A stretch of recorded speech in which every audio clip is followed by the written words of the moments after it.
Welcome back to OtakuDaiKun! It's time to continue more of Lostbelt 6. Man, look at Morgan. Isn't she beautiful? Isn't she beautiful? Hey! Welcome! So let me see here. Last we left off, a couple things happened. We are on the search for Mashu, who unfortunately is not anywhere where we're looking for her because we don't know where she is, but we heard about this human farm, like a breeding farm for humans to the west that we go and venture to see, hoping that Mashu will be there. Unfortunately, we find out that she is not, but we still help rescue the people alongside with a rebellion group set up by Percival. Apparently, Percival is like the strongest human in this world, and yeah. Part 2 has not been put on VOD yet. I will after this stream, so I'll do each one retroactively. Because it takes a while for the videos to be ready to upload and such. So yeah, there's just that. But anyway, yeah, so while we were there at this human farm, rescuing the humans with the rebellion,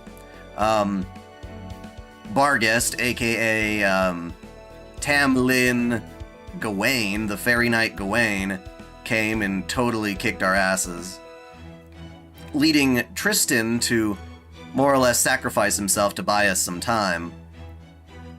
I'm doing fantastic. How about you? Yeah, so that's what's going on currently. A failed Mashu rescue attempt, getting our asses kicked by one of the true fairy knights that is very, very powerful.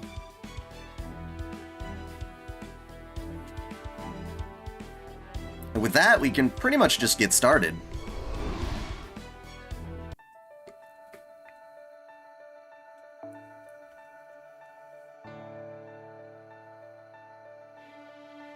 Oh, I'm sorry. Yeah, people gotta work. It's just how it be. Ah, the mysterious question mark. You never know who to bring when that's the case. When in doubt, circuit out. In this case, I got 2 Zerkers. Except I gotta give you back your arts one, 'cause... Dude, what? I thought I just gave that to you. Take it, yes. Thank you. Wait, what? I have it, the OK button. Yes, okay. Thank you. Ay. Alright, that should be good. Yep, Tristan's gone.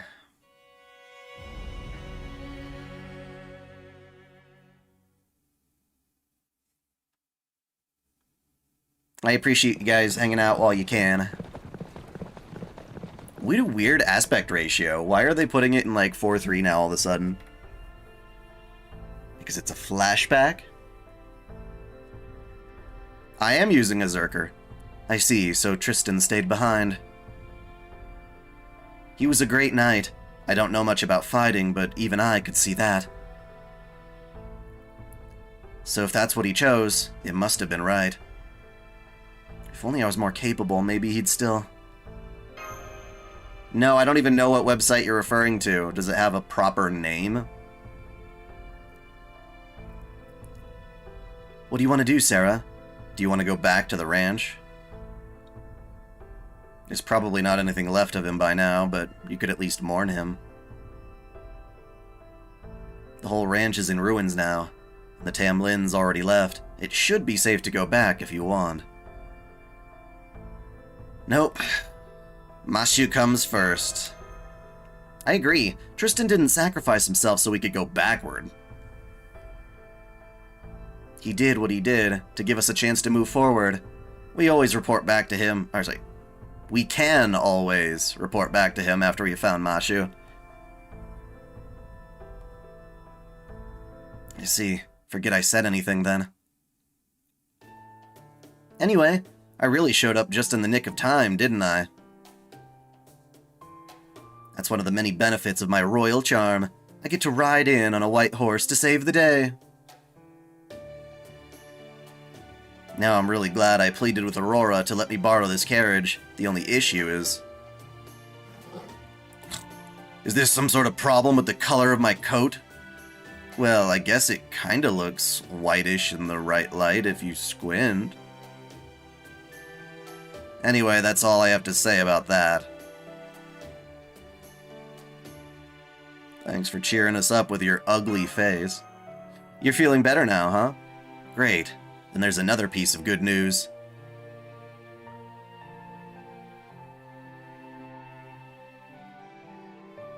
The city of Gloucester up north is about a day's journey from here.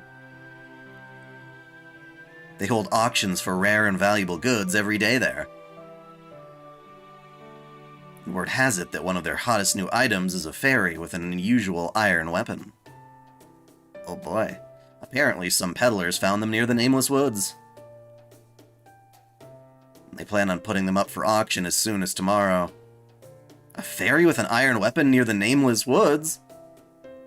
It's gotta be Mashu, I'm sure of it. Then we gotta get to Gloucester right away. I rushed back to Salisbury as soon as I found out. But when I heard you'd already left, I got a bad feeling in the pit of my stomach.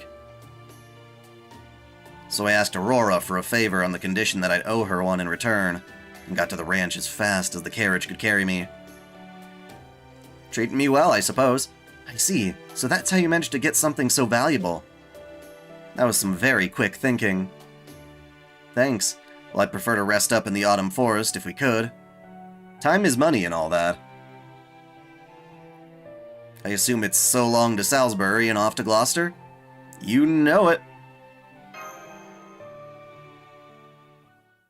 Excuse me, could I say something first? What is it, horsey? We were just having a moment here, you know? I know, but I'm a proud fey horse, the most rambunctious and chivalrous stallion in all of Britain. So as a matter of principle, I can only entrust my back to those I recognize as my master. So you want to fight us? I was willing to come this far on Lady Aurora's orders. But if you insist on going to Gloucester, well, I trust you see what I'm getting at. Carrots? A battle! Ah! That would be funny if he was like, carrots, really? Yes! And then we just got out of the fight. That would be funny.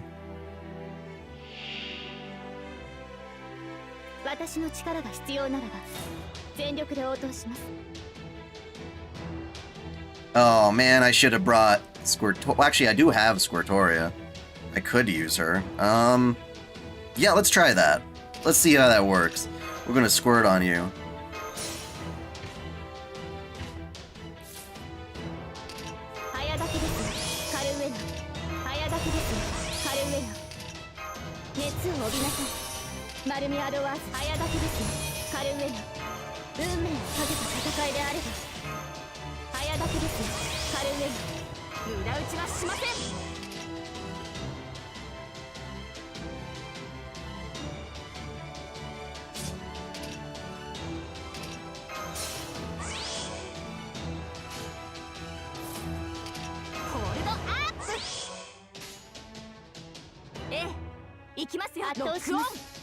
Did you get your command seals back? Oh, I don't know. I didn't check. Do they come back? In theory, I should have maybe like one of them if we're going like 24 hours since.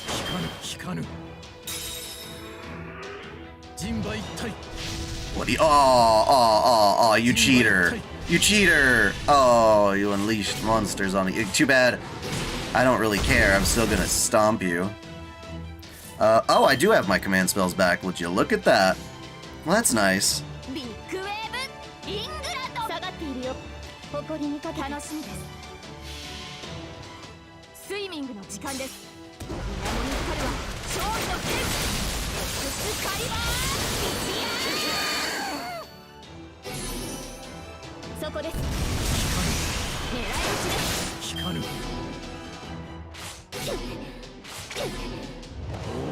Ah, you bastard! Evade? What kind of evade? I hate when they do that. For a whole turn. Alright, well... Don't use it on you, but I can use it on you.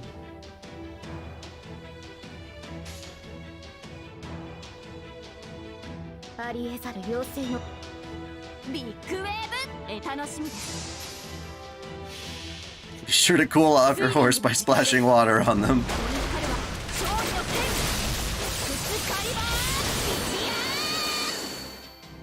Well, see, I only reset the game when I feel like I have to counter their existing cheating.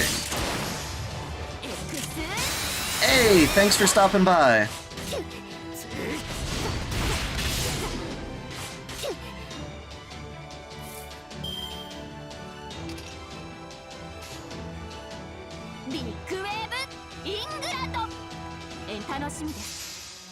How do you have two Castorias? I don't.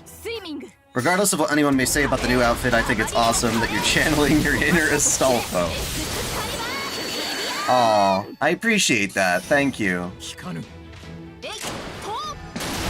I wanted to do something a little more fun like that. It's not really the persona I have for myself in real life as much. But it would be like, if I had the choice, I'm like, yeah, it would be cool if I were kind of cute and a little more effeminate, I guess. But it's just, it's, you know, it's one outfit of many that I can switch between.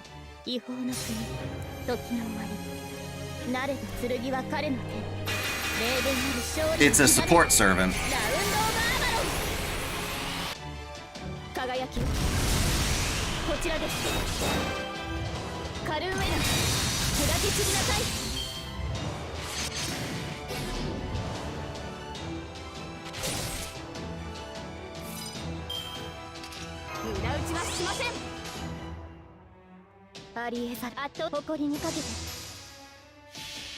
Yeah, in the meantime, while we're waiting for this thing to die, I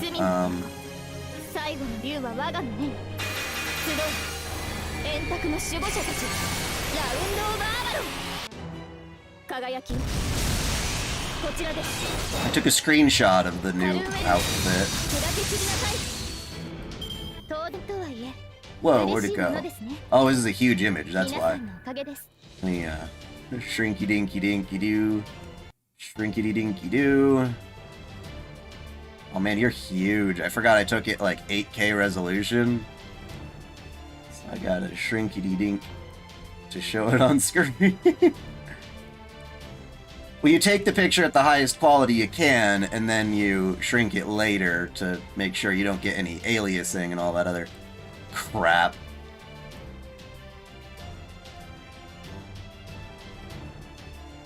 There we go. There's the dai-chan.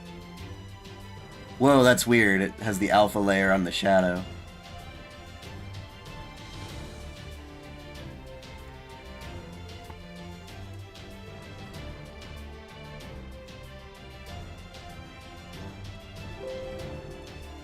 But anyway, back to work.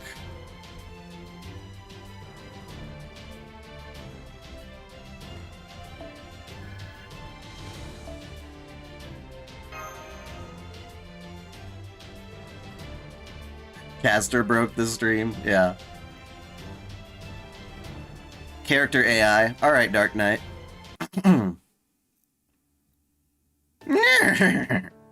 Contract finalized! Part 2 is not on video on demand yet. It will be after this stream.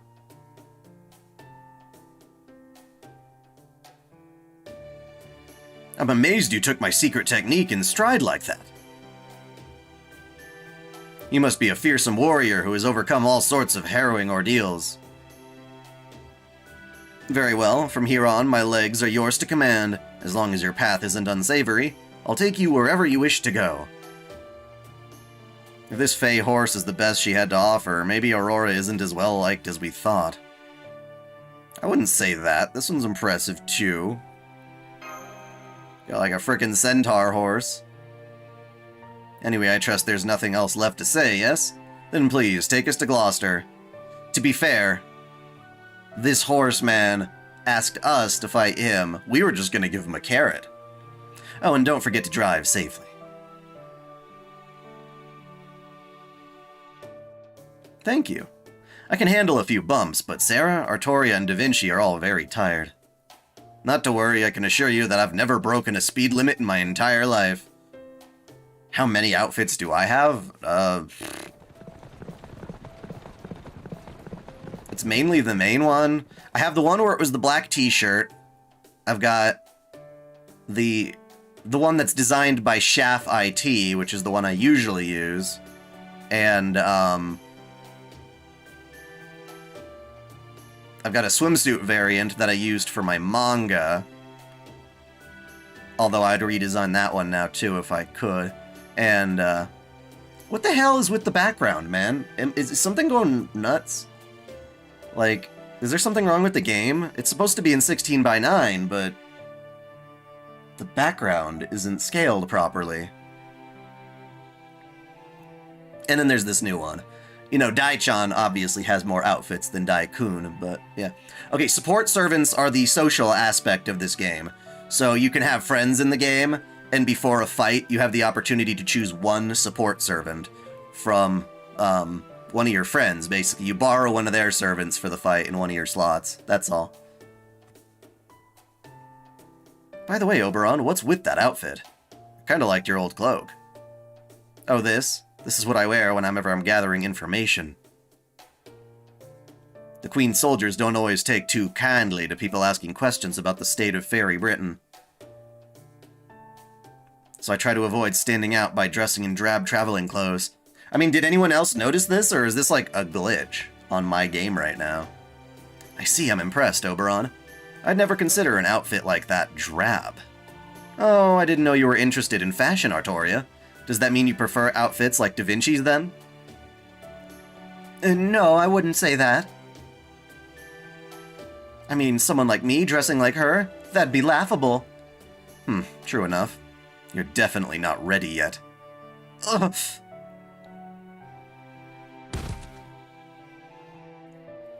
Hello. You don't get character or individualized character EXP in this game. Yeah,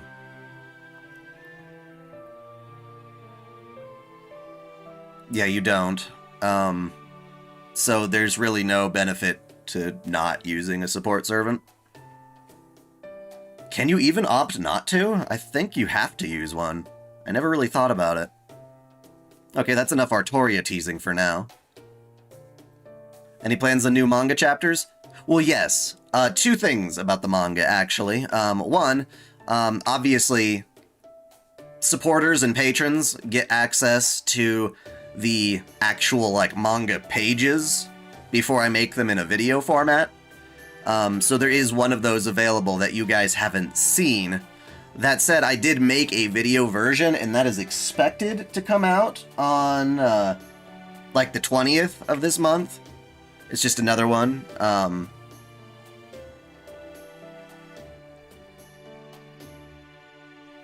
Well, here's the thing. You get to choose the support servant based on what your strategy would be. So you still incorporate it as part of the strategy.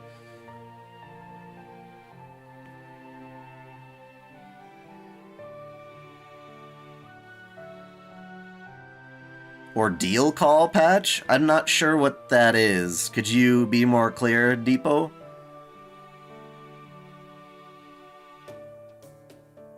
I got one Morgan and, like, way too many Bargists and Tristans.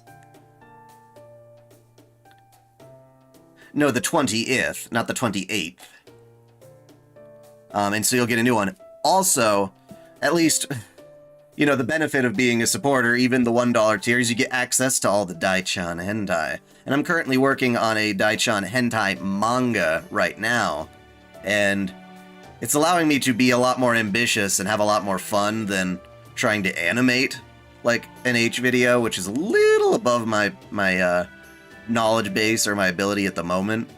So, it's quite exciting, because I really like doujin-style manga, like, hentai stuff, so I'm making one of those that I'll probably release with a campaign to increase more memberships and such. either this month or maybe next month. It depends. I'm working on it right now, so it's not ready just yet, but I'm getting close. It's quite the ridiculous one. I'm very proud of it.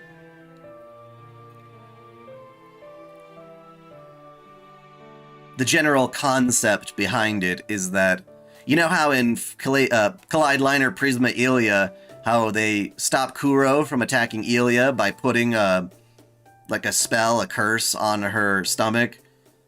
Like a little tattoo thing that transfers Ilia's pain to her, so if she hurts Ilia, she hurts herself. Dai-chan Alter figures out she can do that, but with pleasure. That's the general idea.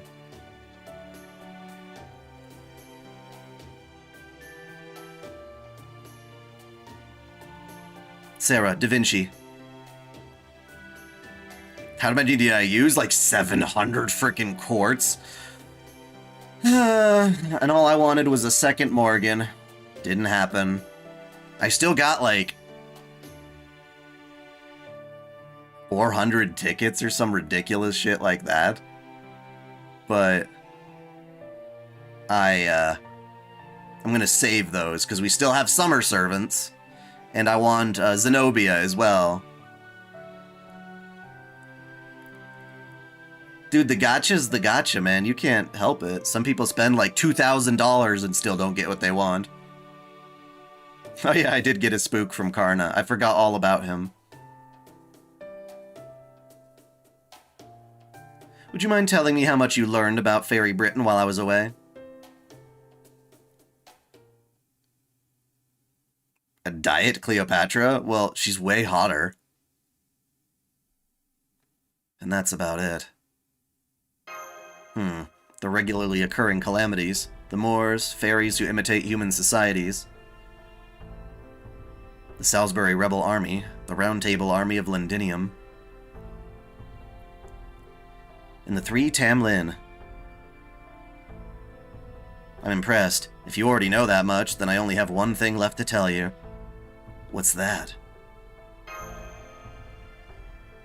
High Queen Morgan's objective. No, I didn't spend $2,000. I don't have that kind of money to blow on that. Like, the money you guys pay me, I, like, use to thrive and make better content.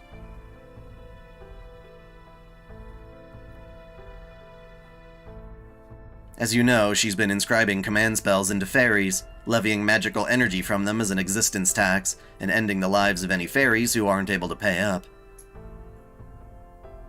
Well, it turns out she hasn't been running such an oppressive regime for the last 2,000 years just to maintain her rule over Britain. Her real objective is this to attack proper human history and transform it into a land of fairies. Oh, right. She wants to expand Fairy Britain to encompass the whole planet, overwrite proper human history entirely, and turn the Earth into one giant British Isle. I mean, we already know that. I know it's hard to believe, but it's true. It's why High Queen Morgan continues tormenting fairies even to this day. As you can see, we need to defeat her for humanity and fairy kind alike.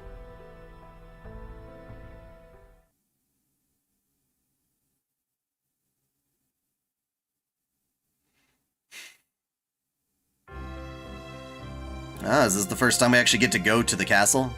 See what's inside. Barguest's gonna make her report, I'm guessing. Kneel. Present. Worship. Submit. Dawson? What if fate had snow globes? I don't know. Maybe I would buy one? Depends on what's in it. You are in the presence of High Queen Morgan, the ruler who expands our boundaries, upon whose shoulders all of Britain rests. Hear her words and obey.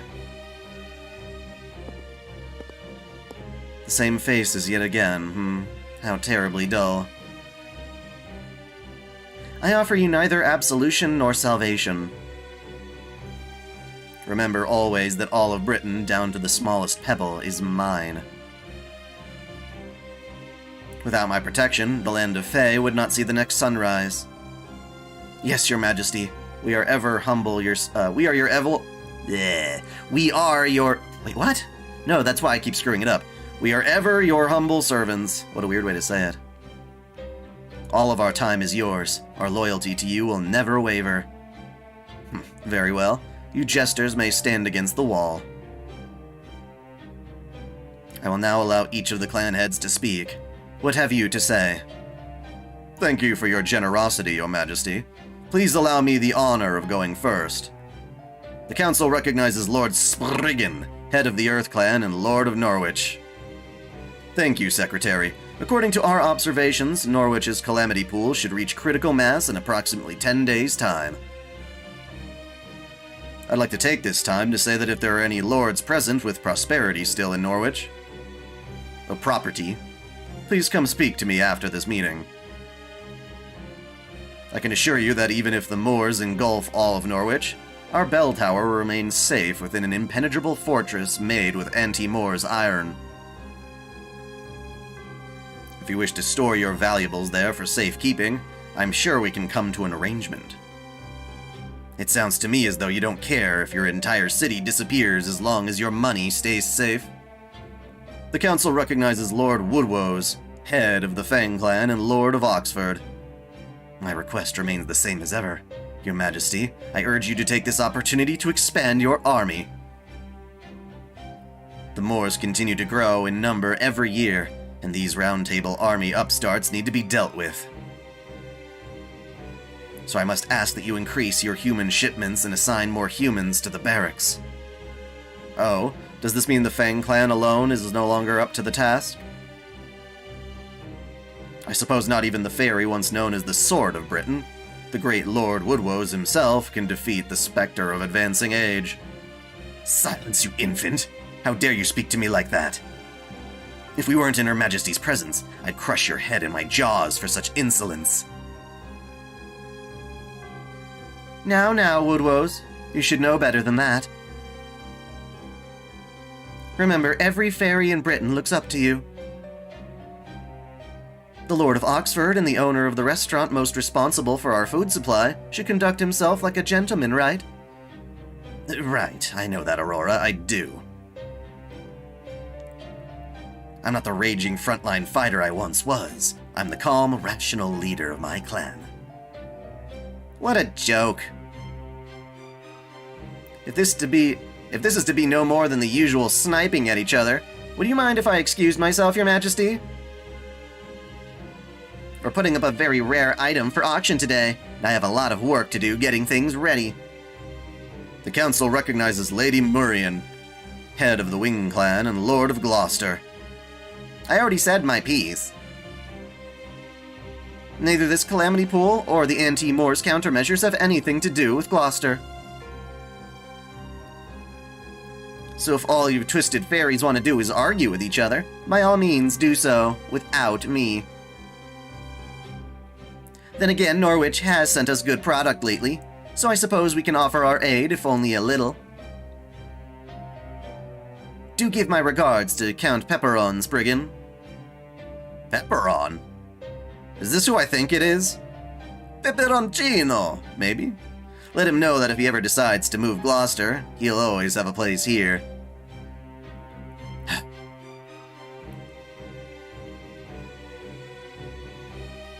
Ah, fuck, I forgot already how to say that. I looked it up yesterday and I was pretty confident. Oh yeah, Knocknarea. Knocknarea. Or Knocknarea, I'll say. Lady Knocknarea, head of the King clan and ruler of Edinburgh, absent. Lady Einsel, head of the Mirror clan and guardian of the Lake District, absent. At this time, and with High Queen Morgan's permission, the council would like to welcome the Tamlin from New Darlington.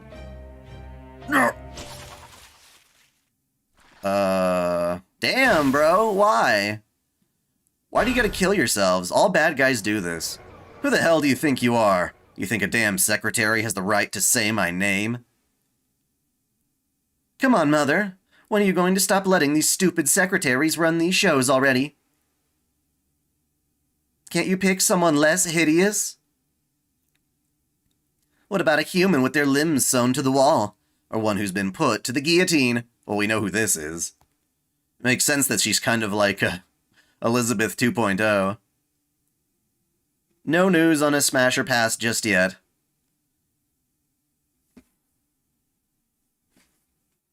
I swear, Mother, you're way too soft on fairies and humans alike these days. Maybe you need more excitement.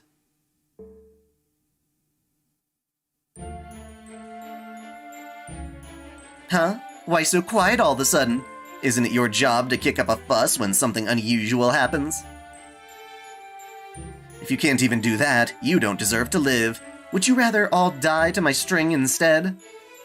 Oh, if it isn't Tamlin Tristan, how good of you to grace us with your presence. You are the knight among knights who defends all of Britain. And above all, you are the High Queen's beloved daughter. Is that the Fae whose face we didn't see? They showed more, I think, that we didn't see their faces for. This is part 3. I streamed part 2 last night. I did 2 streams in one yesterday after a short break. Part 2 will become video on demand after this stream. There you go. That's it. I knew you could do it if you tried. But I think it still lacked a little something. I've got it. Patheticness. Which is why you 3 are going to show the others how it's done. Oh! Stop killing people! My feet! My ankles! They're gone!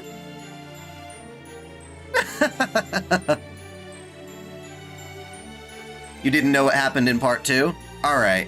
So, yeah, I'll just recap again because you came a little later.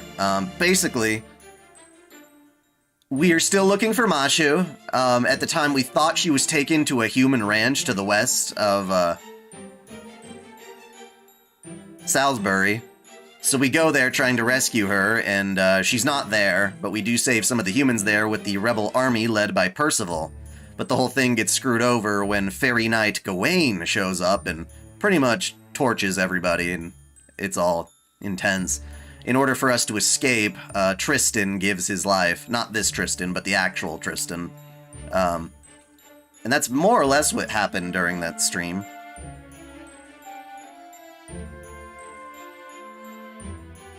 Go on, jump. Let me see you hop around on those little stumps. Alright, you're not supposed to spill blood here, and you 3 are getting it everywhere. Ugh, so rude. You've gotten enough blood on the throne room floor. Just throw yourselves out the window into the pit now. My body! I can't control my body! No, please stop! There's no coming back from the pit! Jesus Christ, man. Somebody please! Stop that girl before she...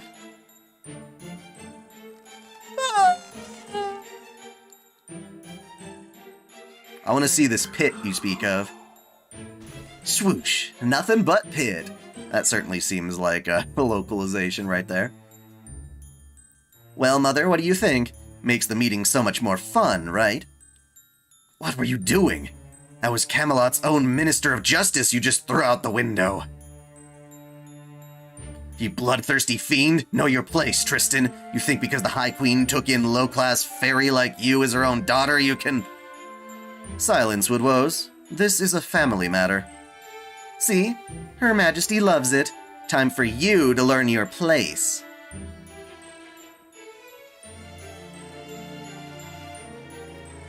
Why are they part of the banner? I don't know. Some people love them. Sucks to be you, you overgrown cur. Why don't you just retire already? We're way stronger than you ever were. What did you say to me, girl? Stop, Woodwoes. Don't let her drag you into her games. You're the head of the Fang clan now. You can't let your temper ruin our reputation. Oh, great. Lady Gawain the hard-ass. A little more dullness to round out this boring meeting. You're lucky she showed up when she did, old-timer. Just wait. I'll take your feet next time. Give us your report, Gawain. What transpired at the ranch in the south? Yes, High Queen. Some rebels calling themselves the Round Table Army managed to take control of the ranch. The guards you entrusted with staffs were captured, and all the humans attempted an escape. Upon learning of this, I took it upon myself to go and contain the situation without waiting for your orders. Where's the first stream? I just publicized it last night. You can watch that right now on demand. While I succeeded at wiping out the rebels, I'm afraid I also destroyed the facility and allowed 3 interlopers to escape. I'm also having the escaped humans transported here for re-education as we speak. High Queen, I'm prepared to accept whatever punishment you deem fit for me. What is your ruling, High Queen? It's alright, in light of your accomplishments at Sheffield. I will overlook your failure today. Lift your head, Gawain. I plan to demolish that ranch in any case. I'm gonna test what you're saying right now. I'm gonna go to my channel. You might have to click on the live tab. Yeah, it's up there. You just gotta go to my channel and then click the live tab. It doesn't show up under standard videos, which is kind of dumb, but I guess I understand it.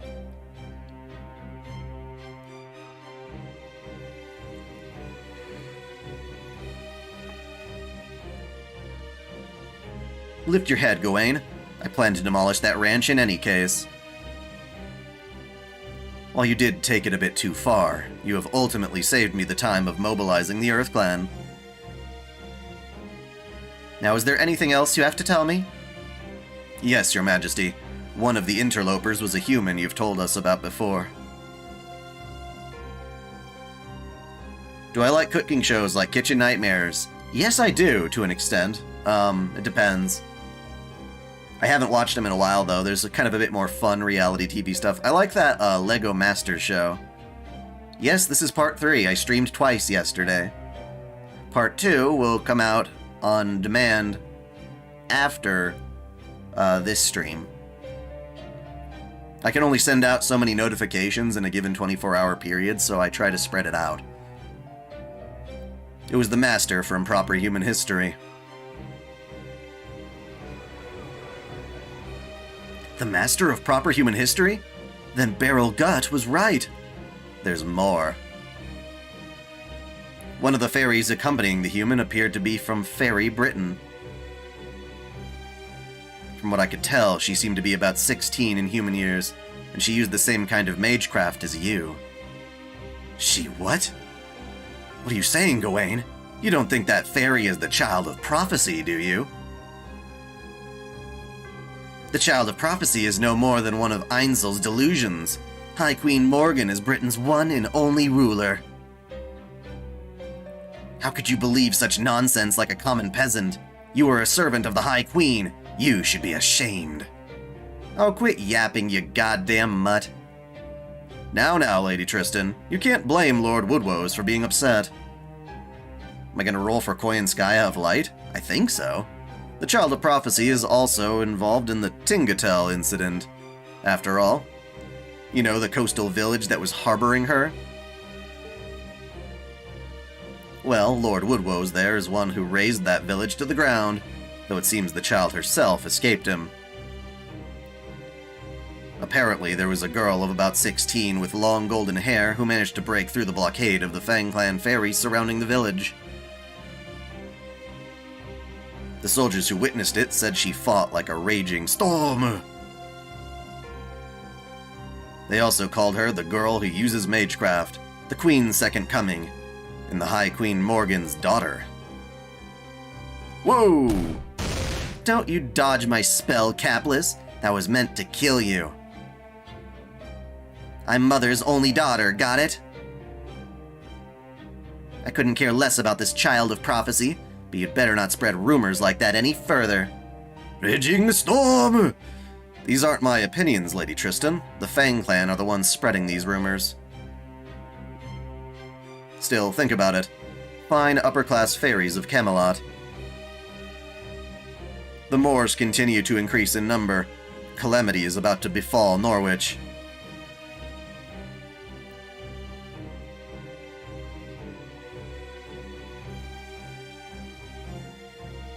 God damn it, I always forget how to say her name. I'm just gonna keep it up.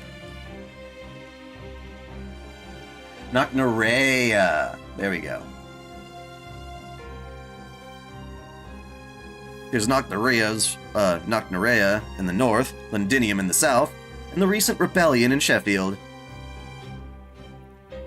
And now we have the invader from an outside world that Lord Beryl Gut warned us about. I don't believe Einzel's prophecy any more than you do, but you can't deny that the pieces are all falling into place. The child of prophecy is real. Or at least the common fairies who know nothing of politics believe she is, which is enough. This is no time for our clans to be fighting amongst ourselves. We must put people's minds at ease. Birdie Wing is fun. I like it. So I suggest we work together to do something about it, starting with this Calamity pool at Norwich. What say you? You do have a point. Whether the child of prophecy is real or not, we must do something about Norwich's Calamity pool. High Queen Morgan, would you be willing to send your army to Norwich to quell this disaster? I believe Lord Bogart, ruler of Sheffield, made a similar request. I understand how you feel, Aurora, but we can't send out Camelot's soldiers. While I'm certain Her Majesty's troops would make short work of the Calamity, sending them out would also leave Camelot vulnerable. Knocknarea is constantly on the lookout for any weakness she can exploit. We can't leave the castle unguarded. I agree. The way things are going now, it's going to be the War of Spring and the War of Summer all over again. Only this war will be fought between Her Majesty and Knocknarea, the self-proclaimed queen. We do have the upper hand over her forces, but only just. The wars of spring and summer. You speak of the Fey-era war... the Fey-era war between the North and South fairies, yes? Indeed, the Northern fairies have been claiming dominion over Britain for thousands of years. I thought they had settled down and agreed to submit to High Queen Morgan's rule, but it seems they're still up to their old tricks. Ah, how deplorable. Why can't they simply pledge their loyalty to our High Queen? Like we have done. NTR Lion has not appeared yet. Given the circumstances, I suppose this truly isn't the time to worry about Norwich. Though it pains me to say this as their lord, I'm afraid I have no choice but to let my residents die and...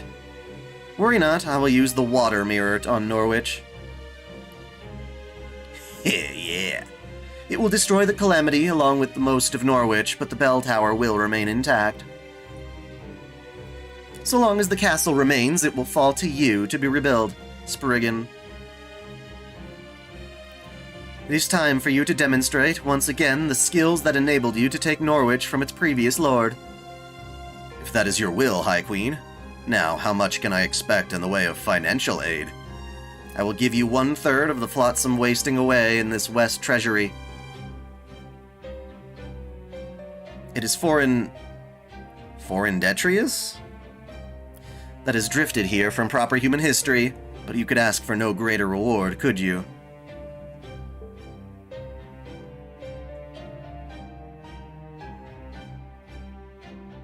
Wait, what are we talking about pronouncing?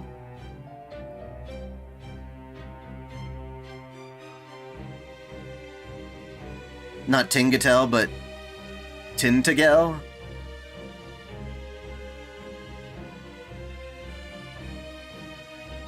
Is that how we're talking about it?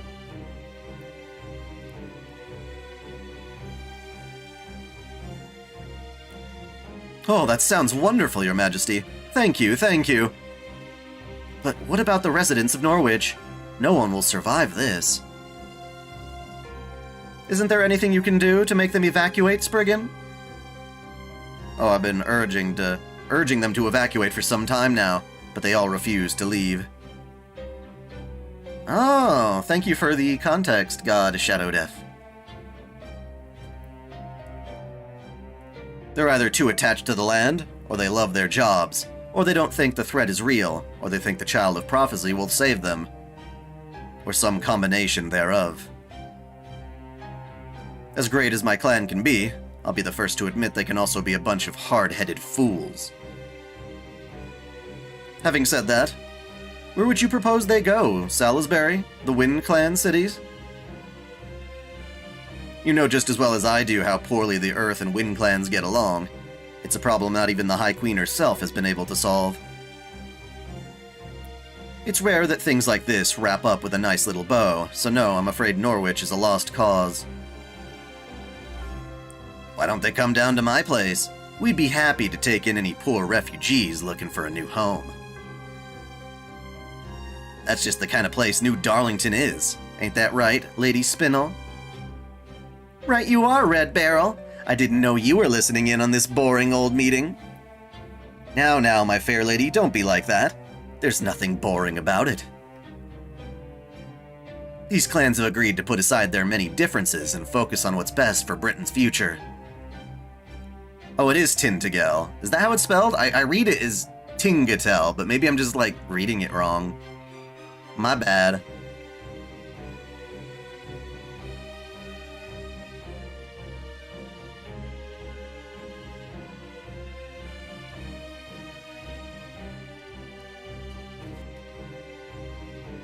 These clans have agreed to put aside their many differences and focus on what's best for Britain's future, you know?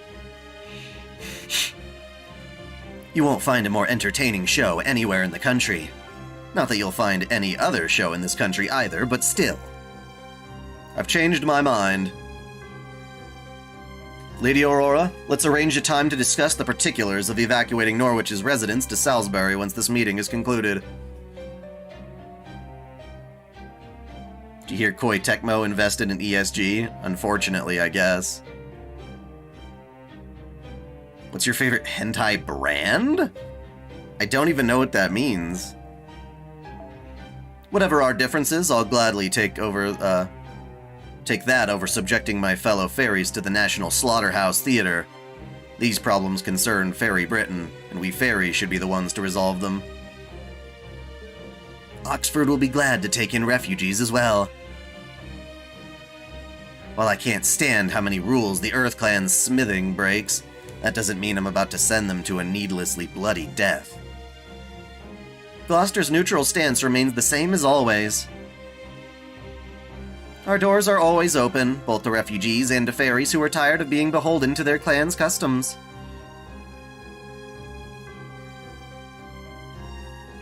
Pink Pineapple does some great stuff.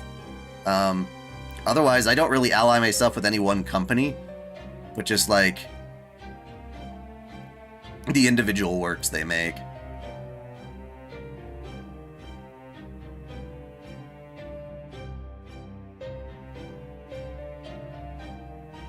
I want to see this National Slaughterhouse Theater. Huh? What? Now you guys are all buddy-buddy? I guess you must really hate me, huh? Man, that makes me real sad. You'd think High Queen Morgan's first ever boyfriend and future King of Britain would get a little more respect. Yeah, Beryl, hurry up and marry Mother already. The most powerful fairy in all of Britain marrying a human. Freaking hilarious. Thank you, Memester. And then you'll marry me next, right? Oh, bye. Isn't that what you humans do? Marry as many people as you like? Including their daughter? Of course, Lady Spinel, but let's not rush things. No matter how much you may care for someone, the moment they belong to someone else, a lot of the shine tends to come off. There's no guarantee the same won't happen to you.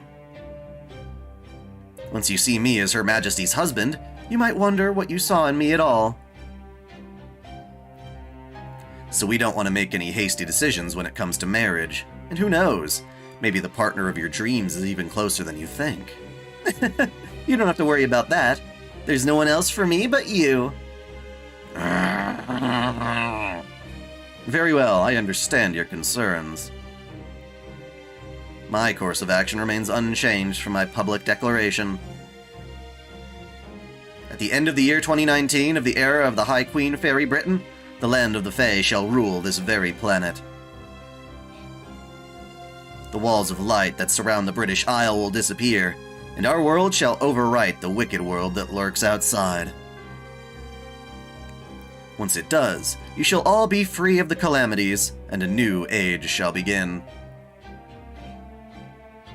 I shall build a new land of fairies, and your clans shall die to serve as its foundation.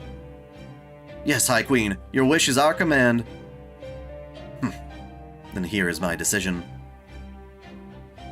Nothing need be done about the Calamity Pool in Norwich, so you will not advise its residents to evacuate. Regarding the Child of Prophecy, I will consider the threat she may pose to my rule. Furthermore, once the invaders from proper human history Beryl Gut spoke about are found,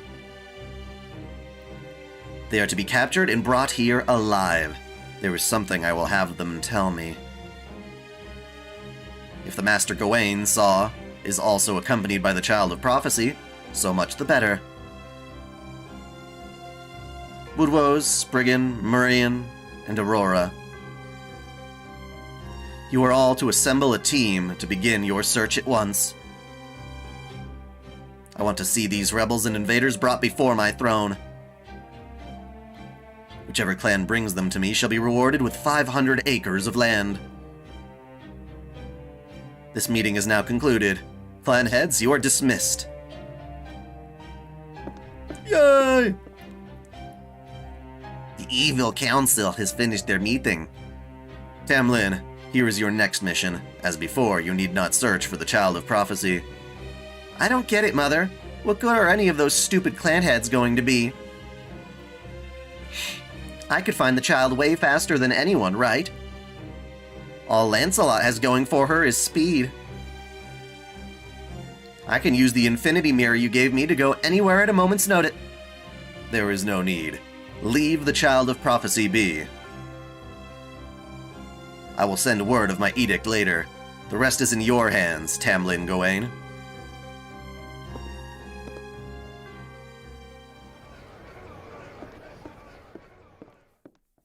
You heard Her Majesty, Tristan. Can you not behave yourself even for a moment? You do know the reason she was so strict with you is because the clan needs were here? What? Needs her here? Needs you here? I don't know. Typo. She may be our all-powerful High Queen, but she still needs to keep up appearances. She can't treat you like her daughter at a council meeting, and then there's your attitude toward Beryl. How did you think it looks for the Queen's daughter to be so intimate with a human man, and the High Queen's own lover at that? Have you ever considered the kind of pressure she faces? The kind of things people say about you, your own morals as a knight? Ugh, just shut up, you big dumb bitch! What the hell do you think you are, lecturing me? Who the hell do you think you are? I don't know how you even have time to worry about my rep, seeing how you're always on the lookout for your next literal romantic snack. How many lovers have you had this year, anyway? For such a big gal, you sure are good at bed hopping, aren't you? Oh, maybe you could give me some pointers about romance sometime. I guess you could literally dig into your lovers right after you've got them in bed. It's probably more a matter of filling your stomach than your heart, huh? What did you say? Just kidding. Come on, don't glare at me like that. I understand, really. I'm totally aware that your romances are always sincere. I mean, you're so awkward you couldn't two-time someone if you tried, right? You know what they call you, right? Gawain of many loves. Gawain the Big Eater. Gosh, you poor thing. Nobody understands you, do they? They have no idea that you only jump into bed with those you really, genuinely love. I'm going back to the castle. You should stay on standby until further notice.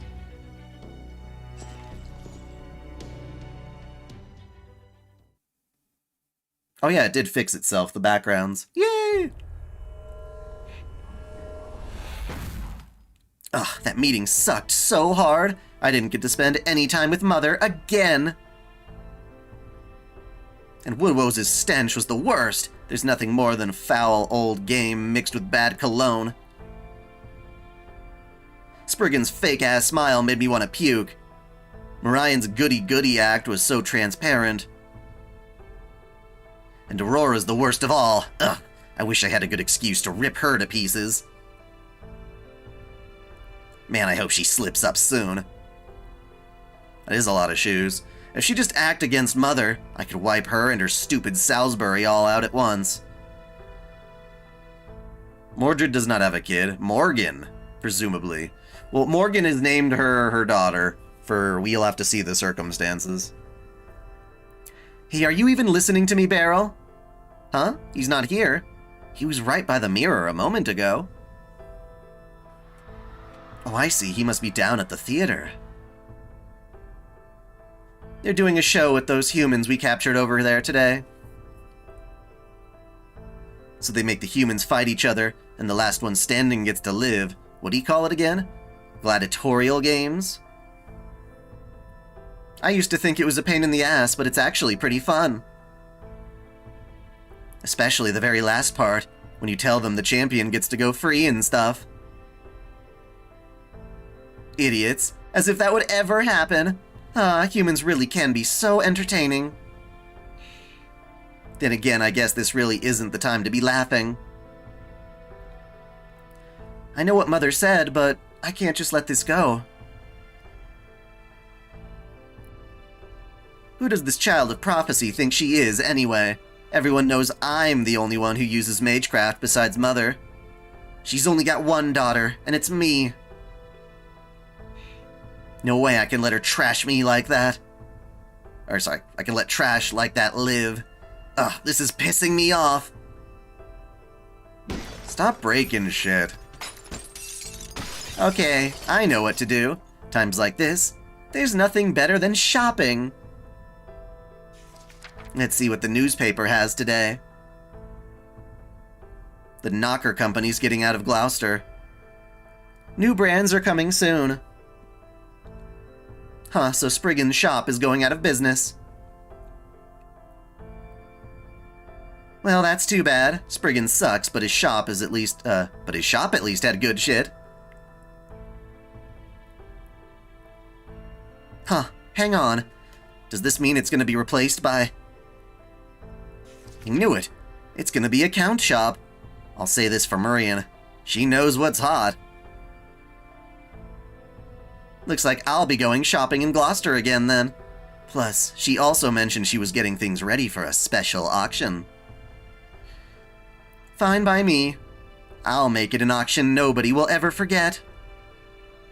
Well, we know we're gonna fight her when we try to rescue Mashu. At least there's that. That much is guaranteed. Ugh. Gotta stretch.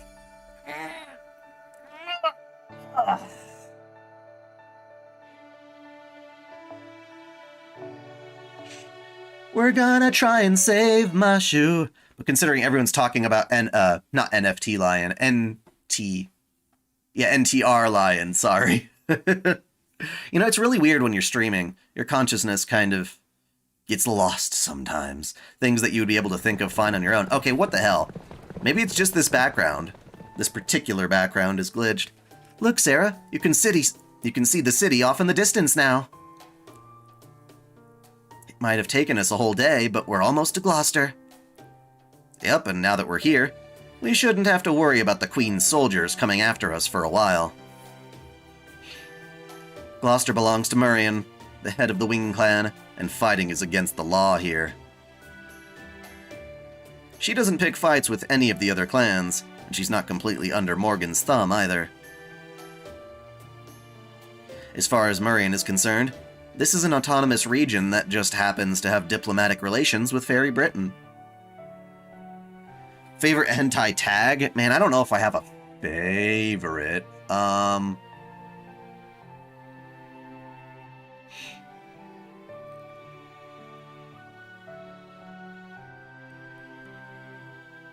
tend to really like nipple stimulation. That's a fun tag. And it usually doesn't have nearly enough stuff going for it. That's how she tells it anyway. Isn't that why Morgan's army won't attack here? Even Morgan only has limited power in Gloucester. As for why that is, well... You can tell something's different here, right, Da Vinci? Say, with the mana density? I'm glad you brought that up. I was going to ask about that. There's nothing wrong with my gadgets, but the ones powered by magical energy are refusing to work. Is that because of this area's unique mystic traits? Because the rules of the world itself are different here? Exactly. As to why, well, that gets into the nature of fairies themselves. And not just here in Fairy Britain, this applies to proper human history as well. Like how there are several different kinds of fairies. Some are former gods fallen from grace, others are accumulations of human and animal animosity, and bits and pieces of their souls. They were essentially thoughts and feelings with nowhere else to go, wrapped up in a shell made from human rumors.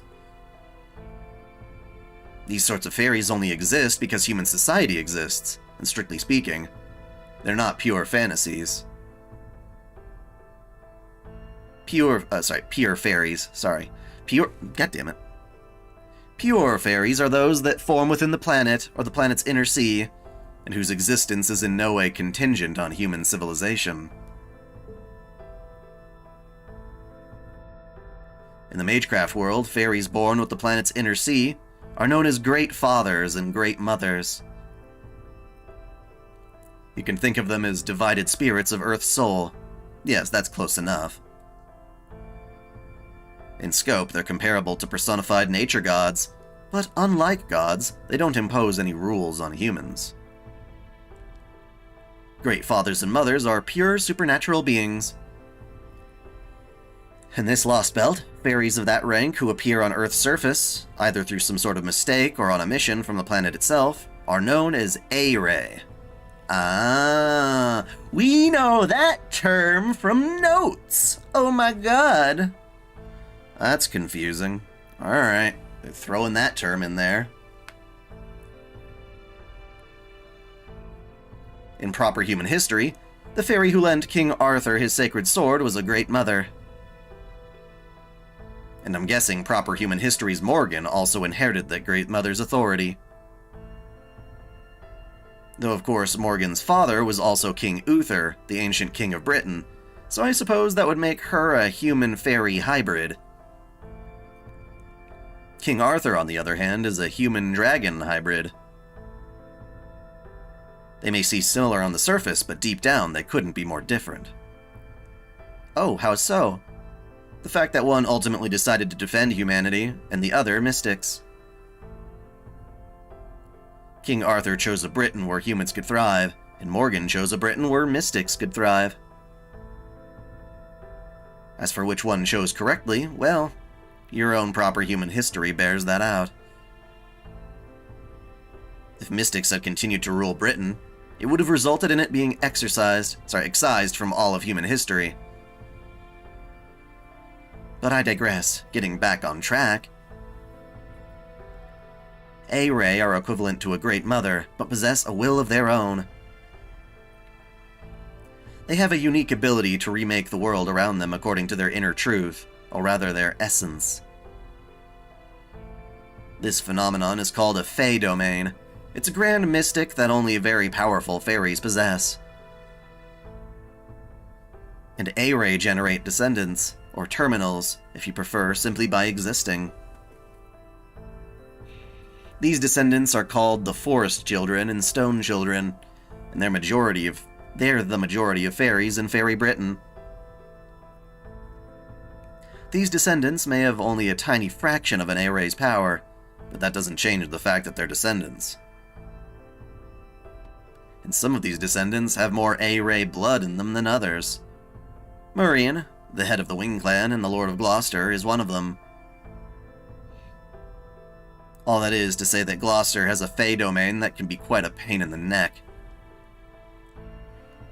A domain that makes Murian's temperament and mischievous nature and turns it into a law that denies strength itself. A law that denies strength itself? So the weak become strong and vice versa? It did behave like that for a time, but now it's a little different. These days, nobody is allowed to bring strength achieved through training into Gloucester. All who enter, even Morgan herself, are left with no more than the strength they were born with. So this is a city where everyone goes back to being level 1. Yep, the ones most adamant about making the rules are always the ones with a way around them. So it's probably safe to assume that Murian's the only one in the city who doesn't have to play by her rules. And if that's true, it also means her word is law there, so keep that in mind. Sounds like this A-ray term is unique to this Lostbelt. In our world, they'd probably be closer to elementals or true ancestors. So are there any other fairies that have inherited these A-ray powers? Maybe the other clan heads? Like, does Aurora have a Fey domain too? No, she doesn't. Most fairies with that kind of power end up being excluded from their clans. Sometimes they're outright ostracized. Other times they're unable to control their own laws and end up falling apart. Yep, of the 6 clan heads, the only one who can impose their Fey domain on others are Murian and Nocnarea. Most of the other domain holders fall apart and become ghosts wandering the countryside. They call themselves Night Calls, and depending on how you look at them, they could be even scarier than the Tamlin. Okay, everyone, we're almost to Gloucester. I know this is a surprise, but I'm actually a member of the Fang clan, so I'd rather not go inside if I can help it. I'll be camping out here while you do your business, so just call for me when you're ready to leave. And just so there's no misunderstanding, let me be perfectly clear. Despite how I look, I'm not a wind fairy. I'm a Fang fairy. I'm sure you must be shocked, but it's true. Yeah, whatever.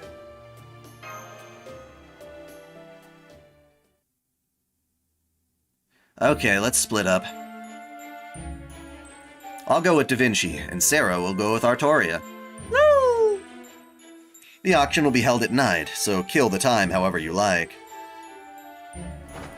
Anything goes in Gloucester, so you'll find a lot of fairies living it up here. You still have that money you earned in Salisbury, right? Well, you can use it here too, so don't be afraid to cut loose. Girls love to go shopping together, right? Well, now's your chance. So how about you, Da Vinci? Is there anywhere you'd like to go? We could go to a cafe, but personally I'd recommend the Warped Observatory. It's so dizzying that it'll make you want to throw up. Oh, he's already headed there? Why'd he even ask in the first place? Anyway, I know this is short notice, guys, but are you alright with this? You are? Okay, I'll play along then. Wait up, Oberon! Aren't there any museums around here? With so many fairies in this Lostbelt, there has to be at least one painter. Vampire tag? I don't mind the succubus tag. That's always a pretty good one. Well, for the time being, shall we go? For the time being? Oh, I'm sorry. This all happening so suddenly that I'm still catching up. Well, we've already come this far. No sense holding back now, I guess. Now that we're in Gloucester, we may as well enjoy it. Come on, I'll show you around.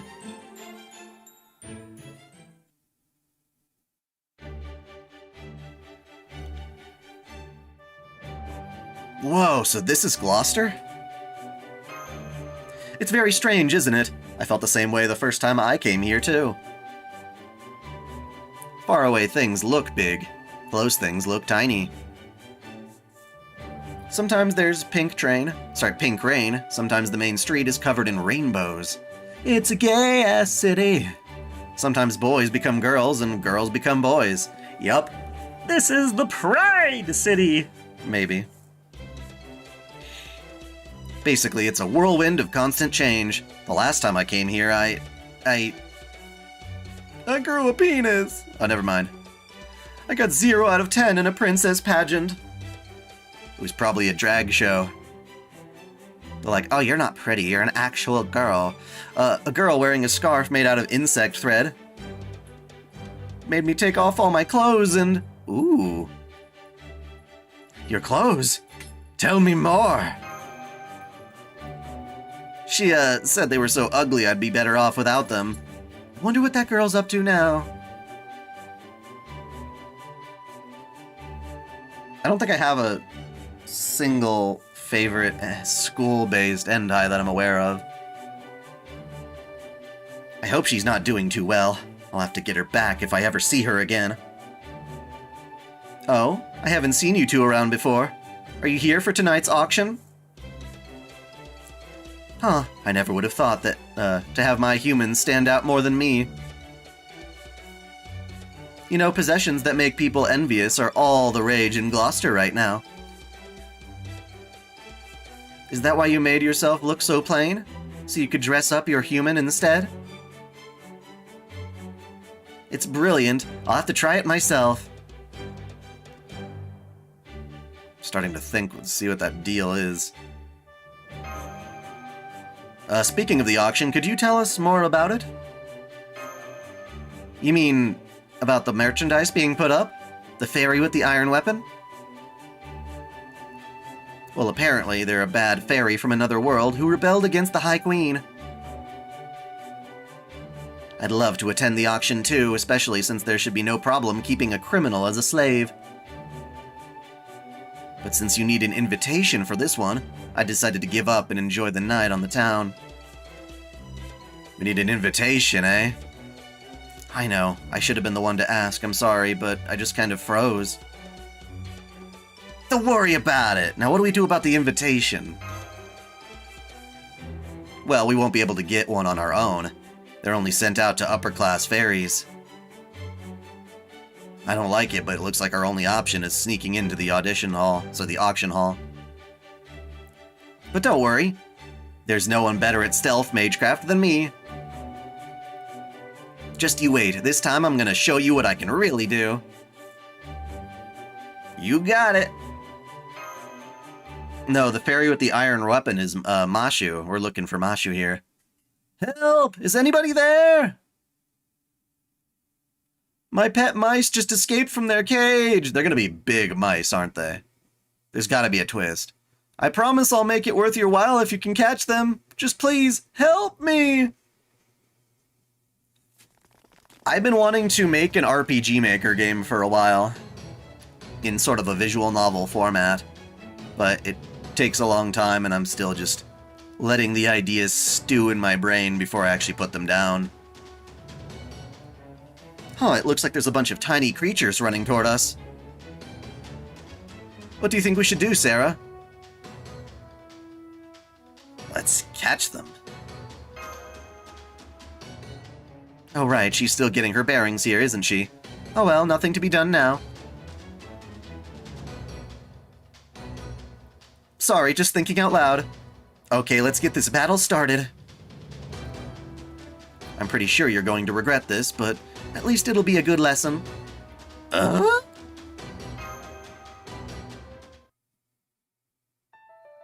They're gonna be giant rats, giant rats, giant rats. They are gonna be giant rats.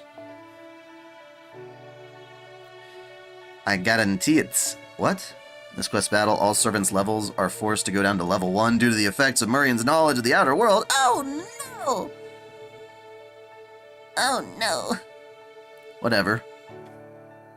I just assume the battle is balanced for level 1 servants then.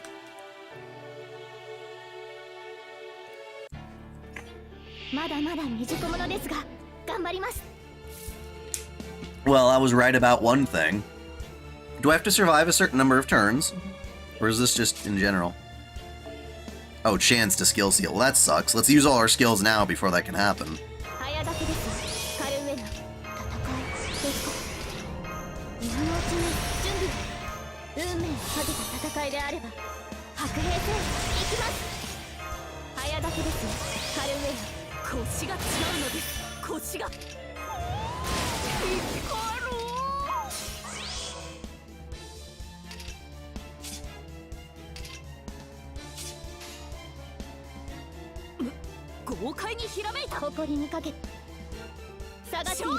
Too hot for teacher? Let me look.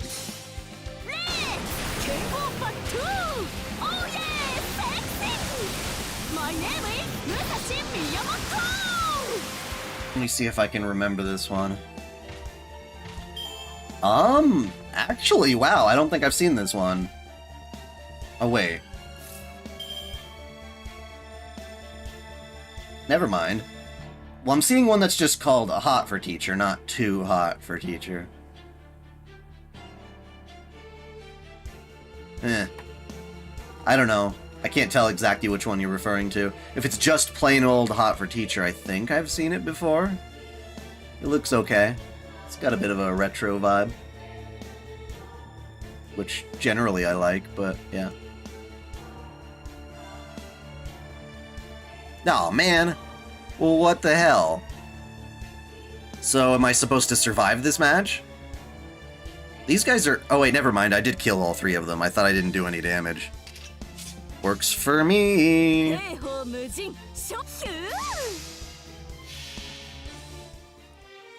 mean, I know they're gonna make me level 1, but I assume the enemies would die. Like, it still has to be a winnable fight, you know what I mean?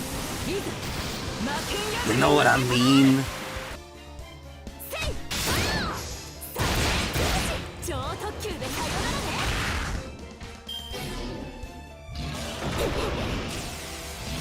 Oh, nice try.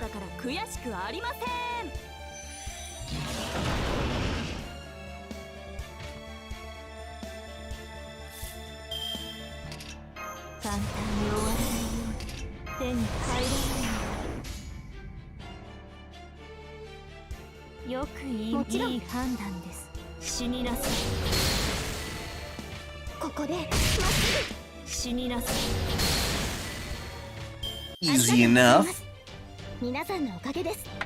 Defeat 15 dragon enemies.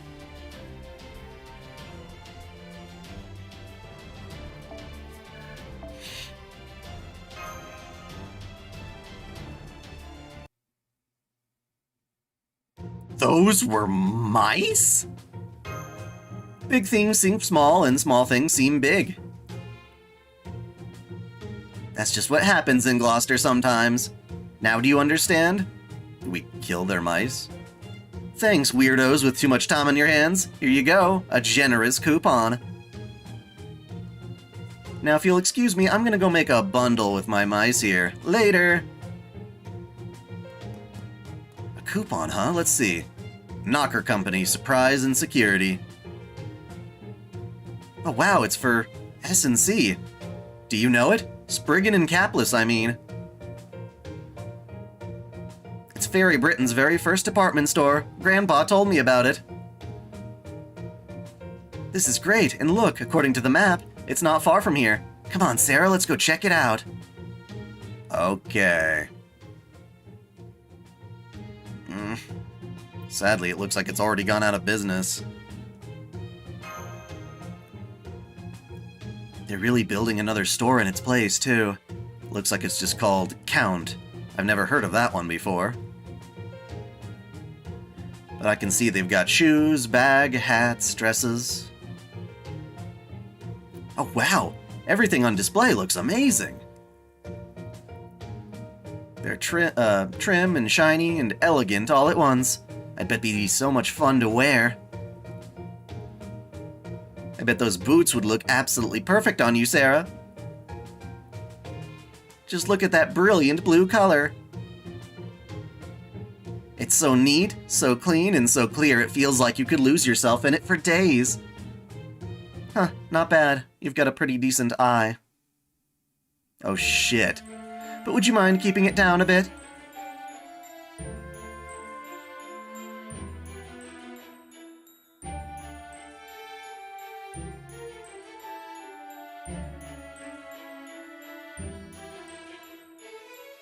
Oh yeah, that count. Right. I forgot about that. I'm trying to stay incognito, so I don't want to attract too much attention. Then why did you talk to me? Oh, sorry. I'm from a very small town, so... I see. So what? You wanted to see the big city before a Calamity shows up and kills you or something? You're lucky you're not one of those cheeky Gloucester fairies.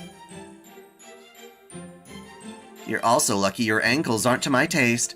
Be grateful your boots are so frumpy. They are? I guess they are, huh?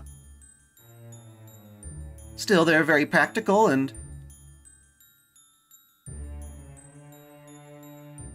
What? An all Goggy could go to town on them and I wouldn't feel anything. I guess that's a type of monster? You actually have to worry about Goggy bites? You must have come from a real hick town. I mean, you've got the looks of a pretty upper-class wind fairy. But you're stuck doing your own farming.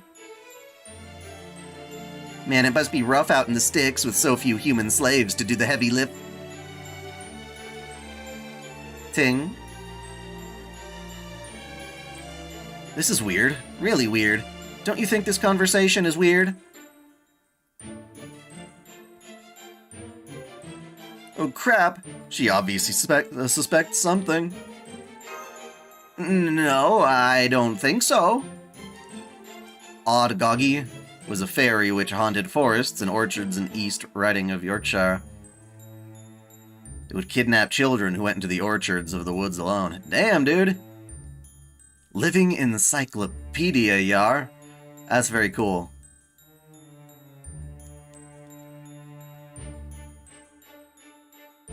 It's just neither Sarah nor I are used to dealing with city fairies, so...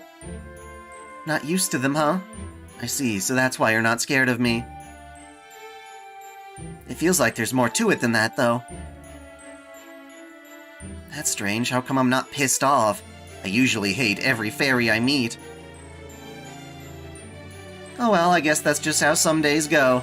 Plus, there's the auction coming up. Oh, are you interested in the auction? Do you actually have an invitation? Oh, well... We actually came here for the auction. But we didn't know we needed an invitation to get in. I see. An invitation, huh? You know what? I do have an extra one. But I'd sooner feed it to a goat than give it to you. That's it, finally. An expression that suits you. It's about time you learned your place, you uppity hick. Trust me, a girl like you's at least 100 years too young for the auction house. Come back when you're at least a little more grown up. Oh wait, that's right. Low-class fairies like you don't even live for 100 years, do you? Guess you'll just have to make the most of your life in the dirt with the Goggies while it lasts, then.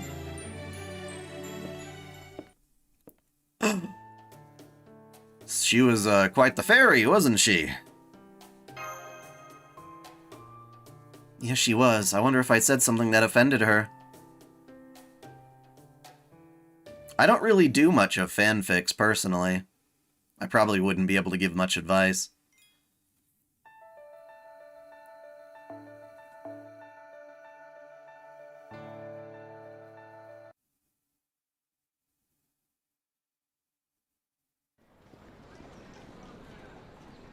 An invitation?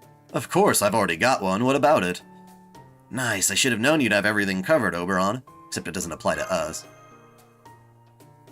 Unfortunately, we weren't able to procure any formal dress, but since Oberon is so, dazzling... I think we should be able to get in as part of his entourage. Shoujo Tachi no sadism.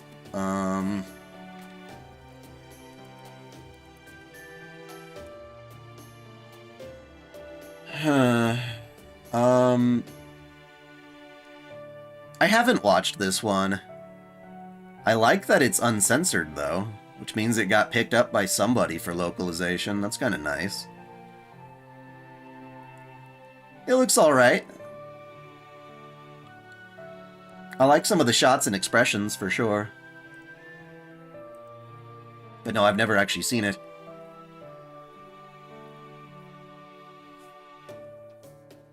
I'm curious what the gender swap thing was about. What do you mean by that? Of course. Marion's something of a friend of mine. We'll have some sort of the best seats in this house. So no, getting in won't be a problem. The problem is what happens once the auction starts. The bidding on Mashu won't start until the very end. At which point I'll be able to offer up 70 billion more pounds. It's all counterfeit, of course, but it should be fine as long as no one works that out tonight. The real problem is whether it'll be enough to outbid any prospective buyers with odd tastes. Usually, 70 million more pounds would be more than enough, but given the product, things are probably going to get ugly. I mean, the thing about hentai is that most of the modern stuff I don't like. The animation has really gone downhill compared to, like, the good old 90s stuff, in my opinion. So I tend to be more on the manga side of things at this point.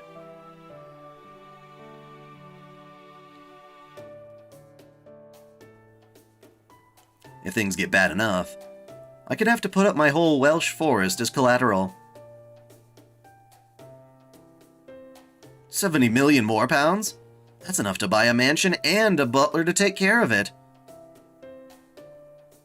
And you're worried it still might not be enough? Just what are they saying about this product anyway? Alright, I'll tell you, but try to contain your surprise. They're saying this fairy is supposedly a traveler from another world with an iron weapon. And the new child of prophecy.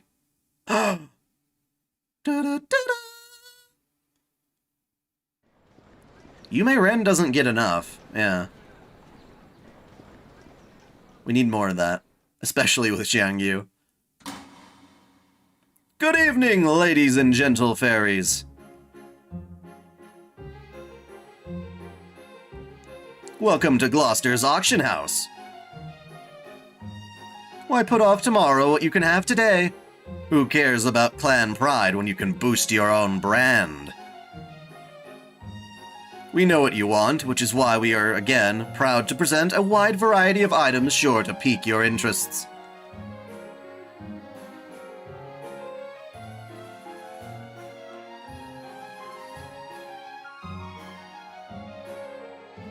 Dude, some of the stuff in the 90s was legit, like OVA quality. How long am I streaming? I am not sure.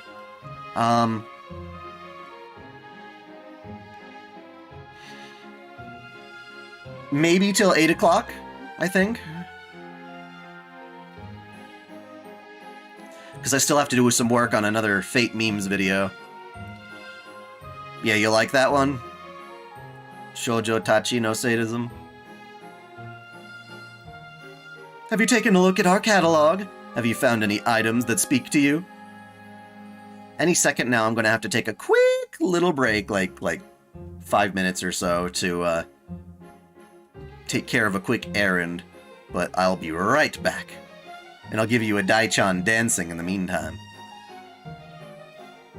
Wonderful, wonderful. I can see you're all enthralled by our selection. Then let's get right to it, shall we? We hope you enjoy this latest Lady Murian production. It's starting. I see, so you say your bid yourself, huh?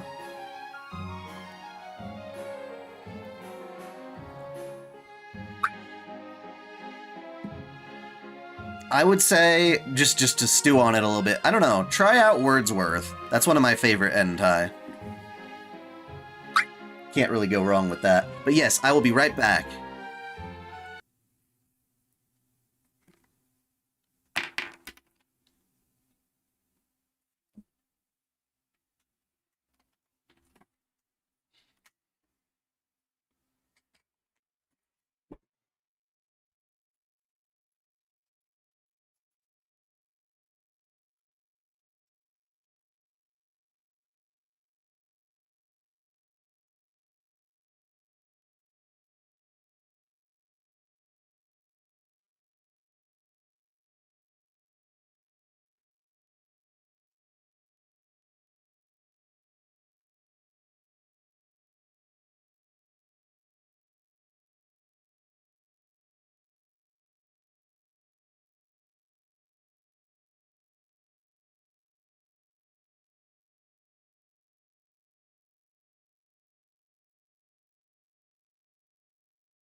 Okay, I'm back.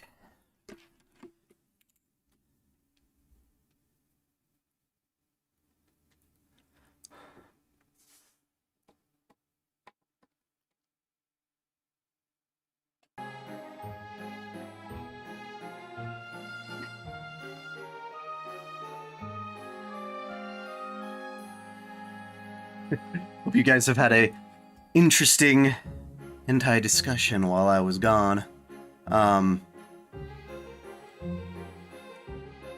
Kite was really interesting.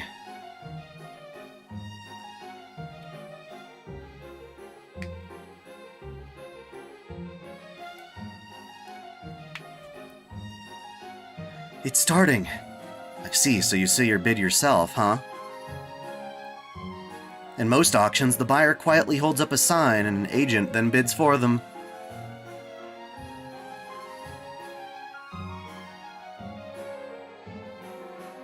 Hey, Kingo X77, that sounds awful, man. I would be so pissed if a storm knocked out my internet.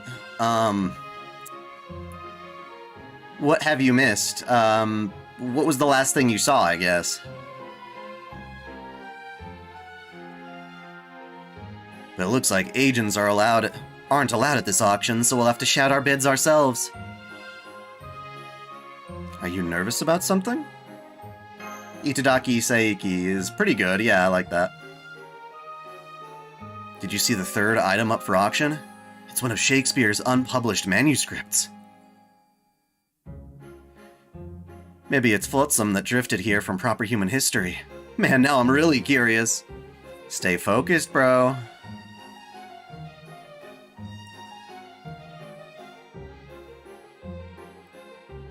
Maybe I'll waste just a little money bidding on it. No, what am I saying? I have to bid on it. Oh, no you don't. We're only here for one thing, the Child of Prophecy. Besides, if you bid on something now, they'll notice your cash is counterfeit by the time they get to her.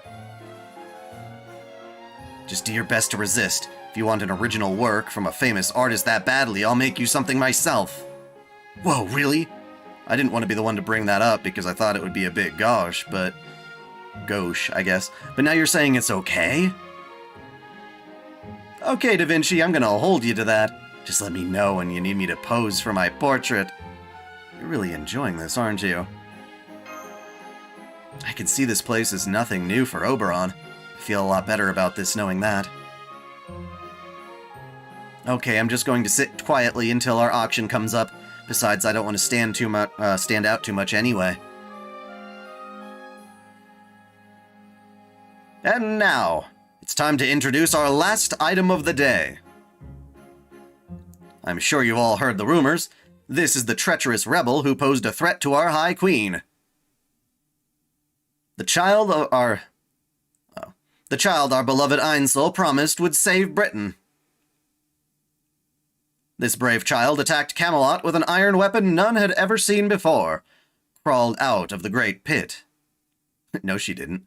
And even made a miraculous return from the nameless woods. Is the prophecy real? Is this child our savior? It's time for all you to see for yourselves.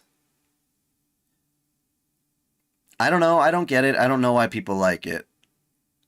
I just know it's, yeah. I give you our final lot number, the Child of Prophecy. Yeah, I don't... What? Oh my... What? What? What? What? Excuse me? Excuse me? What?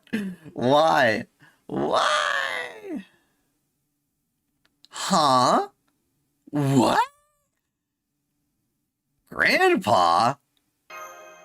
Well, excuse the hell out of me for being old. Wait, hang on. Who was that? Say that to my face, why don't ya? Easy there, ladies and gentle fairies. Please, let's take it easy. This man's attitude may be as foul as his mouth, but his magical energy is truly impressive. What's more, he's a gifted craftsman capable of forging wares that put all the blacksmiths of Norwich to shame. And since the Child of Prophecy was supposedly apprenticed to a superb artisan,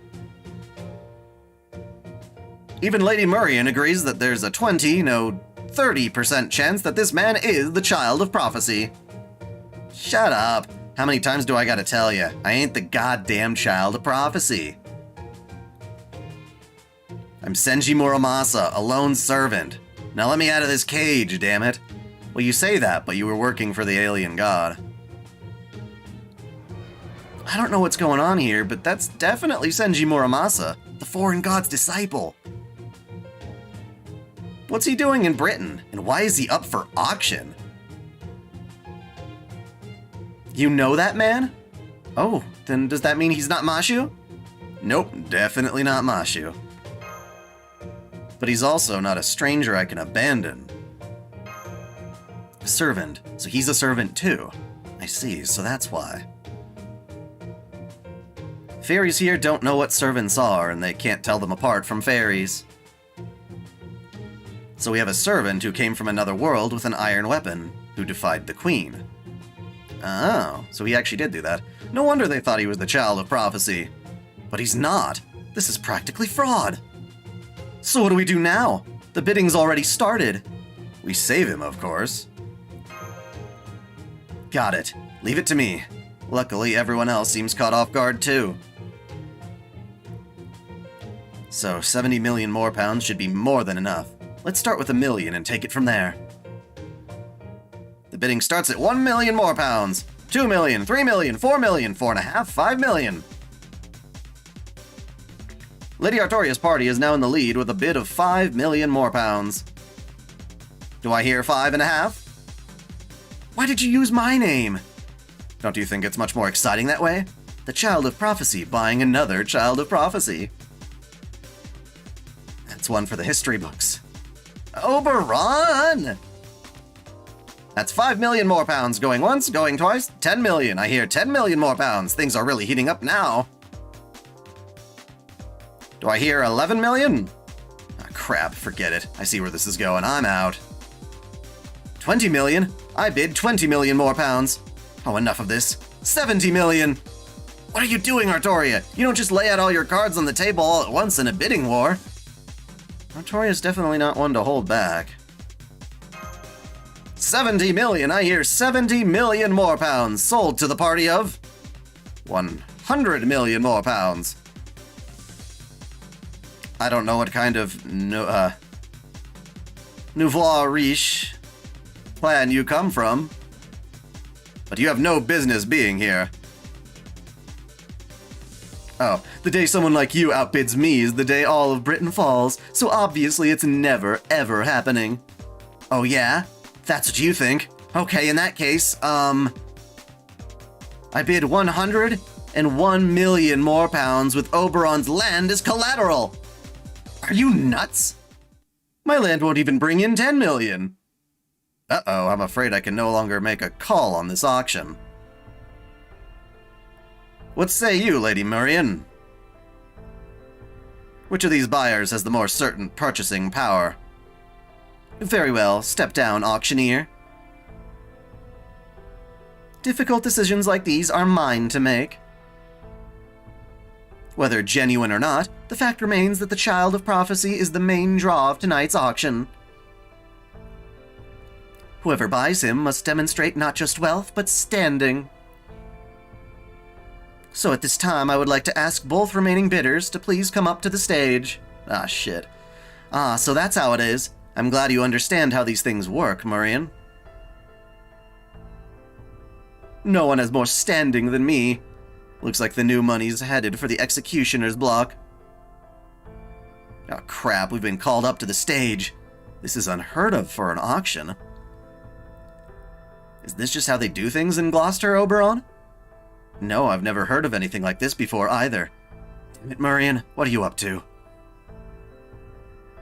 Artoria, I'm sure this is some kind of trap. It's best if you just stay in your seat. If you go up on that stage, you're going to regret... why is Artoria's chair empty? I'm afraid you're too late, Oberon. She already took Sarah's hand and headed for the stage. Damn it, why did she have to pick now of all times to develop an impulsive streak?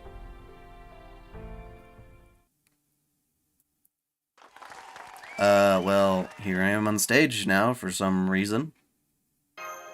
I need you to fight beside me, please. I don't want to do this alone. And let's start with you, Lady Spinel. Or should I say, Tamlin Tristan? Oh. Dun dun dun! Yep, that works.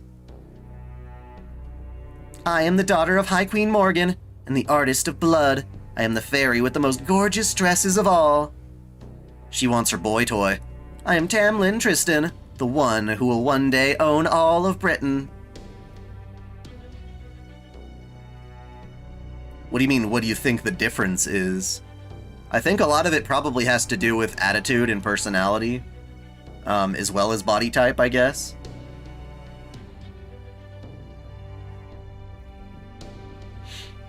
Well, your turn, little girl. Go on, share your pathetic name with all of us.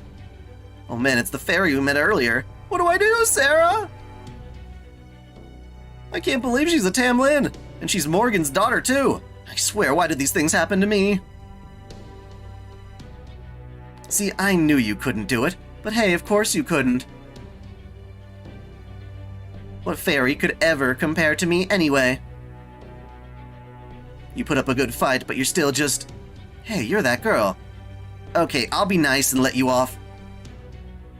Then allow me to introduce her instead. This fairy comes from the village of Tintagel, and will turn 16 this year. Oh shit, you know more than I did. This miraculous child wields magecraft she taught to herself, just like our queen did, and she also managed to slip a dragnet laid by Woodwoes himself. Please take a good look, everyone. This is the staff of selection she holds in her hands. Her name is Artoria, and she is the genuine child of prophecy. Oh, snap. What's more, the attendant beside her is a visitor from the outside world. She is the traveling star who will guide the child of prophecy, the other light that will save Britain. Her name is Sarah, and she is a human and master from proper human history. What? She knows about Sarah, too? No violence, please, Lady Tristan. The bidding is not yet over. Now that you are both here on stage, you both have an obligation to try and complete your bids.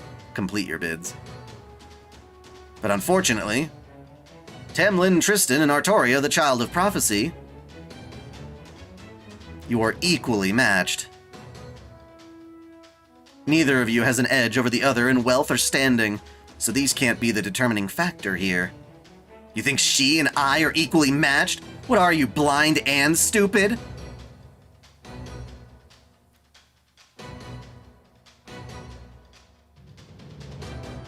It definitely matters what you said, Dawson. I think that's a factor in my opinion, too.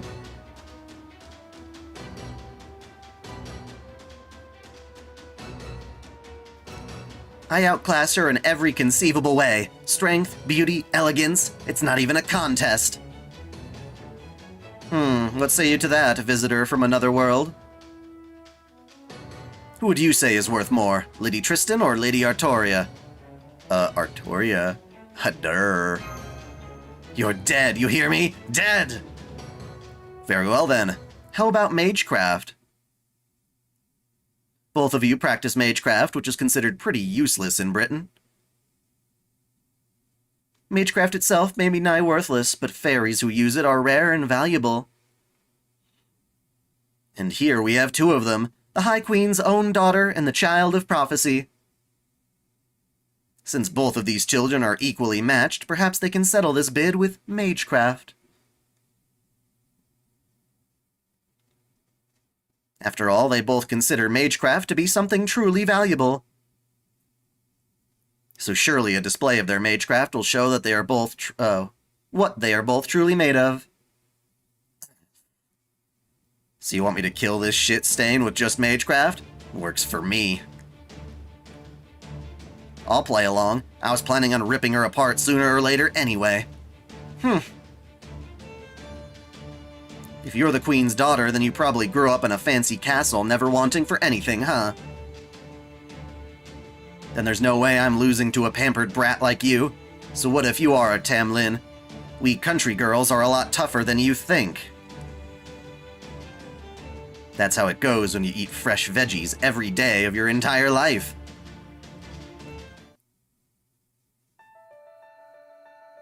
Interesting. Is she level 1 too?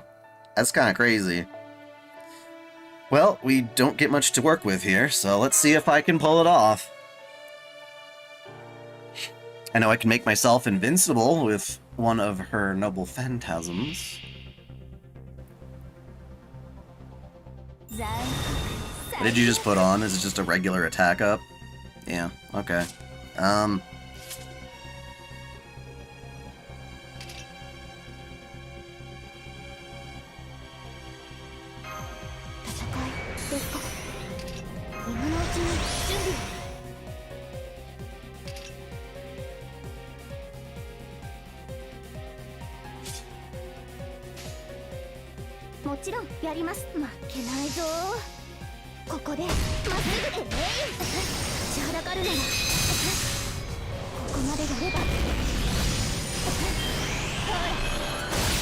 Oh damn, oh damn, oh damn, oh damn. Don't you dare touch me. Don't touch me. Alright.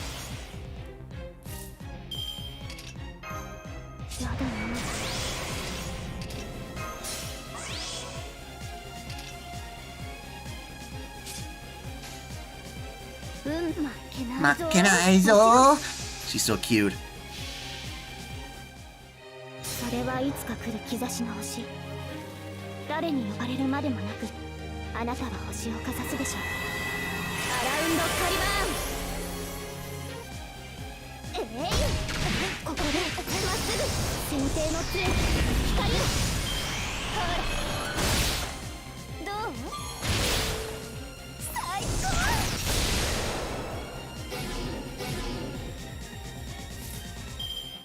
Okay, well, she's stunned for this turn, right? Oh, because her Magecraft is out. Alright. Well, she can't do anything this turn. I'll just beat the shit out of her again.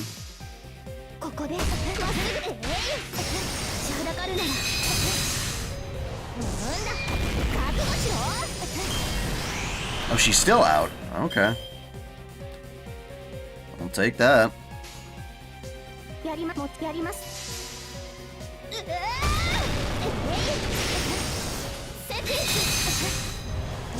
I'm assuming the fight's over that I've broken it now.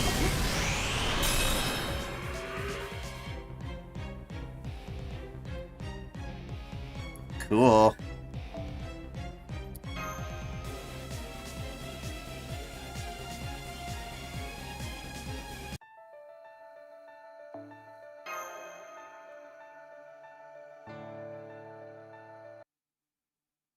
No, I didn't notice that.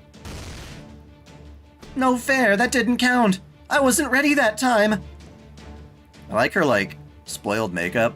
Like, runny makeup. This isn't my actual power. I'd have plenty of Magecraft if I just went back to the castle.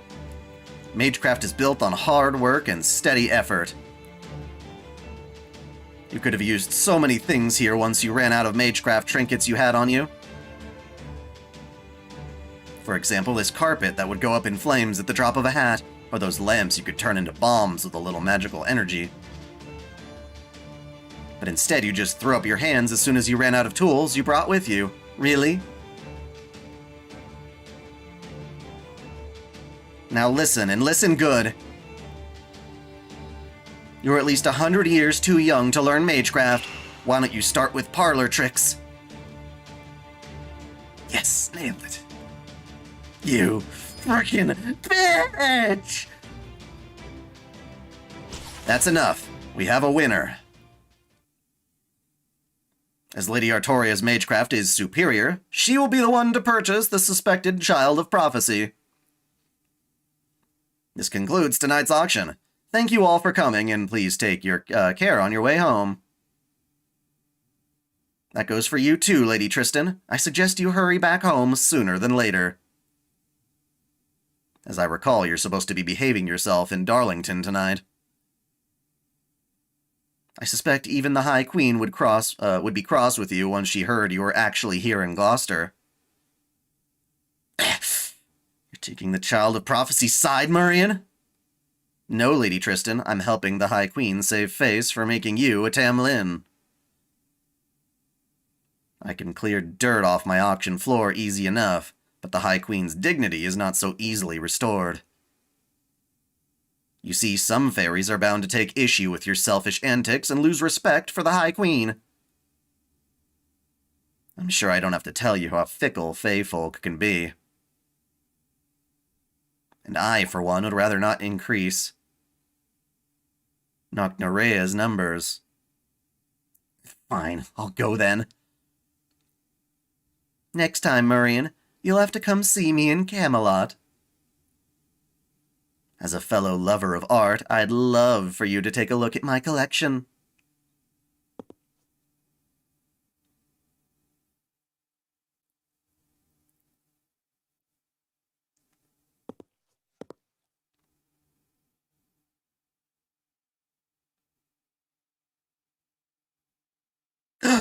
Oh man, it's finally over! That was so nerve-wracking. I thought for sure we were all gonna die. But that girl actually beat Lady Tristan. I can't believe it. She's no taller than me, and she has about the same amount of magical energy as me. But she carries herself with so much dignity. She's amazing. Unbelievably amazing. I wonder who that is. Did you hear a voice coming from backstage, too? Sorry, no, my nerves just caught up to me. So now my knees are knocking and my ears are ringing. Still, I couldn't just sit back and do nothing. She may have been dozens of times stronger than me.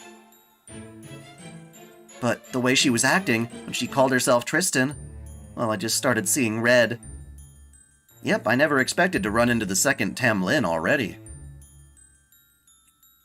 But hey, at least you won your Magecraft battle against her.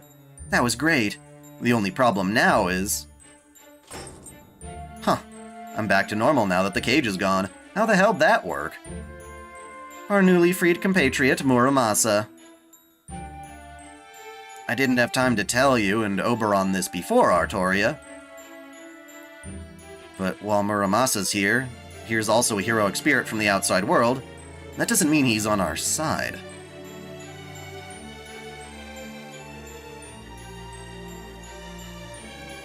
Carefree, yeah, Part 2 will be uploaded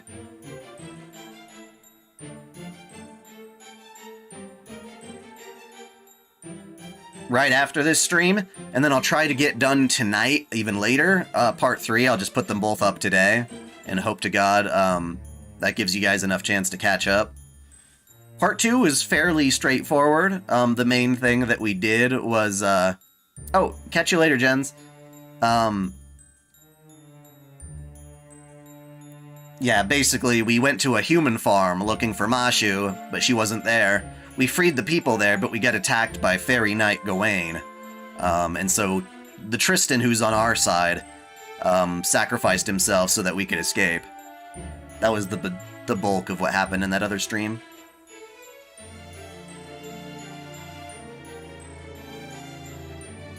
Well, no, I'm trying to get parts 2 and 3 out there for you guys so you can be caught up on your own time before tomorrow's stream, which will be part 4. You know what I mean? He's a disciple of the foreign god, which means he's working against proper human history. So he's your enemy, Sarah?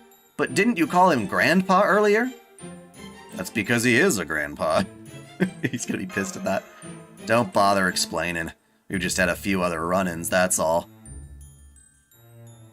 I ain't exactly mortal enemies with these people, but we ain't exactly friends either. We just keep running into each other for better or worse. Ain't that right, Sarah? If you want to fight me, I'll fight you.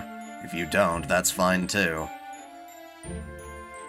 I'll even brew you a cup of tea if you want. Like they say, even chance acquaintances are divine ordinances.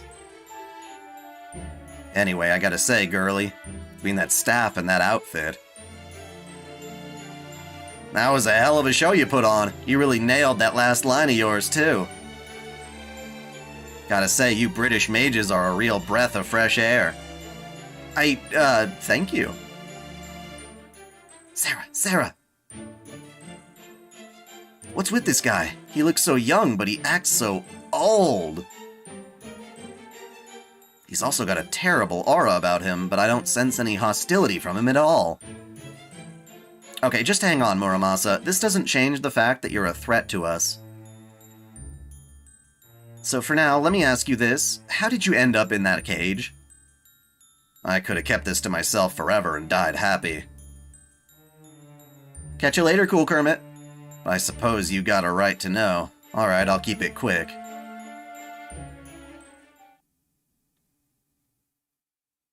After you people left Olympus, the foreign god gave me a new order. Yeah, it does feel a little Promised Neverlandy. Told me to infiltrate the British Lostbelt and take care of its king.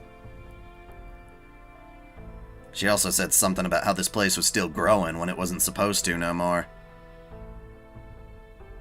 Rasputin had his hands full with something else. We couldn't get a hold of Limbo. Because we killed him! So I made my way here and broke into the big castle at the Lostbelt Center alone. Those Tamlin whatsits were so taken aback that I didn't have any trouble making my way to the throne room. But just when I was about to take the queen's head, someone crazy strong flew in out of nowhere. See you later, Drifter. The next thing I knew, I'd been knocked out clean out of the throne room. I tried to fight her off in the air, but she just swatted me down into a big hole outside the castle. She also punched a bunch of holes in my spirit core in the couple of seconds it took before I fell into the hole. A normal servant would probably have died about, 12 times from that. But unfortunately, the foreign god did something unnatural to my body to keep me alive. So I woke up later, still kicking. Once I was able to move about again, it took me 3 days to crawl out of the hole. I'd broken my sledgehammer during the fight, so I stopped by a village with a blacksmith and spent another 3 days there fixing it. On my way home, I got lost in some sort of weird woods and wandered around aimlessly for another 3 days before I collapsed. Would lolly kind of be considered a short girl body type, or... To me, a proper lolly is someone who has a petite body type, but also exemplifies elements of being young-spirited, kind of childlike in their attitude and actions. Like super moe cutesy kind of thing. That's what lolly is to me. Some people say it's just the body, but yeah.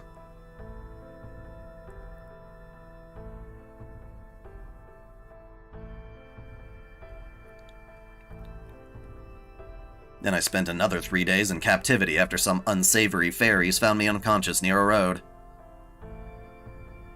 After that, they sold me to this strange city, where I spent the last 5 days talking and showing off what I can do with a forge. So there you have it. Embarrassing as it is, I still ain't done nothing of note here. Are you kidding? Just making it to Morgan's throne room is incredible. In the 2,000 years of the era of the High Queen, no warrior has ever made it all the way there before. Yeah? And you're an experienced smith, too. The catalog said you can make anything. Well, yeah. But you're still a bad servant, huh? Guess we'll just have to kill you here, then. It isn't a servant's actions to date that determine whether they're good or bad, Artoria.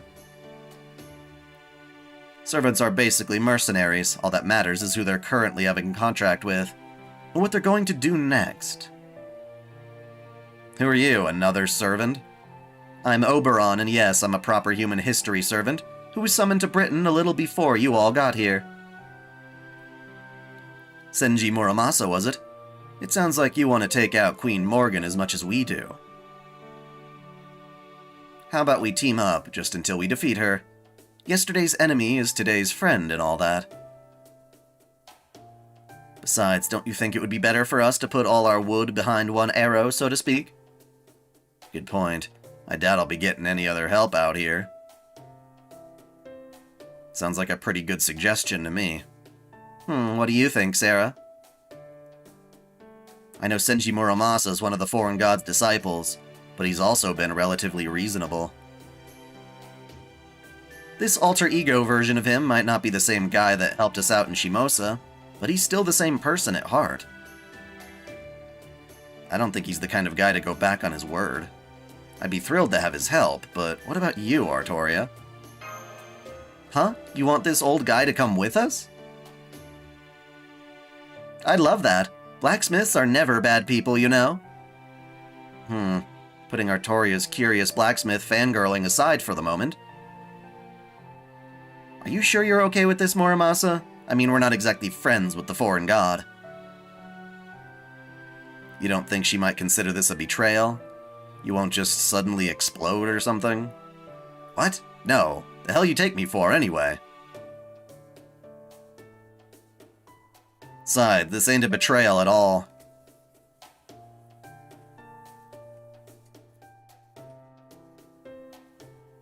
I'm just a swordsmith who accepted a job from the foreign god. Loyalty ain't part of it. The only thing that pisses me off about the idea of a loli is that if you were to consider someone like Maho Hiajo a loli, which you could argue based on, you know, her petite body type and stuff, even though she's a total adult who's constantly treated like a kid, even though it pisses her off. The problem isn't so much whether she's called a loli or not, but so much the stigma surrounding the term loli that would get everyone all pissed and be like, oh no, you guys are creepy for liking her. It's like, shut up. That's the only reason I try to, like, not have characters be called loli, because people take it too far. People are all upset. Okay, Caitlin P. Have a wonderful shift. I'm just a swordsmith who accepted a job from the foreign god. Loyalty ain't part of it. Hell, if I owe anyone a debt, it's that girl over there. You saved my bacon, so now I owe you. The child of prophecy, yeah? I've heard about you. If you just want me to stick around until you defeat the queen, I'm game. It doesn't even conflict with my contract with the foreign god. Yay! Muramasa joined the party! If you're all done, can I say something now? Thank you for bidding with the Gloucester auction house. Show me the money. Yep, gotta take care of the financial side of things. So if you all please come with me, I'll take you to Lady Murian, the Lord of Gloucester. She's expecting you at her mansion. Oh boy. Oh boy. We're about to give her counterfeit money to her face. I'm pretty sure she's gonna figure us out.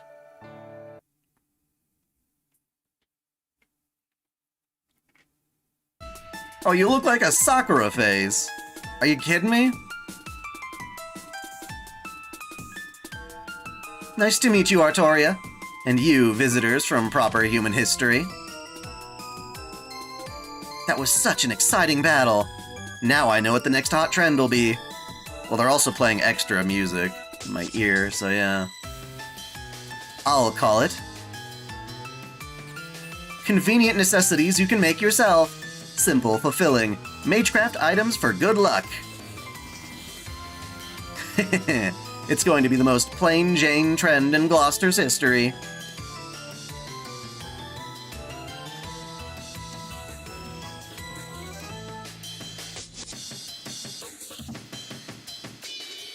So wait, is this Kazura drop? That's weird. Why is she a fairy? Oh, did that not go over too well? Let me just double check that real quick.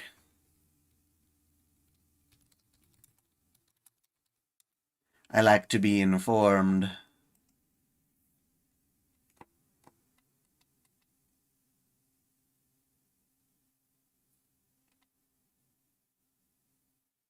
She shares many visual traits with one of the Sakura 5 Kazura drop.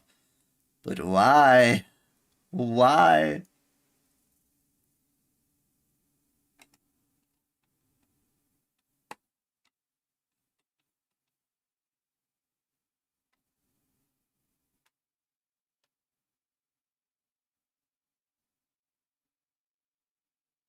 Okay, because... Oh, alright.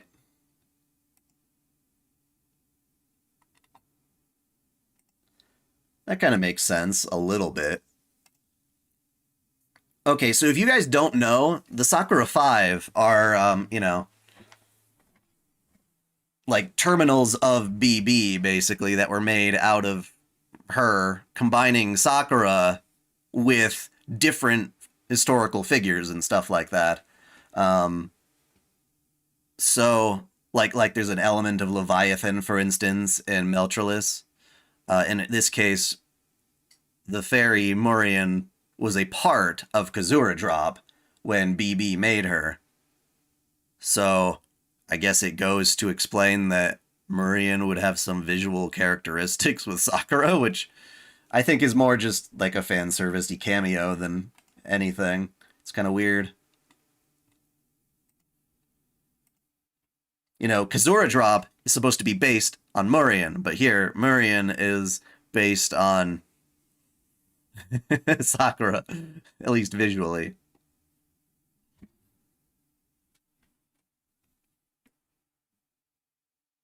Oh, did that not go over too well? I figured there was no other way a bunch of broke-ass, powerless, small-time fairies and humans wouldn't be feeling nervous after being summoned to the home of the most charismatic producer in all of Fairy Britain.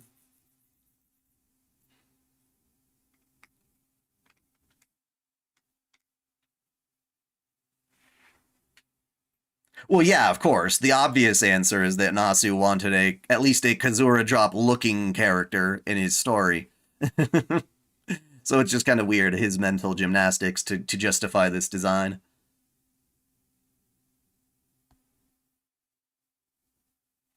So I thought I'd offset the tension and make sure you liked me by greeting you a little more cheerfully than I usually would. Good night, Dark Knight.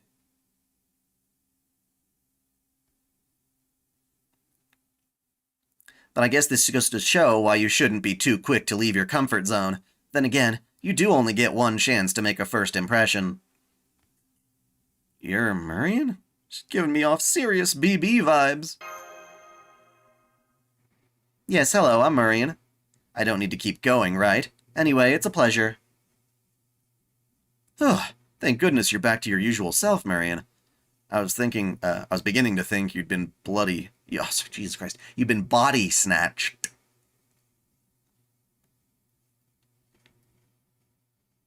What the hell was that? Are you turning into a Moors or something? Don't be rude, Oberon. I'm the perfect fairy lady, and I always will be. That was just me going above and beyond. I've been so excited to meet a human from proper human history who isn't barrel gut, you see. My fey eyes might not be exactly what they used to, but I can still make out auras. You're Sarah, yes? You're just as lovely as I thought you'd be. If it looked like you all you outsiders were like Beryl, I'd be killing you right now in a fit of rage. Fair enough. But I'm relieved to see you have a perfectly decent aura about you. It's enough to give me hope, if just a little. Thanks, but we're still trying to wrap our heads around this situation. So you know about proper human history, and you're welcoming us here anyway? Do I have that right?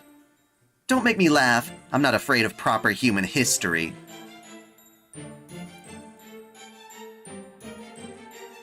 I'm sorry, that's not quite right. It's not proper human history that worries me. It's you Chaldeans. From what I've been told, you've been to all sorts of other worlds. So first of all, I'm going to learn for myself exactly what it is you plan on doing in Fairy Britain. Though I already have a pretty good idea thanks to what Muramasa told me. Muramasa? You told her about us? Hey, I never dreamed we were going to end up working together. So yeah, I told her about what happened in Olympus after she interrogated me, but just a little. Interrogated you? Is that how you saw that? In here I thought I was having a lovely tea party. I mean, I suppose I might have had a teensy bit of trouble containing my excitement. After you told me all those fascinating things about the foreign god, the trees of emptiness, the cryptors, the alter egos, but even so. You call that teensy? So it's not true that the Wing Clan are the most mild-mannered of these fairies, then?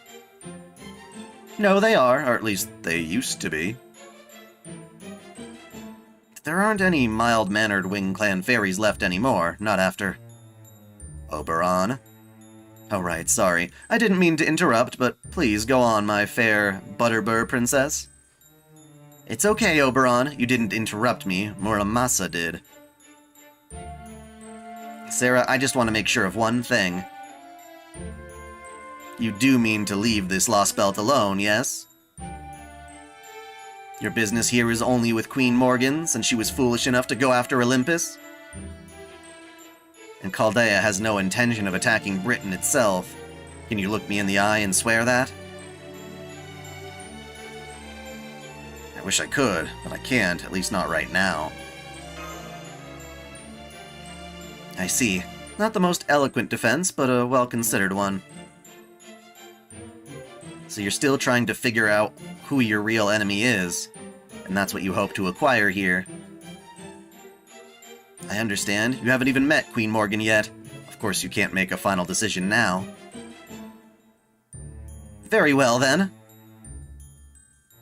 Normally I would capture you all here and present you to the Queen. But instead, I'm going to hold off on making a decision for now, much the way you are. As long as Chaldea leaves Britain itself alone, I won't get in your way. So you're welcome to keep enjoying your sightseeing in Britain. As for you, Lady Artoria, have you memorized Einzel's final prophecy? More or less. Let me see. This is the story of a single future, what became of the island of mystics that was reduced to the land of the Fae. Those of you without sin, take your leave now, for here you will find the Queen's bottomless castle. But we only need to hold out a little longer. On the dawn of the 2000th year, the King of Salvation will appear. Yeah, I saw your answer. The child who will bring we Fae folk and humans together. The child who will save the world. Once she has averted catastrophe in the city of iron and sea of soot, her pilgrimage shall truly begin.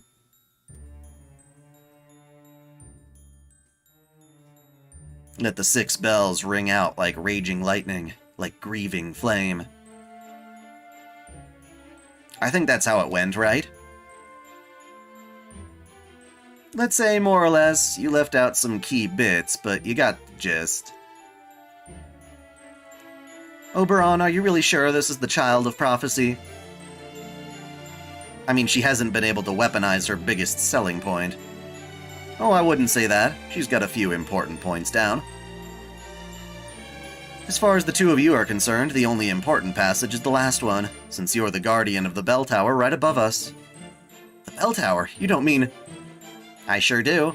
One of the 6 bells described in the prophecy is above us right now. And I believe you found one in Salisbury too, didn't you? Wait, are you saying you didn't come here to ring Gloucester's bell? Well... We actually came here looking for someone, a human girl named Mashu. Mashu? Sorry, but no one in Gloucester has ever spoken that word before. Are you sure she's not in another city? Ah, okay, I thought one of your usual crew was missing. What happened? You get separated and come to Gloucester looking for her? Well, yeah. I mean, we heard there was going to be a fairy with an unusual iron weapon being put up for auction. How are we supposed to know that was going to be you? I guess I have to take some of the blame for that. I should have looked into this more closely. I could have at least found out if the fairy being sold was male or female if I'd just snuck into the auctions hall. Personally, for me, loli is a tag that I would prefer to just say, like, minus loli whenever I'm, like, searching for things online. Because I don't want to see that kind of dojin or those kinds of pictures. Because to me, I do associate that term more so with, like, actual child characters. Not teenagers, not petite people, but, like, actual, like, kids. You know what I mean? So... But when everyone starts broadening the definition of loli to mean people who are a certain body type, well, I'm like, that's debatable, because some people act totally mature and they just have younger looking bodies, I guess. But yeah. Thank you, Robert. Interesting, I haven't actually heard of that currency before. RON.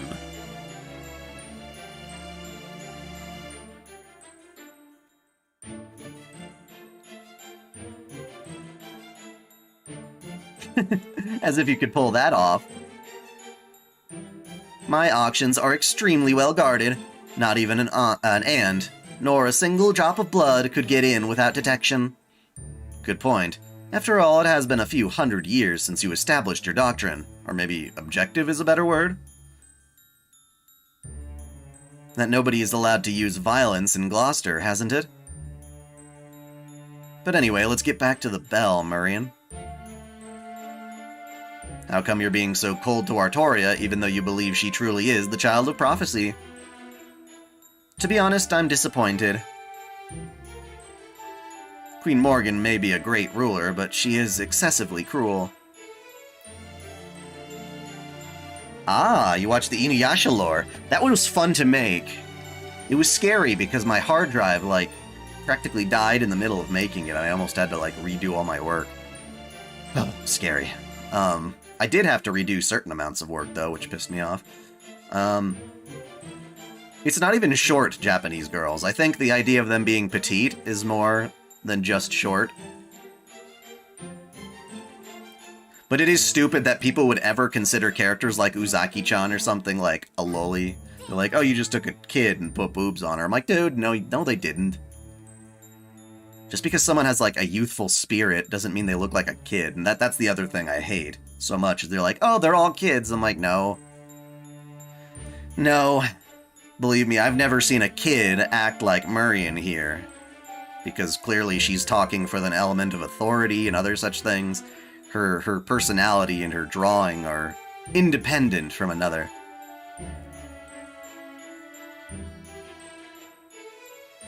Queen Morgan may be a great ruler, but she is excessively cruel. But then other people are like, oh, well, she doesn't have any... You can't win with these people. Because if they have boobs, you complain that they're either over-sexualized, or that they're just children with boobs. But if you don't give them boobs, they're like, wow, now you're just a child. Like they're expecting boobs to be the defining factor of what makes someone an adult, even though that's not true.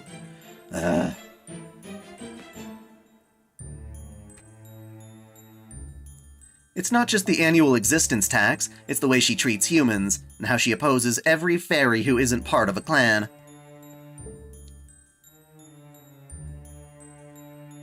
It's the way she fails to handle the calamities. The way she monopolizes the flotsam. The laws that keep our society a pale imitation of human civilization. Which section am I at? I don't know which number, but we're doing the Muramasa auction right now.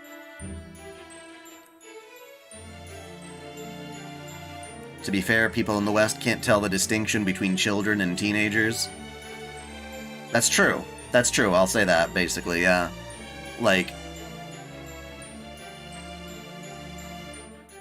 there's a certain point in our biological development when we start looking like adults, or people who are capable of having children, you know? It's called puberty. And yes, you can be someone who's gone through puberty, but still not the age of 18. And if I found out that someone I was interested in was, you know, in real life, younger than that, I'd be like, oh, okay, back off. That doesn't mean I don't necessarily find them attractive or not. It just means that there's an obvious reason why it would be inappropriate for you to pursue that person. And it has to do with their mental maturity, their experiences in life, not what their body looks like. You know what I mean? Because again, it's like when you do the To Catch a Predator things, that show with Chris Hansen, he hires college-age girls to pretend like they're younger. The reason these guys are getting arrested isn't because they thought that this college-age girl was attractive. It's because they were specifically looking for someone underage. So, that's what's crazy. And so when it comes to, you know, anime characters and things like that, Japan naturally looks at like a 16-year-old, a 15-year-old, and they're like, yeah, that's more like what the West thinks of 18-year-olds and things like that. So it's not like them trying to say, oh, these are children, we love making them children. It's like, no, they draw what they believe are genuinely post-pubescent, attractive, yet young women. And at the age when they're most likely to think about this stuff and experience this stuff, and they're just being honest about it. And so if our laws, if our morals think, oh my god, she needs to be 18, then just put that in your head, she might as well be, in like 90% of the cases. They might as well be.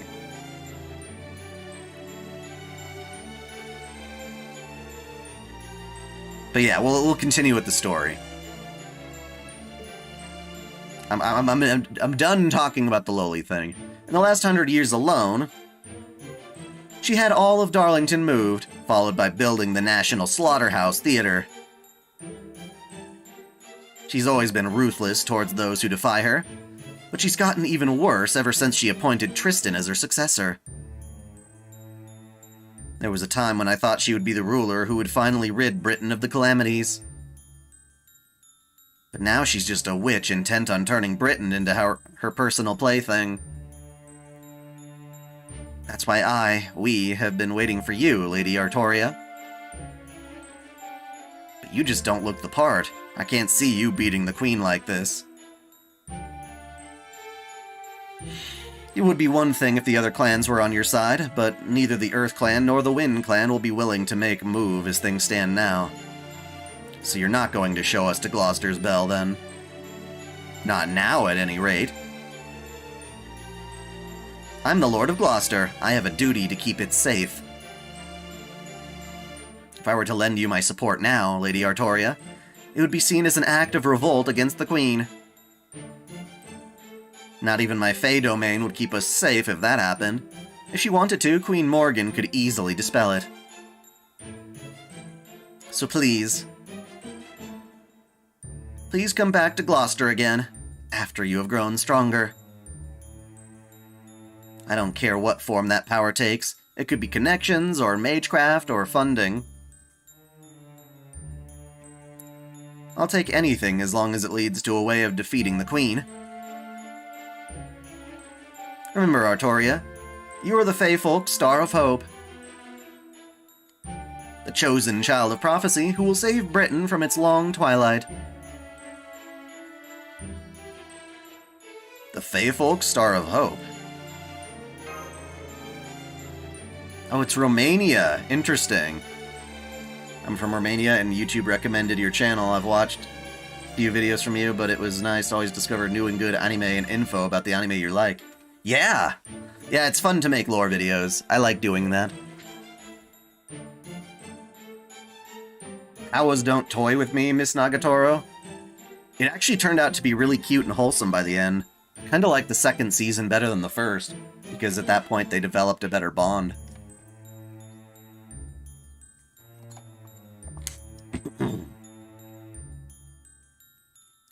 Which was a very cute show, I liked it.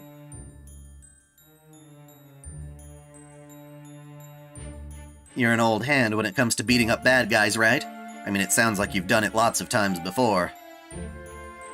Okay, Marine. I get that you're not our enemy now, and I'm grateful for that. But what I don't get is why you go to all this trouble to help us. Even given what you already knew about us from Muramasa, we're still outsiders who in some ways pose as much of a threat as Queen Morgan. Yet you already seem to have a deep trust for Chaldea, or rather, for Sarah, and that just doesn't add up. Damn, 100 kilometers from Dracula. I guess that would piss off Vlad III, or at least in Fate. In Fate Stay Night. In Fate Apocrypha, Vlad doesn't like being associated with a vampire. His whole wish on the Grail would be to fix his reputation. Since FGO seems to add lore by adding past story lore, do you know if you would have to replace any of your lore videos?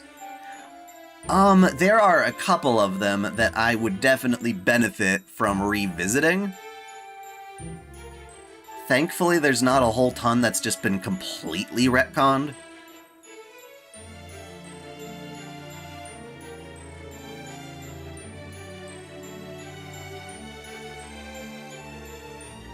What about Extra Vlad? I try not to give a crap about Extra Vlad. He seems like a really annoying character to me. I mean, I did experience him in Fate Extra back when I played it, but I didn't really like him or get invested in him at all.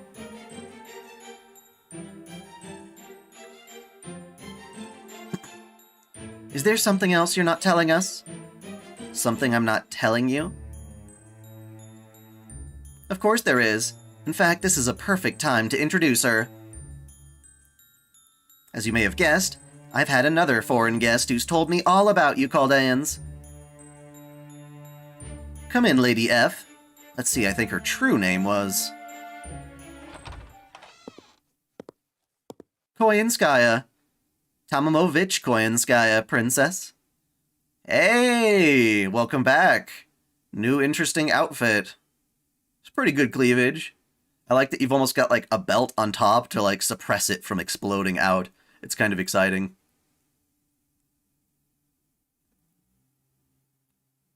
Not your best outfit, but it's okay. Good day, my dear Chaldeans. I'm so glad to see you all doing so well.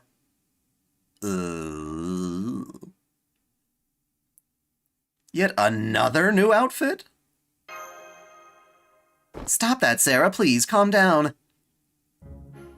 Didn't I already tell you I won't abide violence in Gloucester? Besides, she's an important guest of mine, a business partner, really. Yeah, I know about the assassination classroom thing. I thought it was dumb. It's hard for me to really tie into that because I'm like, a school library has manga? Mine never had that. I'd be more upset if it were like a general public library and it was in its appropriate, like, teenager section or whatever. Or definitely banned from, like, a bookstore if something like that had happened. The worst part about it, though, is the guy who got the book banned from the school library was doing it not because he actually believed that book was causing, you know, gun violence. Definitely not. It's because, you know, he was trying to politicize on a tragedy. That's really what it was. To be like, oh, look at me, I'm doing something to fix the problem. Even though you're not. At all. So, that was the worst part of that whole thing. She means Britain no harm, and she has no intention of interfering with Chaldea either. For once. After all, under most circumstances, she wouldn't even be here now. The only reason she's still here is because I insisted she stay after she tried to leave. And why did you do that? Because she's an excellent bodyguard. It's a shame she's so money-grubbing, but her combat prowess more than makes up for it.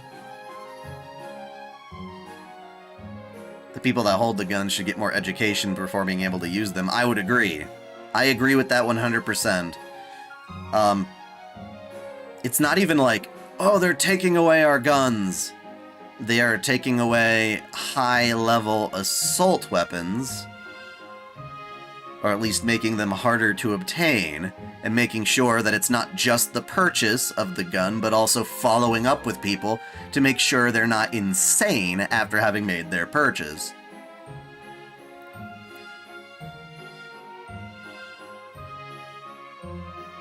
I agree that it's one of those things that people who are mature enough can perhaps prove their maturity for and get their hands on. And that the burden of maturity should be much higher than, say, something like a work of fiction. Because what are you going to do if you watch a bunch of fiction? Throw a disc at someone? Like, attack someone with a broken CD? No. No, you're going to watch the movie, you're going to say things online. Like, that stuff's not inherently dangerous. But a gun, that's different.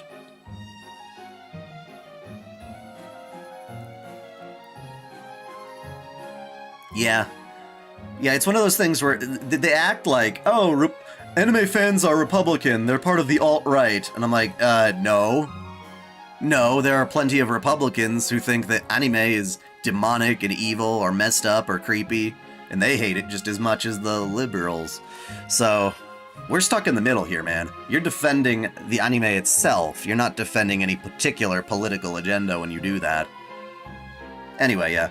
This way I don't have a bow to bow and scrape to the Fang Clan or the Tamlin.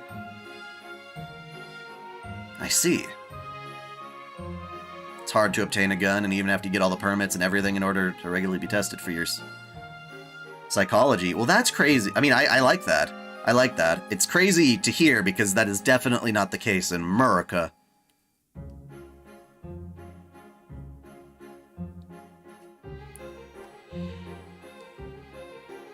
Well, NTR is not, like, harmful fiction. It's fiction that, like, is meant to provoke your emotions, but it's not like, wow. Cheating on someone, for instance, isn't illegal. It's just, grounds for divorce. That part's legal, but that's between the two people. It's civil. There you go, it's civil court. I was told he lost contact with you after you took Beryl Gut off to who knows where. So now you're picking through Britain for stuff to sell? What are you playing at here, Koyanskaya?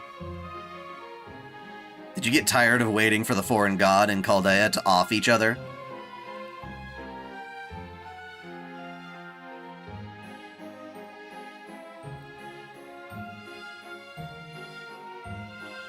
That's fine. Wow, 2 o'clock in the morning. I'm glad you're here that early. I mean, stay as long as you want. And now decide to show your true colors, not that the foreign god's shown up? Oh no, nothing like that. The foreign god and I are in equal standing, you know. I'm still not sure exactly what that god is, but I'm sure our contract clearly states that neither will interfere with the other until our goals have been achieved. Suffice to say, I've never been in the same position or shared the same perspective as you three alter egos. You, Lord Rasputin, and Lord Limbo are all servants summoned by the foreign god. But I'm a servant who manifested under her own power, so I'm free to do whatever I like. I'm only staying here now because I found Lady Murian's proposal appealing. I have no interest in this British Lostbelt. Or in you Chaldeans, who are apparently determined to get yourselves killed by sticking your noses in where they don't belong. Or in whatever Queenie is up to, or in Fairy Britain's humans, for that matter. I do hope I've made myself clear. So you're not gonna do anything bad? Why no, of course not. This world is already in such bad shape, there's really nothing more for me to do. The problem with the Grand Theft Auto thing is the idea with fiction. Yeah, it's like, first of all, if you play a bunch of Grand Theft Auto and then you want to go do bad things to people, you should still be stopped by the law from getting the means to do those bad things to people, such as getting a driver's license or getting those weapons or doing any of that kind of stuff. You know? That's how it be. So just because the game put an idea in your head, that doesn't mean the idea in your head is the biggest thing to blame, so much as the actual carrying out of that thought. Video games, even violent ones or whatever, they put thoughts in your head. But that doesn't mean those thoughts are endorsing specific behaviors, even if they appear to in some ways or whatever.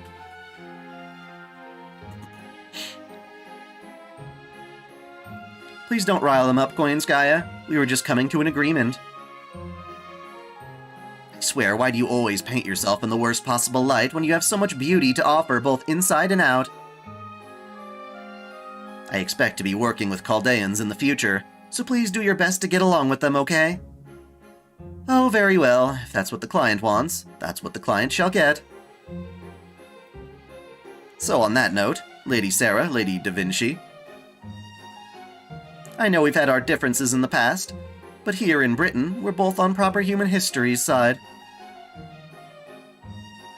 So I propose we let bygones be bygones and focus on accomplishing our respective goals.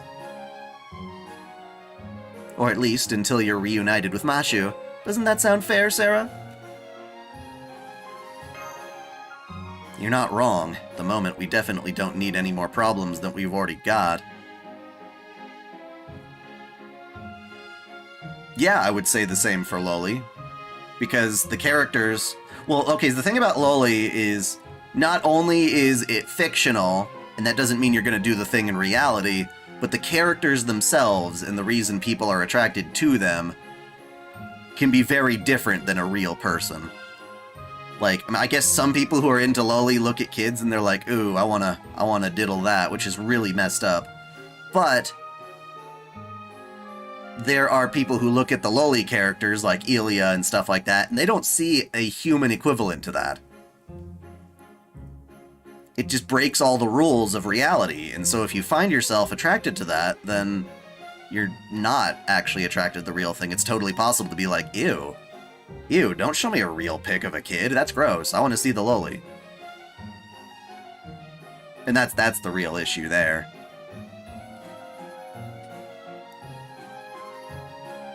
If you're willing to leave us alone, we'll do the same for you. If you ask me, we should cut her down now and be done with it. But I guess we couldn't get away with that in front of Murian anyway. I don't really know this lady, so I'll go along with whatever you all think is best. And I think anyone who's actually been convicted of that kind of stuff and then tries to throw fiction under the bus is making a major excuse. They're trying to excuse their own horrible behavior and terrible decisions by saying, "Oh, the fiction made me do it." A wise decision, everyone. Very well, then. I'll continue to enjoy my latest pleasure trip here in... Well, I, for one, hate your guts. Huh. It's Oberon, right? I'm sorry I didn't quite catch that. Shut up, don't talk to me. Every word you speak feels like it's rotting my ears. Murian, I'm saying this to you as your friend. That thing is an abomination. Your trust is completely wasted on her. I'd wash my hands of her now if I were you. I don't know, I still like her. She's evil, but whatever. Well, that couldn't have ended much worse than it did. You must have done something really heinous, some really heinous things to them, Koyanskaya. Oh, absolutely. At least she owns up to that. Between wiping out Lord Gordolf's team of mercenaries, occupying Chaldea's headquarters, and turning its personnel into ice cubes, I'd say they came by that hatred honestly. But I don't know anything about that Oberon servant. Who is he? He doesn't seem to be from Fairy Britain. Oberon just showed up in the Welsh forest about 2 months ago.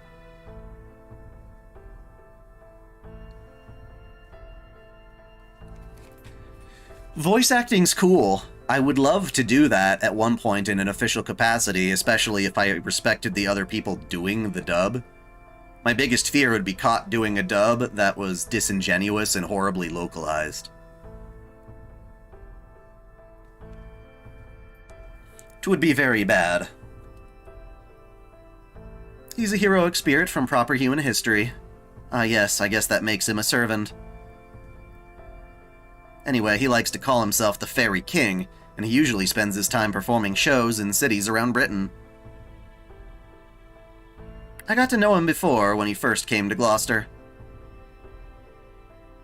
At first, I was thrilled to have found a fellow Wing Clan fairy, since he looked so much like one, but...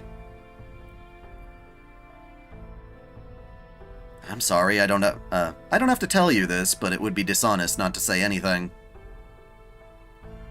I know I may look like a Wing Clan fairy, but I'm not. After all, your clanmates are already... But hey, never mind that. You're the Lord of Gloucester, right? Then please, I need you to give me an unsecured loan. The fate of the whole world depends on it.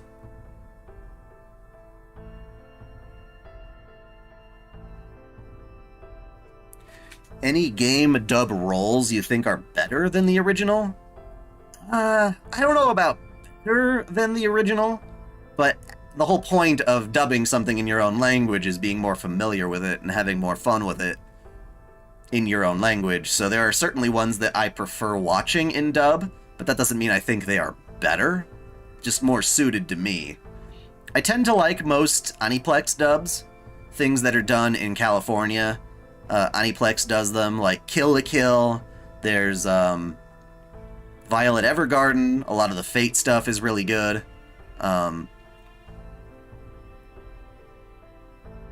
That kind of thing, as far as dubs go. Cowboy Bebop, definitely a very good choice for a dub.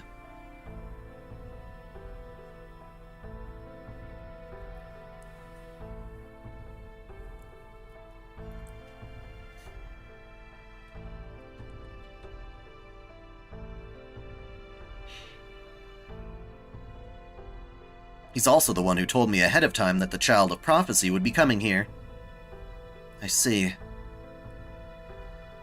Hopefully he just has keen instincts, but either way, it's probably better to squash annoying bugs like him at the first opportunity.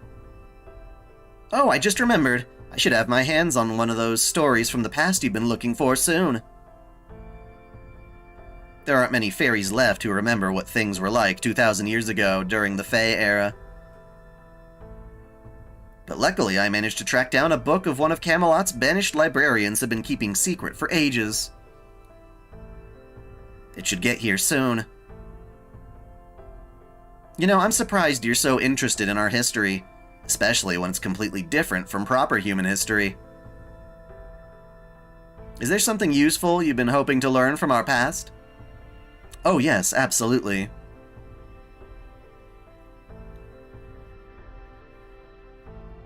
Well, luckily, a lot of video game dubs are done in, from out of California as well. At least anime-based games and things like that, so Three Houses definitely counts as one of those.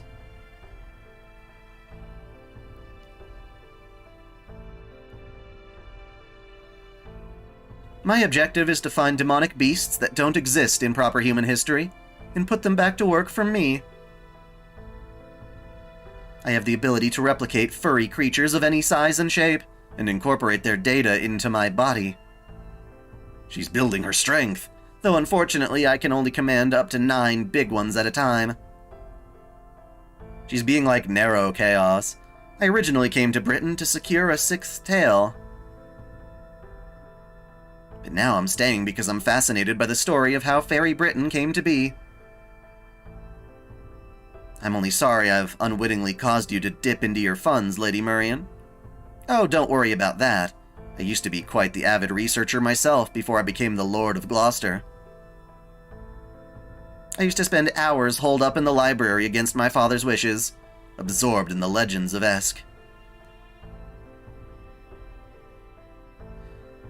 I was a total bookworm, at least until the Queen let those barbarians torch the whole place. Then... Are you going to revolt against the Queen once the Child of Prophecy has grown stronger? No way! The hope of all Fae folk, Britain's savior?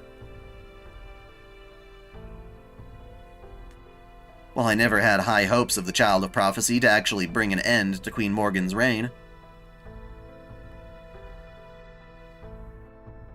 I won't deny that I've occasionally entertained the possibility.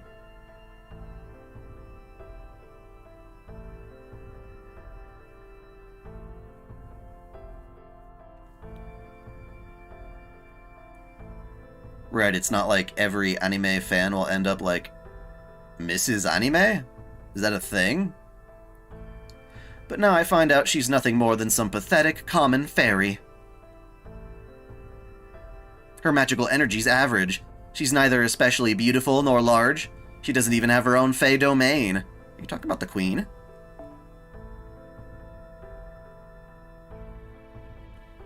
Oh, no, she's sad that... No, she's talking about Mashu,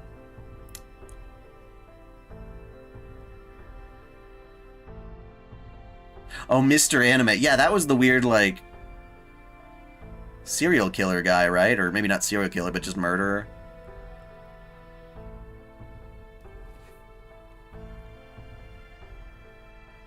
There's no way a fairy like that could possibly save anyone.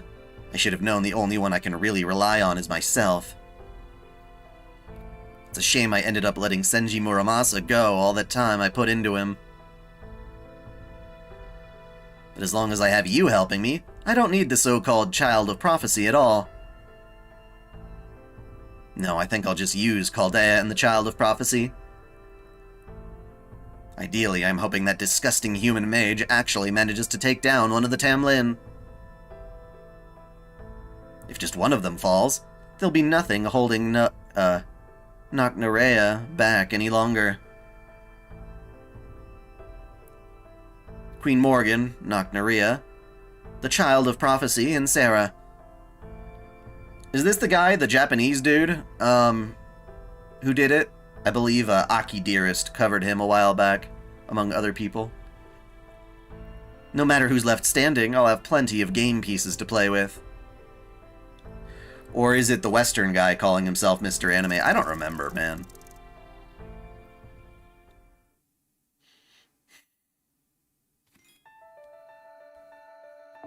There have been a handful of psychos who have used anime as their theme for being a nut. Damn it, Oberon! Why'd you have to ruin our precious chance to speak with the head of another clan? That might have been the coldest you need to leave now I've ever heard. I understand why you're upset. I'll admit I behaved kind of childishly. But I'm not going to apologize. I only said what needed saying. I loved it, Oberon. It takes real guts to say something like that to that fox woman's face. Oh, the otaku killer, that's what it was. Thank you, Vladimirovna. That's what, I remember from Aki Dearest. Well, maybe not guts so much as a thick skin. Either way, it was impressive. You'll have to tell me some tales of your escapades later. I'd bet you got some real whoppers. Are you sure we shouldn't at least try to apologize? I don't know about me, but Murian seemed like she was willing to help out Chaldea. Or at least Sarah. Oh, don't worry about that. Murian never had any intention of helping us out. Really? Oh, right, now that she has Koyanskaya. Yep. She's got a trump card she can use however she likes. Oh, your question? Liam, wait. So would that rule be for every loli? I don't really... What rule are we talking about for lolis? I guess that's why I couldn't answer your question, because it's referencing an even previous post. So what would... If you could just clarify the question for me, it would help.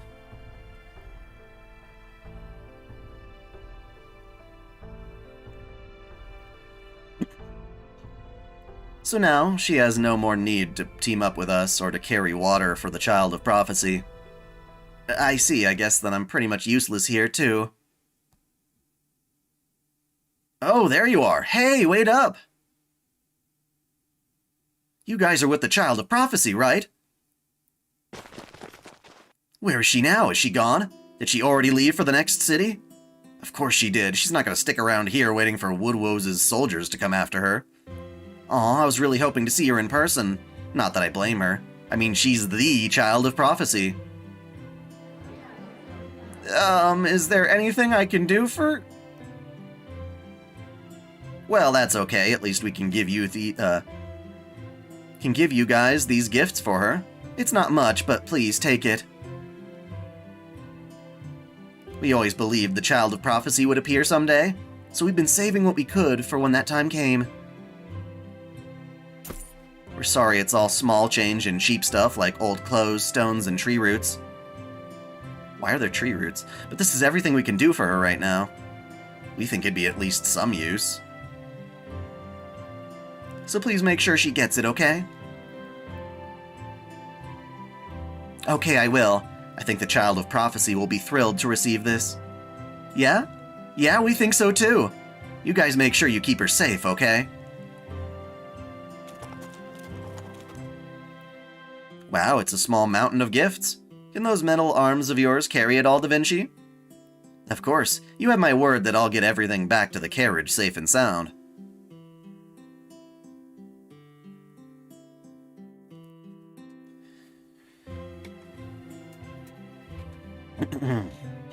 I'll admit that there are some lolly designs that look really photorealistic. And personally, I've been seeing some of the weird crap that people are making with AI that are just like, they look just like little girls. And I'm just like, ah, God, get out of my feed. So, I do think that there are certain depictions of loli that are way more egregious than others.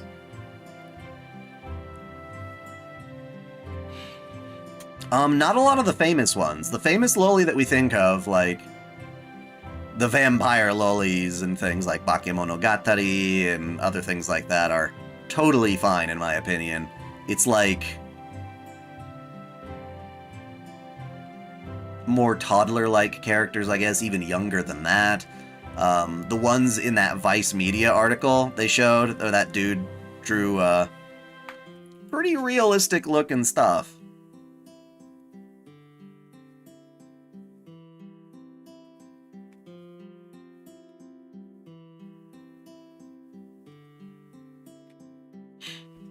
Like, obviously it's not a real picture, but it's using a really heavy photorealistic style, and it's just like, ugh.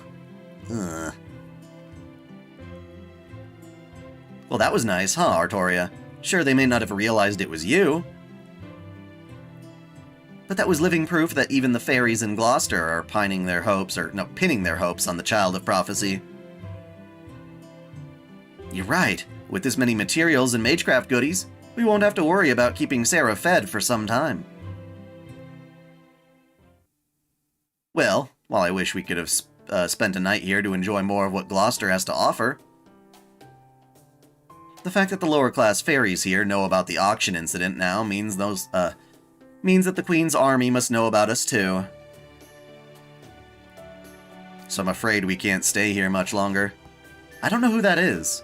H. Anime Review. I guess that's true, but we still haven't found any new leads on Mashu. If Murian hasn't heard anything about her, then there aren't any leads here to find. And since it seems that no one in Salisbury or Gloucester has seen her, our hands are tied for the moment. Let's not forget we're also wanted for that ranch incident, so we have to be careful not to be anywhere near the Queen's soldiers are likely to nab us.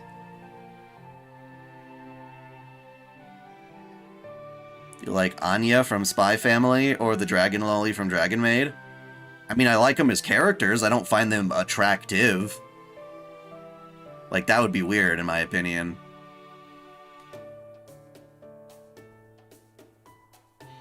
Sorry, I have to ask, would it be suicide to go to other cities? Yes, it would. That goes for Salisbury, too. It's too dangerous right now. So instead, what if we kept looking for Mashu via different means? You guys can lay low, and in the meantime, I'll go around to the different areas looking for information on her. Just because you guys can't look for her now doesn't mean I can't, after all.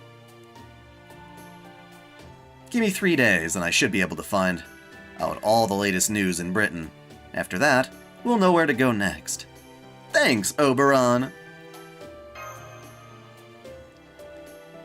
No need to thank me, I can't deny it's not the most proactive method after all. So we'll be camping out for a while, huh? Then we'll have to go look for an out-of-the-way campsite. Don't worry, I'm great at pitching tents. I know you are. I also know all the different bounded fields we need to keep undesirables away. Really? That's great to hear, but you won't need any of that this time around. Huh? Oh, now I see. Sorry to steal your thunder, Artoria. But we really need to play it safe here, so I'm afraid you'll have to wait for another time. Alright, let's get going to my secret base. You have one, huh? See that forest over there, past the Western Hill? That's the Welsh Forest. The one you just sold? It's a place that's long been abandoned by fairies and humans alike, where old, dried-up things go to rest. And it's the personal domain of yours truly.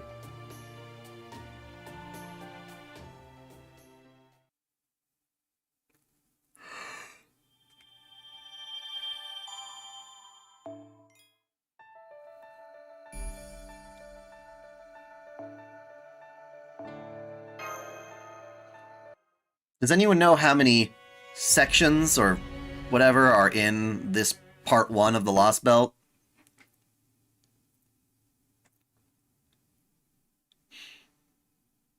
There it is, Annis. That's Sheffield, the biggest hub city in all of northern Britain. What an incredible citadel. Is that a castle up there on the hill? That's right. It's the only place with ramparts like that apart from Camelot. Did you know there's something special about Fairy Britain's ramparts? They're also bounded fields. The fairies that build them take a lot of time making sure they come out just right. I know you have to wait. I'm talking about, okay, 9 sections for part 1. And I'm in section 5? That's not too bad. I heard this was like long as shit, but that's not too bad. Basically, nobody can get past these walls except through the gate. If the gate's open, you're free to pass. If it's closed, nothing's getting through. Those are the rules these kinds of magic walls are built with. Plumbing and windows aside, as long as you can keep the gate protected, everything inside will be safe. They say Bogart's the one who had all this built, including the castle. Bogart? Is that the Lord of Sheffield? Sure is. He's also known as Bogart the Braggart and Bogart the Loveless. He didn't just lose the battle to decide who would lead the Fang clan. He's also so unruly he got kicked out of Norwich. So he was once in the running for the lead of the Fang clan. He must be quite the fairy then. Braggart speaks for itself, but why is he known as Loveless? Because he swore off marrying for love, and now only takes human women as wives. Oh. Every fairy he married in the past all hated his guts. The only reason he lost his mana battle with Woodwoes and his money game with the Spriggan is because his wives betrayed him. When they were done with him, he didn't have any place left to go. Ever since, he's only taken human women as wives. Says that at least slaves will never betray him. So that's why he's called Bogart the Loveless. If you ask me, though, I think he still wants love. He just doesn't trust it anymore. I see, it sounds like he's been through a lot. But that just makes the fact that he still managed to build an amazing castle even more impressive. You really have a thing for castles, huh, Annis? Maybe you really are from the upper-class world, then. Is anything coming back to you yet? It'd be great if you can at least tell us where you're from. No, I still can't remember anything from before you all saved me. But I do get the feeling I had something very important I needed to accomplish. Well, of course you do. You're the child of prophecy. You're the Tamlin who's gonna keep us all safe. The one who's gonna save all of Britain. I hope you're right. I've seen so many different sides of Britain on the way here. I know it's been it's been less than 10 days since we started traveling together, but I've seen enough to know that it's a beautiful, beautiful country. If this power I possess really is meant to keep this country safe, nothing would make me happier. Hey, Wag, Rob, we're gonna have to go through the checkpoint soon. This is our last chance to let her go. I say we call a go-between and get this over with. Oh, right, yeah, it's probably not a good idea to go into Sheffield right now. But then again, we've also come this far, it wouldn't hurt to stick together a little bit more, right? Huh? Aren't we gonna introduce Anne as the Bogart, Rob? Then of course we've gotta go to the castle. Fine. Just do what you want. We only started being merchants because we couldn't cut it as thieves. This kind of merch was always gonna be too rich for our blood. Oh yeah, the dog. Forgot all about that. How do you feel about Jankenpon type of fights? You mean like in a video game? I know what Jankenpon is, but...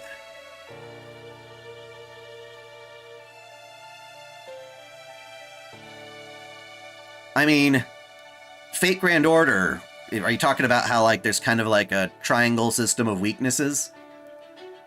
That kind of system works out pretty well. And then, yeah, as long as it's not something like... Freaking, what was it? Like, Fate Extra's battle system was a bit unruly, admittedly. You kind of had to do a lot of memorization, or just look it up on a guide, to avoid dying too many times just to not knowing what the enemy's going to do. And so the ferry's cart stopped in Sheffield. At this point, Sarah was still sleeping in the nameless woods. Really? Really? Wow, we were sleeping there for ages. And Da Vinci had just become acquainted with Mike, the pub owner in Salisbury. I didn't know these were flashbacks. And so this other child of prophecy made her way into Sheffield. None the wiser that they were in the midst of a rebellion against High Queen Morgan.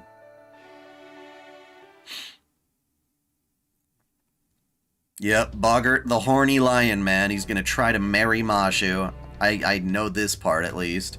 I can see that coming. He takes humans as his wives, and he's gonna find out she's a human. He's gonna be like, I want her. That little girl is the child of prophecy? Yes, Mr. Bogart, sir, we're sure of it. She's got iron armor, an iron shield, a dangerous-looking iron pipe, and she's strong enough to smash boulders. Please don't ask us where she came from. That's her secret to keep. But we're positive Annis here is the child of prophecy who's gonna save Britain. So we're hoping you'll treat her well and appreciate her accordingly. Appraise her accordingly. Idiots, do you really think you could put one over on me? That girl is no fairy. She's a human. Huh? Annis is a human? Oh, you're joking, right? Right. Agreed, Dawson. Agreed. She's just got as much magical energy as a fairy. Besides, no human could possibly be that strong. Not necessarily, it's very rare, but there are some humans who are also fearsome warriors. That girl there does smell like a fairy, but she also has just a whiff of human about her. You must think I'm a fool if you really believed you could pawn such defective merchandise on me. Here in my city of Sheffield, liars are no better than criminals, and fraud is a crime punishable by death. Guards, arrest those merchants and have them hanged. You can throw the girl in a prison cell. Yes, sir. Save us, Annis! Oh! I'm sorry, but please stand down. Also, Rob and Wag are not liars. I can't remember anything right now, so I don't know if I really am the child of prophecy or not. Oh, Arnold voice. Yeah, you know what? Fine. You asked so kindly multiple times. But if they believe I am, then that's what I'm going to be for them. So if you're going to treat them like criminals, I insist you treat me like one too. Annis!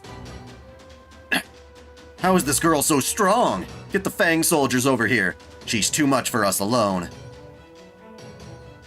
Whatever you do, keep Lord Bogart safe. Hold it. There's no need for that. This girl means it's no harm. It seems you aren't pulling a fast one after all. Very well, I'll hear you out. Go ahead and give the merchants their payment. Now what is your name, brave girl? Oh, Rob and Wag call me Annis. It's a lovely name. Annis. Offer. Do you generally make a habit of eating children? No? Then forget about going by Annis. What?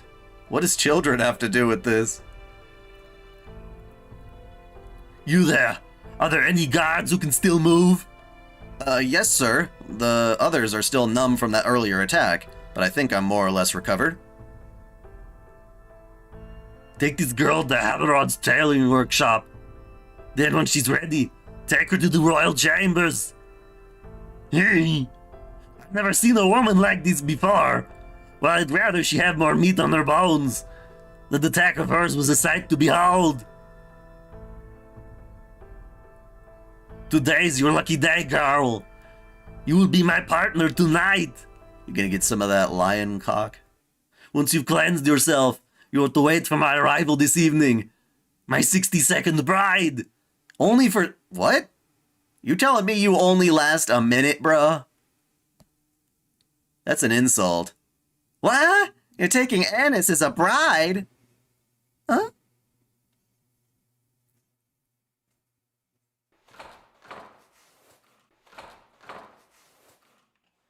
And so she came to the fairy who would serve as her final bastion. The workshop of Habitrot, the ever-cheerful fairy beloved by everyone in Sheffield. Happy Cat, please don't be mad, Happy Cat. I know you're already got a lot of work on your plate, but Lord Bogart has a new job for you. Oh yeah, we know this, little one. And you think pussyfooting around will make me say yes? I already told you not to bring me any more work. I didn't come here to stitch together armor and spears and bags. I came here to sew dresses, damn it. Do you have any idea who I am? I'm Lady Goddamn Habertrot, the greatest dressmaker in all of Britain. Excuse me. Bogart said I was supposed to get changed here. Right. Happy Cat, did you finally lose it? I mean, you've always been kind of a mess, but... Alright, finally a job worth doing. At last, my waiting has paid off. Don't tell me. Bogart wants to make this girl an outfit, right? I'll have it done in less than no time. I mean, just look at how cute she is. That settles it. I'm making her my bride. Bride? Does that mean I'm going to be marrying her and Bogart? Oh, don't pay her any attention. The fairy always has been a little off. She just showed up not too long ago after we started looking for a fairy who could make bridal dresses. She's definitely good at her job, but she's also pretty, well, weird, old-fashioned, unflappable. I'm still not sure how she fully understands that we're rebelling against Morgan here. Still, she is good at her job.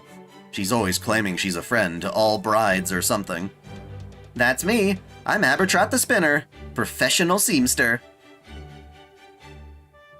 This fairy's all about helping blushing brides before their big day. But never mind that. I'm all set to get started, so let's take your measurements. Hey, I wasn't talking to you. Go on, get out of here. Give us some privacy. And tell Bogart that we have to wait another day. He always thinks these things take way less time than they do. Got it. How about some milk? Should I bring some by later? Of course. I deserve a reward for all my hard work, after all. And don't forget to heat it up. Hi there, young miss. It's okay, you don't have to be scared. This is all happening so fast you must be totally bewildered, huh? Don't worry, I'm on your side. After all, I'm Habitrot. Friend to brides with bright futures ahead of them everywhere. No more stuffy iron for you. I'm gonna make you the best dress ever. Thank you, Happy Cat. I'm Annis. Oh, right. Bogart said I'm not supposed to use that name anymore. Is Annis the name of someone special to him? Annis, huh? Yeah, that's definitely not a good name for you. There used to be a scary fairy called Black Annis who went around abducting and eating children. You don't need a name like that. Let me see. Pardon me. I knew it. I'm gonna call you Mashu. You alright with that? How do you know? How do you know? Oh, I hate to say goodbye to Annis, but Mashu sounds fine too. But why did you pick Mashu? Because it's written on your shield, see? It's right there on the inside in chalk. Oh wow, you're right! And in such big letters too. I can't believe I never noticed it before. So you're responsible enough to write your name on your things, but you forgot your own name? That's funny. And so, she regained her true name, but only in the most superficial sense. It would still take some time before she returned to being Mashu in both name and soul. Who the hell is this narrator? Okay, now that your measurements are done, it's time to get to work. Do you have any preferences when it comes to color and stuff? I know your armor's mostly black, but I bet you look great in white. Habitrot began happily cutting away with her scissors.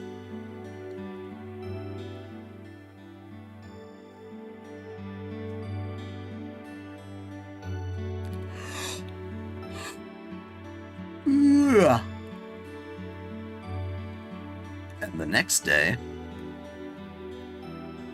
the best time of Habitrot's life came to an end.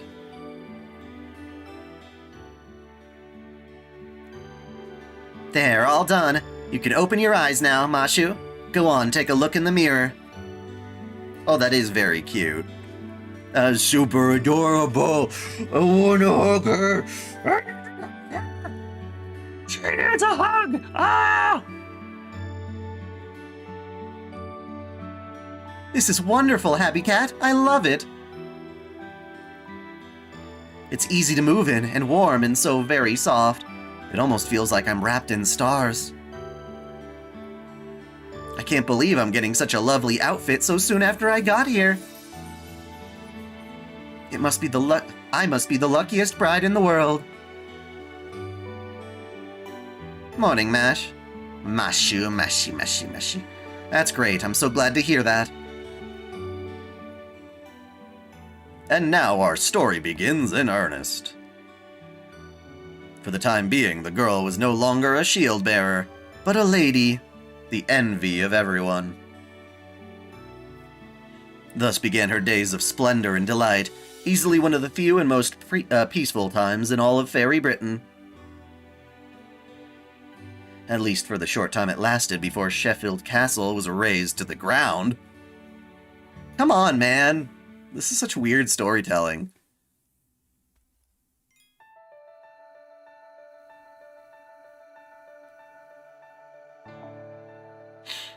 That would be a nice Spiritron outfit. I might actually use it for once when it's not the bikini. From the moment the first rays of the morning light lit the sky, Sheffield's castle town was abuzz with excitement. Overnight, rumors of the Lord's new lady, the knight in iron armor, had spread in a flash. They said she was more than a match for both the black dogs and the Moors. She was even stronger than Bogart himself. More on that later. Did you hear about our new lady yet? They say she's even set Lord Bogart flying, and we withstood a blow from Gawain. Isn't that amazing? The merchants who brought her here say she's the child of prophecy. If that's true, we might actually be able to go back to Norwich. Oh yeah, I got a peek at her in the castle yesterday. She's definitely the real child of prophecy. You can tell she's no ordinary fairy. There's just something different about her. I thought my heart was gonna melt when she smiled at me. She might even be as much of a beauty as Lancelot. You hear that, Wag and Winky? The whole town's talking about Mashu. And Bogart paid us a boatload of cash for her. We'll be all set for the winter this year. Too bad we can't see Mashu anymore. I didn't think she was gonna live in the castle. I thought we'd all be together forever. Don't be stupid, stupid. We just gotta be patient. Bogart's bound to get bored of her eventually, and when he does, we'll take her to Edinburgh.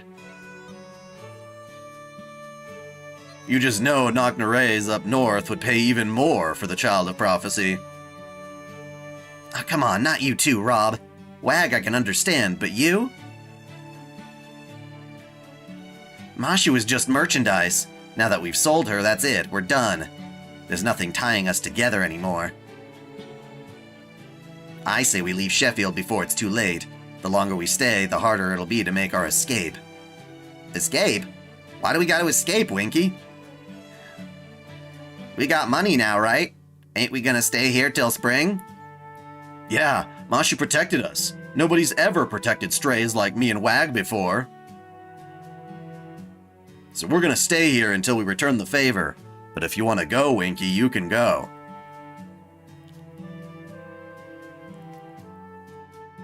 Cuties seems really stupid. I haven't seen it myself, though.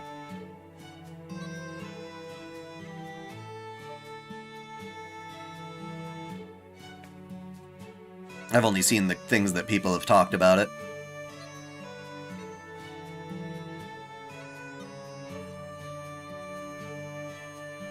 What happens if you're in a dead-end situation of the routes in Fate Stay Night? There is no dead end entirely.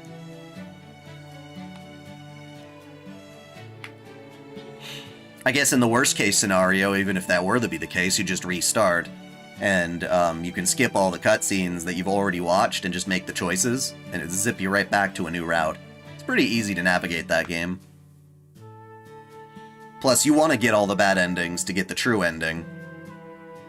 Or the, not the true ending, but the true Artoria ending. You're not like us strays who drifted here, you're actually from the land of the Fae, and you're way smarter than us. You'll be fine on your own no matter where you go. You're giving me way too much credit. The more clever some twisted bastard thinks they are, the less capable they are of changing what they believe.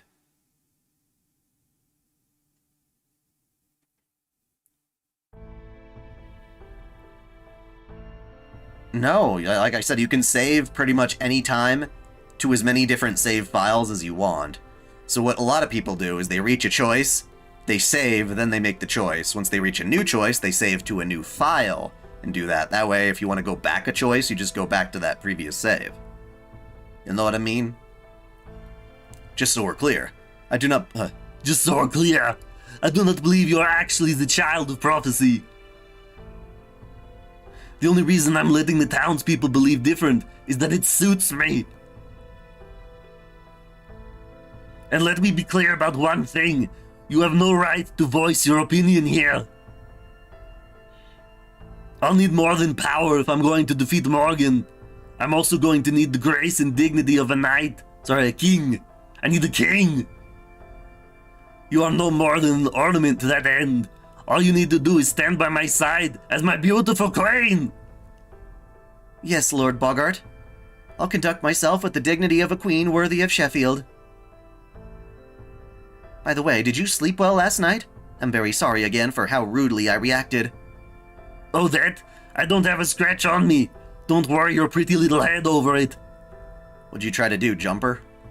Now then, guards, I'm going to see how our soldiers' training is coming along at the barracks. Keep an eye on my lady. Make sure she doesn't escape, or leave the castle at all, for that matter. Yes, Lord Bogart. Leave it to us.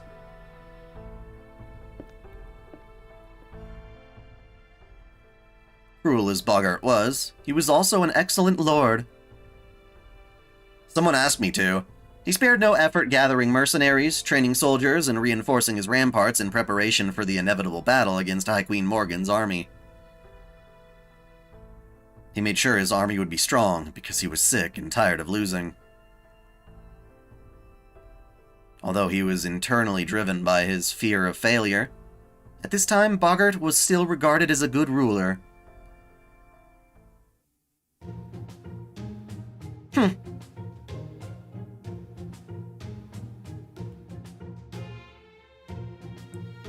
Realizing there's more to dignity than puffing out your chest. Lady Mashu? Yes, I'm the queen. Do you have a problem with that? I know, my lady. So, you're Lord Bogart's wife, right? Which means you're now one of the lords of Sheffield, right? Well, with all that in mind, I have a favor to ask you on behalf of your citizens.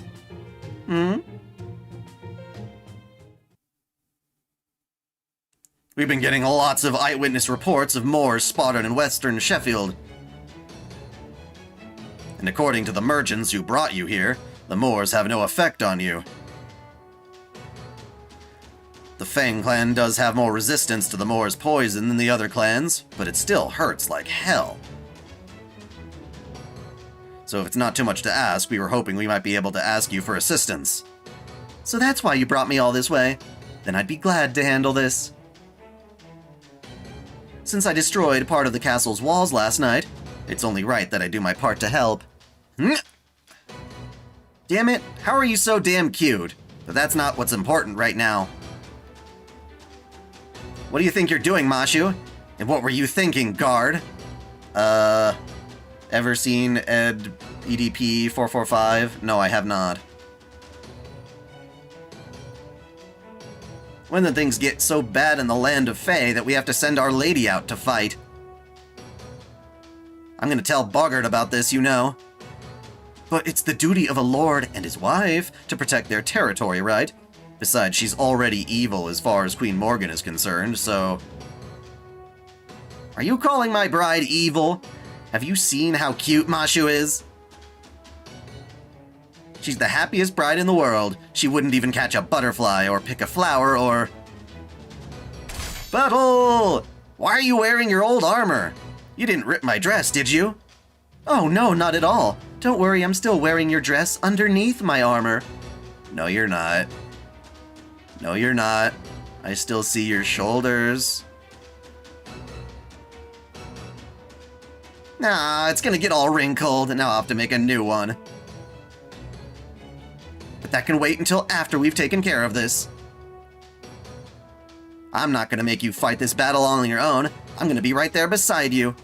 Huh? You can't do that, Happy Cat. If the Moors touch you, you'll... All you need to handle, Moors, is a little ingenuity. It's not my fault fairies these days can't think for themselves. More importantly, my name is Habitrot. I don't care if other fairies call me Happy Cat, but you're not allowed. Huh? Why only me? Oh, god damn it. What's the weather like right now? Let me see here. I can hear the rain coming down pretty heavy.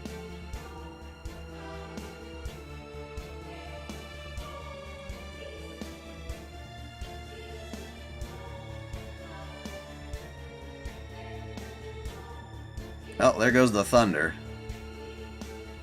That's weird. It says there's thunder, but there's nothing on the forecast. God damn it.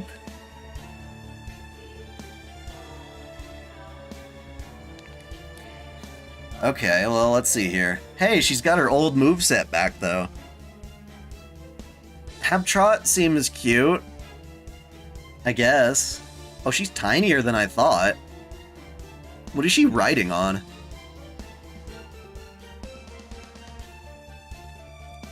Hmm.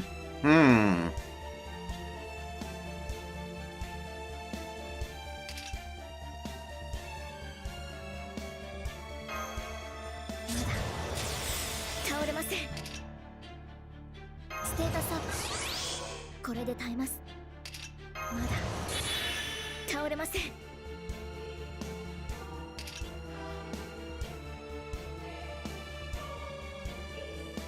急な仕事は任せて。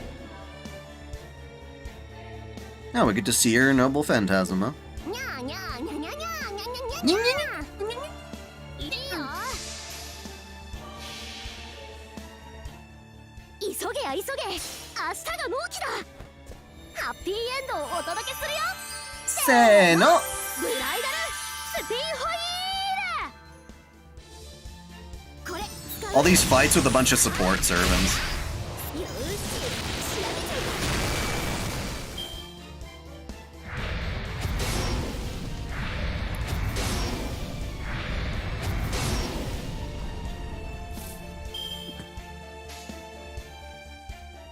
落ち着いて了解落ち着いてターゲットふっふっこれで倒します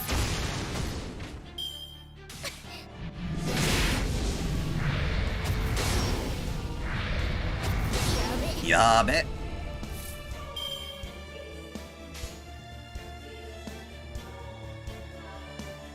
いい感じいいよはいいいとも落ち着いてふっこれ使う What are you trying to message? What do you mean? やべ What are you trying to message? Is it a link? I don't think you can post links in a live chat, or at least my live chat. 新名いいよいい感じふん多すぎても特艦仕事So got 2.5 hours more of this stream. I'm probably gonna wrap it up at that point. Should be 8 o'clock of my time. ここはもう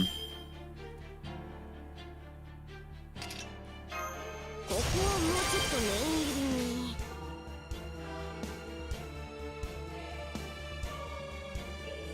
に腕の見せ所ってやついいよ急げや急げ明日が納期だブライダルスティーホイールキュッキュッ怒ったかな特艦仕事やべ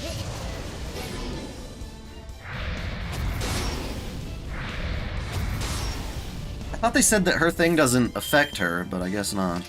ステータスアップこれで耐えます新了解はいそれは全ての What is Mashu's 全 attack ての buff? 怨恨を癒す我らが故郷 How late did you show up to the stream? せよロードキャメロン I started about 3.5 hours ago.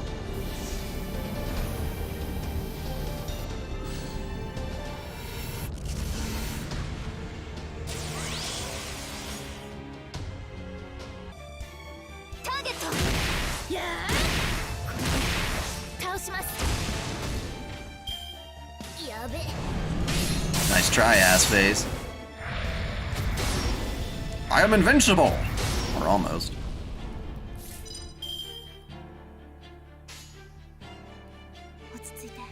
See your thing?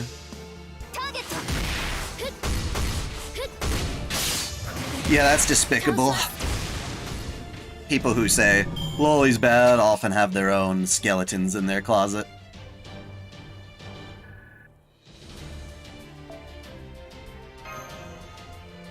You'd think her noble phantasm would spark her memories, you know?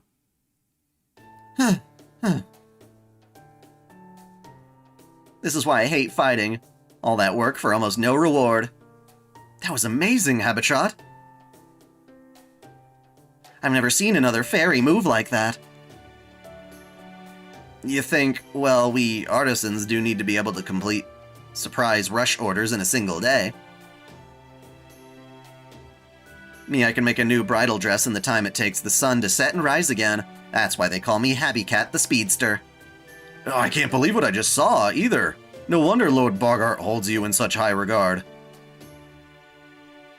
Did the Wing Clan make that spool of yours? But wait, besides Murian, the Wing Clan died out 1,200 years ago. Murian is in Game Master Murian? Huh, I didn't know she was still alive, or maybe she passed on the name to her daughter? Well, whatever, now that we've taken care of the Moors. How are you gonna show your appreciation? You gonna treat us to the kind of yummy lunch we deserve? I know we're not allowed to enjoy eating when Bogarts, but that won't be a problem in the castle town. Of course! I've been wanting to introduce Lady Mashu to everyone anyway. Are you sure that's a good idea? No, I was trying to message you. Remember how I asked about lilies from Spy X Family and Dragon? I meant, does that fall under the rule of what you were talking about? I do think it's really weird to, like, a character, at least, like, well, okay, so the Dragon Loli, well, actually, which Dragon Loli? The people complain about the giant tits one, but then also, God, what's her name? Why can't I think of it now? The cute one. The one that's, like, their child or whatever. I do think that it's really weird to actually be attracted to those characters that are supposed to be children in the story, too. Like they're being cared of. Kanna. Duh. It's like my dog, but with... yeah. Yeah, so... that one is weird. I don't respect, really, I think, people who do that. I would still go by my stance that I don't necessarily think they're after real people by being into it. I'm just like, what the hell's wrong with you, bro? Are you sure that's a good idea? Lord Bogart did say I wasn't supposed to stand out. Ah, it'll be fine. He won't be back until nighttime anyway. It was a big slog coming all this way, right? So it's only right we make the most of it. And the fairies of Sheffield love human culture, so they're not prejudiced against humans at all. Trust me, they're gonna love you down at the pub. They'll be happy, you'll be happy, and I'll be happy. Exactly. Besides, Lord Bogart prohibits us from treating humans like slaves. He says it's only fair, since we've all been banished, so we really are equals here. Honestly, I don't know where we would do without our humans. What we would do without our humans. In fact, there's one human woman in particular I'd like to propose to myself. Huh, is that so? I guess Sheffield really is all about freedom, then. Here I thought he was just talking big about doing things like Queen Morgan. I'm sorry, you said you were all banished? Oh, you mean you didn't know? This place used to be a ghost town until 100 years ago. It wasn't until Lord Bogart and the rest of us rebuilt it that Sheffield became what it is today. We used to all live in Norwich, at least until its Lord Spriggan had us all banished. We wandered around for a long time with nowhere to go, until we ended up here. Which is why we can't just abandon Norwich now. We might have been banished from it, but it's still our hometown. So if the Queen isn't going to do anything about the Calamity pool building up there, we will. That's why Lord Bogart's revolting against her. He wants to save Norwich before it's too late.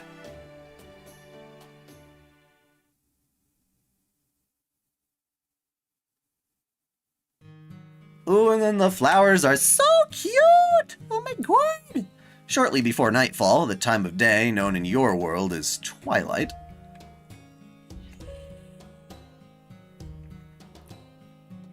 The girls stood atop the castle walls, looking over the land of Fae. Yeah, I don't know who that is. Seiko? At the Isle of Britain, beautiful and lonesome, as it stretched out under the endless twilight sky. What are you doing here? Have you forgotten the way back to the castle? Oh, hello, Bogart. The scenery here is so nice, isn't it? You will refer to me as Lord Bogart. I will not tolerate disrespect.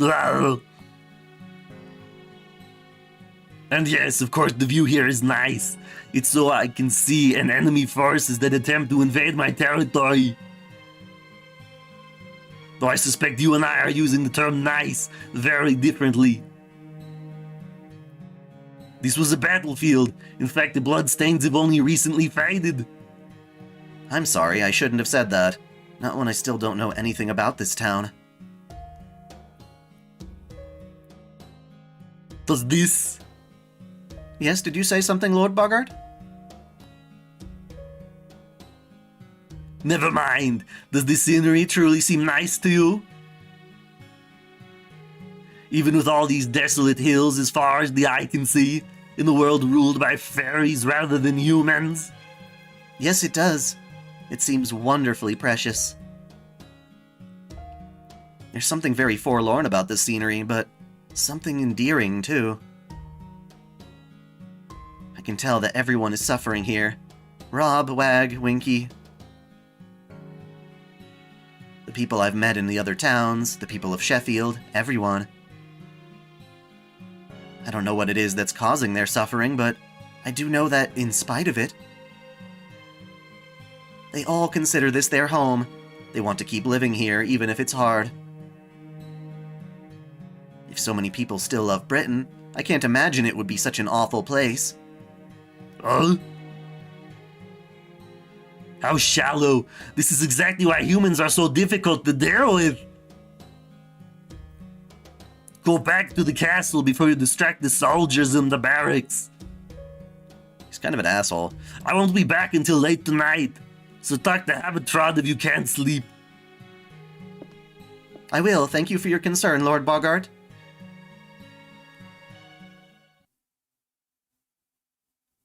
Wasn't that nice of him? Lord Bogart really is a wonderful lord, isn't he? Don't let him fool you, Mashu. Good guys don't demand people call them lord. You think so? I thought this was just to keep his reputation intact. Yeah, I agree, it's a hypocritical thing to think. After all, he looked very unhappy when I called him Lord before. What? That's even worse. Does that lionhead actually think he's some devoted husband or something? You're only married on paper. He's got no right to go around tricking my bride like that. Only on paper? So our marriage is a fraud? Does this mean I'm actually a wicked woman who's deceiving kind and earnest Lord Bogart with my feminine charms? That I'm both the child of prophecy and a femme fatale like no other? Yeah, maybe you are. No wonder you're too much for Bogart to handle, especially since he's hopeless against anyone who doesn't detest him. You're practically his natural enemy. Man, Bogart's predecessor must have gotten up to some real bad stuff for him to be in this predicament. Huh? What do you mean? He's hopeless against anyone who doesn't detest him? Oh, that. It's all about fairies' most fundamental desires and unique traits. Humans' emotions change all the time. One moment they'll want to be loved, the next, hated. Or they'll want to protect someone one moment, then hurt them the next. But fairies' desires are much less mutable. In Bogart's case, he uses his rational mind to keep his violent impulses in check. So he can't make full use of his abilities unless he's both hating and hated by someone. Basically, thanks to who you are, it's impossible for him to be too aggressive. Thanks to who I am. But I still don't know who I am. I don't remember anything about my past. I didn't even know my name until recently. Before I came here, no, before Rob, Wag, and Winky began calling me the child of prophecy, I had no idea what I should do, or even what I was supposed to do. No, for that matter. Did I even have a self before I lost my memories? Why do you ask that? There's only one thing I've ever learned from losing my memories. There's something missing in my heart, like there's a hole right through it. All the fairies I've met have a purpose, something they intrinsically seek. Some of them help others for money, some of them hurt others for money. Would you rather Reina from Higurashi or Saya from Blood Sea? I guess Reina. I don't know.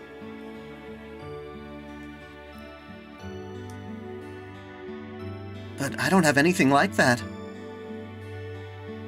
Whenever I try to help someone, I always end up realizing the same thing.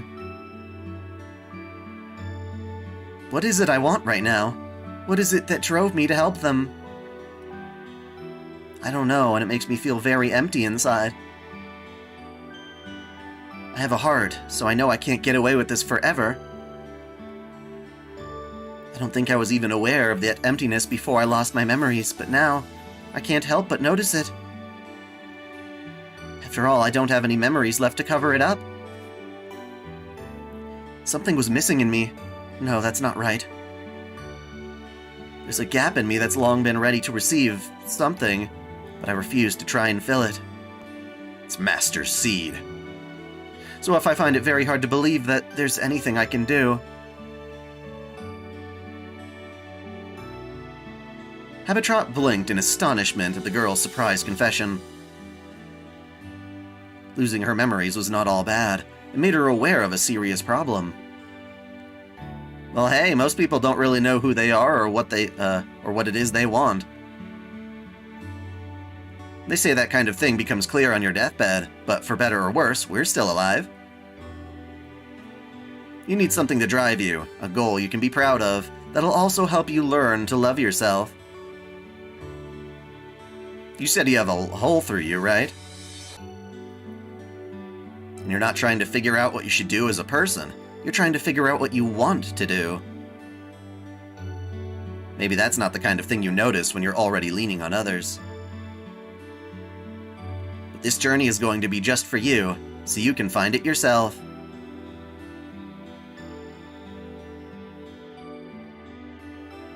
Don't listen to her too closely. She's going to bail before this is over. It'll be a long, long time before the girl finds an answer she's comfortable with. For the time being, the fairy's words were just meant as advice to cheer her up. In the hopes that one day they'll form the core of the wheels that you'll use to spin in your own thread.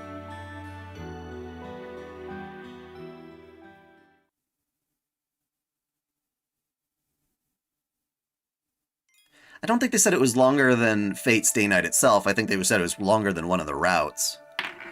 I'll be right back.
Dude, I'll take Jalter any day.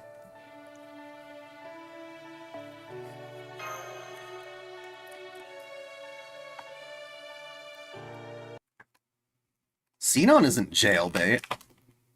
Well, not in Japan.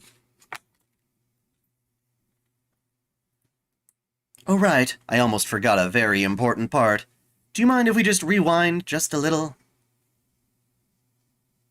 This is that night she blew a hole in the wall, right? I've been waiting for you, my lord. You must be tired after a hard day's work. What is your opinion, Shota and Lukoa name is relationship? Try that again in English. And there are people who do care about Shota.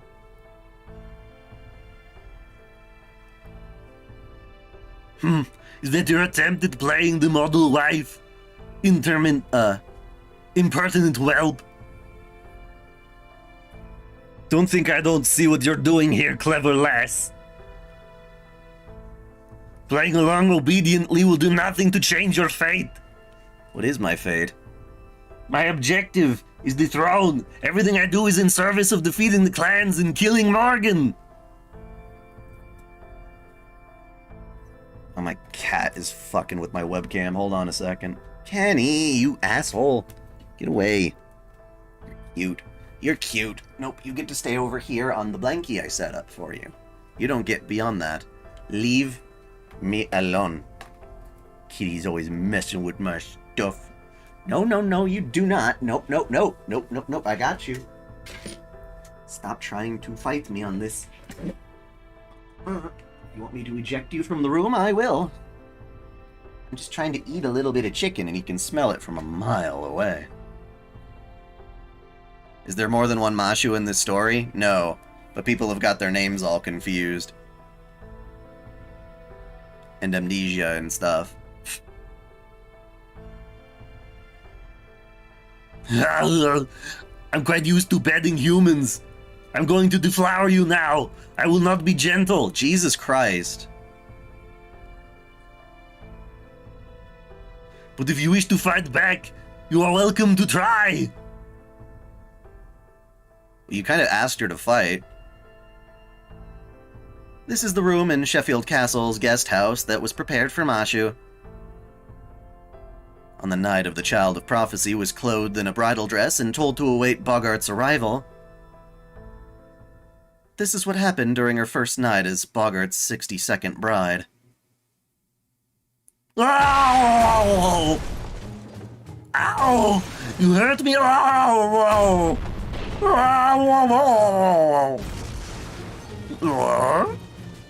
What was that? Are we under attack? Huh? Lord Bogart!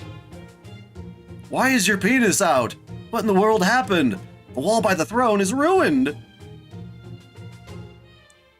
Everyone come quick! The enemy is trying to kill Lord Bogart! Hold it, I'm fine! Don't call the other guards, I just slipped, that's all. Ow.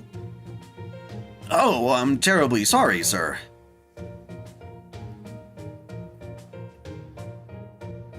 Still, it's amazing you're all right after falling over 50 meters. I guess that's why they call you the Stone Lion Lord Bogart.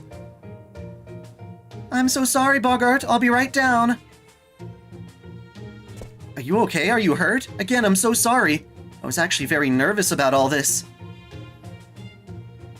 So even though you just lost your balance from being tired, and were only trying to grab my shoulders for support, you surprised me so much I just shoved out with my hands. I never expected you to go flying so far. She has absolutely no idea what was going to happen to her, yet her instincts are keen as ever. Trying very hard not to let the sudden realization of what actually happened show on his face.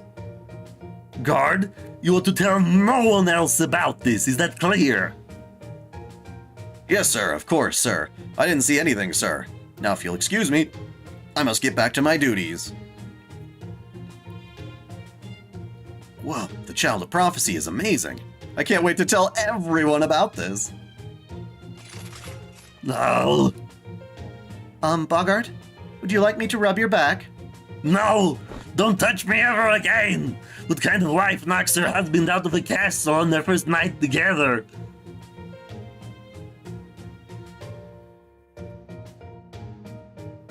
The rumors spread overnight.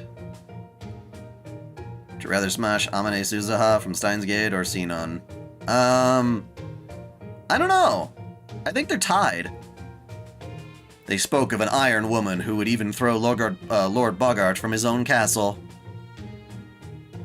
They said she was strong, kind, and eccentric. A new Tamlin like no one had ever seen before. I was wondering about that. I knew he was going to try to screw her. Like, that was inevitable.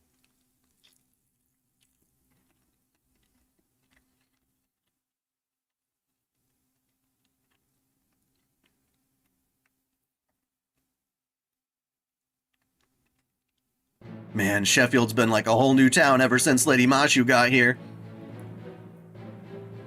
She gets rid of those moors for us. She helps out with everything we ask her. And best of all, she even keeps Lord Bogart from acting up. It's like he's back to his old self again.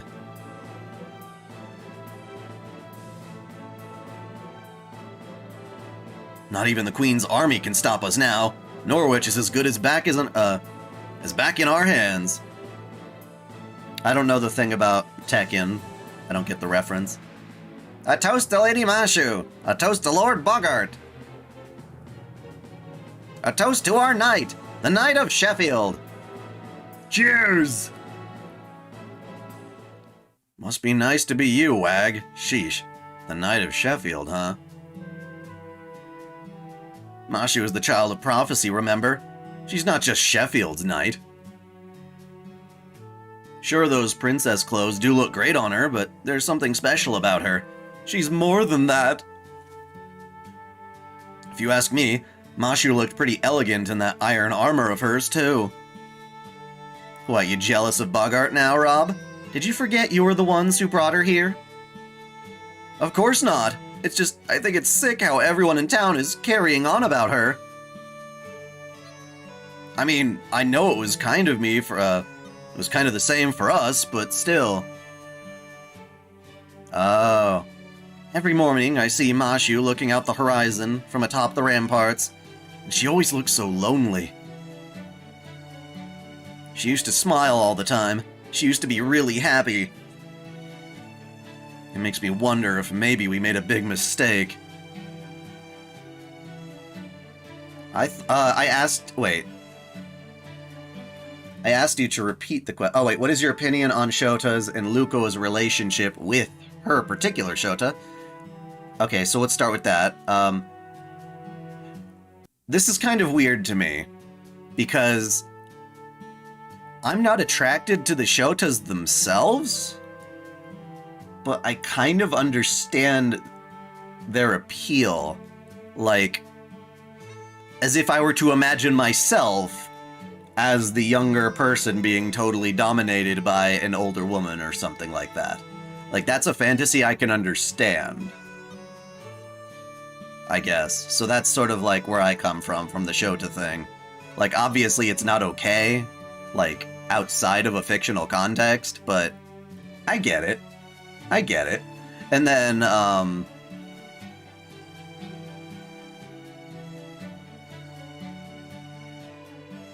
why do people only care about lilies and not Shota? I think people do care. I think they do. And I think the Lukoa thing is more funny than it is, like, actually sexual. So, I think it's fine. Are you into sudden death types of situations in a story? I don't know what you mean by that. Like, could you give an example? Is that so? So what? You don't think Mashu is the child of prophecy after all now? She was just a lucky find at first, just another piece of merchandise. But then she started talking to us like we were equals, and before I knew it, I got attached to her. Me and Wag aren't from Fairy Britain. We drifted here from outside. We're basically flotsam. Objects, humans, sometimes even fairies. They wash ashore here sometimes. We're like changelings in a way. Flotsam? I've never heard that term before. Really? Everyone's literally using that in this story. But I guess that's pretty typical of Morgan's reign. We're not part of any clan, and we didn't spring up naturally. We don't belong anywhere. What if... Wait. What if what was, though? Oh, what if it were more sexual? Then I would have to treat it like a work of fiction. Like, I'm not gonna be broken by something like that. Like, ugh. No. I would respect the show for what it was doing if it was still just as funny as before. Would you rather smash Rebecca from Cyberpunk or Xenon? Xenon, easily. Sudden death isn't a shootout or rule types of situation as a story. I mean, I guess, if it's used effectively, it sounds like a fine narrative trope. One day, Queen Morgan's soldiers caught us, branded us with command spells, and just let us go. They knew we'd die when we first got squeezed for our existence tax at the end of the year, so they didn't even bother killing us. That's why I threw myself into any kind of work I could find, no matter how dirty. You know what Wag is like, he doesn't even know what's going on half the time. Still, I'm like his big brother, so it's my duty to at least make sure he's got enough to eat. My only purpose every year was making sure we survived. At least that kept us from becoming Moors. But unfortunately, it was also made me forget a bunch of things. Hesitation, uncertainty, compassion. Kenny, I know you want my chicken, but you're not gonna have it. Your dinner comes in an hour. The next thing I knew, I was thinking I was a full-blown bad guy, and all I could do, in that I could do whatever I wanted. It would have been a lot easier if I just stayed like that. But being around Mashu made me realize I hadn't forgotten my values after all. The Child of Prophecy's supposed to save the fairies of Fairy Britain, right? It's got nothing to do with us, since we've never truly been a part of this land. So no, I'm sure she's not the real Child of Prophecy. The real Child of Prophecy would never save us. Annis might be a fake Child of Prophecy, but she's even better than the real one. So does this mean the reason you're still here in Sheffield is... What do you know, dummy? Go on, get lost! What are you even doing here flapping your gums? Don't you have some tailoring to do for the lady or something? I sure do. I'm Habitat the Spinner. Friend to all brides. Shiro or Shiro? No. How about neither? Nope. You are a stubborn cat. You are not coming up here. Nope. Hold on.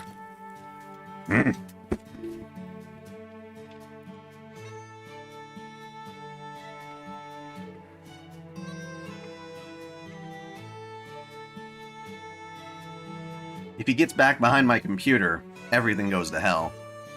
Can't let that happen. Don't worry, I'll make sure Mashu stays safe. And if I ever need help, I'll come to you first. Whoa, we're not scared of the Moors or the Queen. We're all gonna keep Mashu safe together. You were right, Winky. If we just parted ways sooner, this would never have... Huh? Winky? Where'd you go, Winky? Dude, he's been gone this whole fucking time.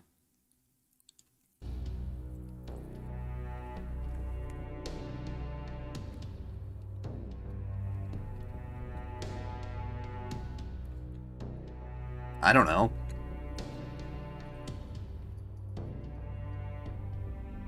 I'm not attracted to Elia.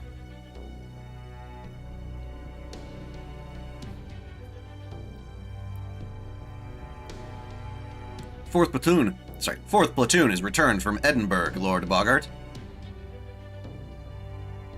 They weren't able to meet with Knocknaria, but they were successful with their business negotiations. So they managed to procure the iron weapons then. Give the weapons to the fairies, and take the armor to the human barracks.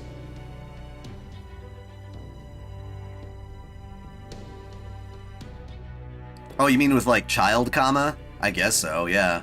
I mean, I like the other two forms of comma. Just having humans around will be enough to empower our fairy soldiers. They don't need to take part in the fighting. All they need to do is stay alive.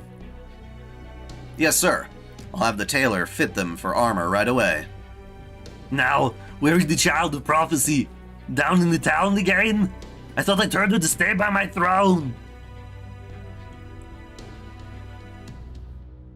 No wife of a lord should conduct herself so thoughtlessly. Who told her she could come and go as she pleases? Was it Habitrot? If she thinks she can do whatever she likes because I value her tailing skills, she's gravely mistaken. Tell her and the Child of Prophecy that their next infraction will be their last. Well, the thing is, sir, Lady Mashu said she wanted to be of use to you as best as she could, so... If she wants to be of use to me, she should obey me! I am the law in Sheffield, and any who refuse to abide by it shall be dealt with harshly, regardless of the reasons for doing so. Ah! Hey there, boss. I heard you got some new gear, so I stopped by to make sure it wasn't all just junk. What's got you fur all ruffled, Lord... Bleh.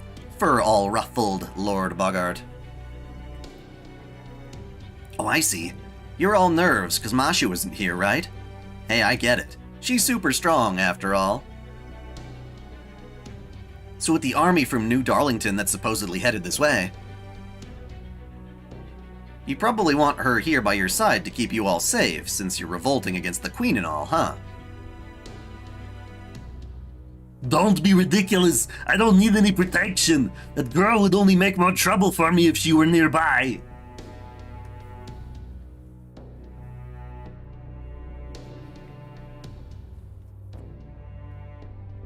Then it shouldn't matter where Mashu goes, should it? I mean, all you care about is having the Child of Prophecy here in Sheffield, right, Bogart? Tsk. You just can't keep your mouth shut, can you? You're lucky there's no other fairy here who can do your job. Or I've twisted your head clean off by now. He's such an ass clown. Fine, I'll let the Child of Prophecy go wherever she likes during the day. But be warned, Habitrot. There will be consequences if you don't deliver on the promises you've been making. That iron cylinder that was brought here with the girl is similar to Morgan's spear, yes? Have you figured out how it works? Is it something we can use? I still have no idea how it works, but I think I can at least get it to fire. I'm not sure how it's meant to be used, though. Plus, just touching it makes me feel sick. Whatever that thing is, I don't think it's even supposed to exist. I mean, they have a similar face, but that's about it. I can't imagine why Mashu had something like that. Whatever it is, it really, really doesn't suit her at all. Her shield? True, she has yet to even mention it. I suspect she's subconsciously avoiding it, running from it even. Huh, that's pretty sharp, at least for you, Lord Bogart. It's nice to hear you voice an honest opinion I agree with for once. Never mind the Child of Prophecy. Can we use that thing as a weapon? Yeah, pretty much. I mean, it is a cannon and all. Oh, they're talking about Black Barrel. Do you know what a cannon is? No? It's a thing with a chamber that you pack with magical energy ammo. You compress and burn what's inside the chamber until something comes out. The only thing is, it takes a ton of magical energy to use.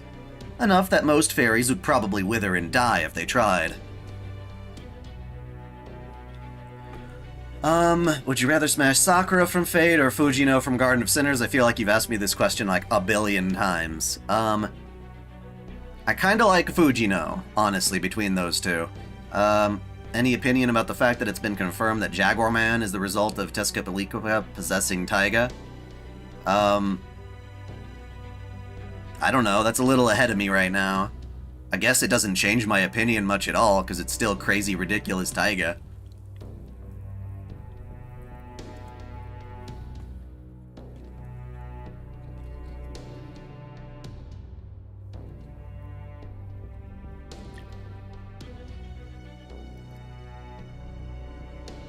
So if you plan on using it, Bogart, you'd better ensure you're the only one. Don't make your subordinates do it. No normal fairy could fire that thing and hope to survive. So what you're saying is, only those who are truly strong can use it, hmm? That's perfect. It will be an excellent way to demonstrate that I have what it takes to be king. I should have known I couldn't get anything through your thick skull. But anyway, getting back to what I was saying before... It looks like the Queen's army is finally about to make a move. Are you all ready to face them? What will be your strategy, oh great Lord of Sheffield? Thanks to my supporters in Camelot, I know exactly how strong the Queen's forces are. She is sending her 3rd Division, which consists of approximately 2,000 soldiers. She must have thought that would be enough to handle us. Ami from Toradora. Ha!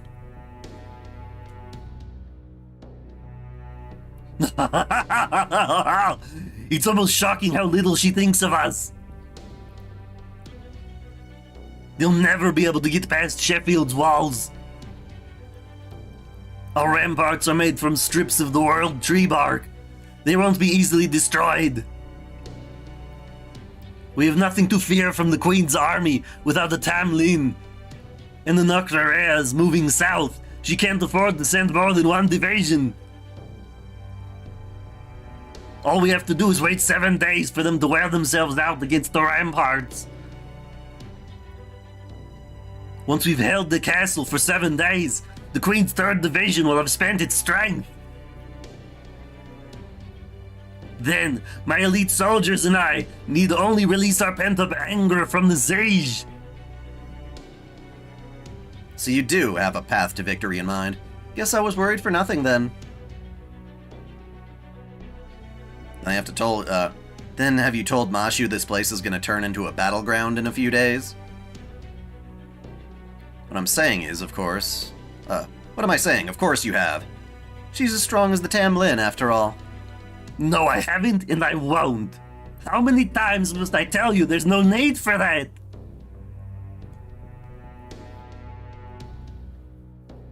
All the Child of Prophecy needs to do is boost my soldiers' morale.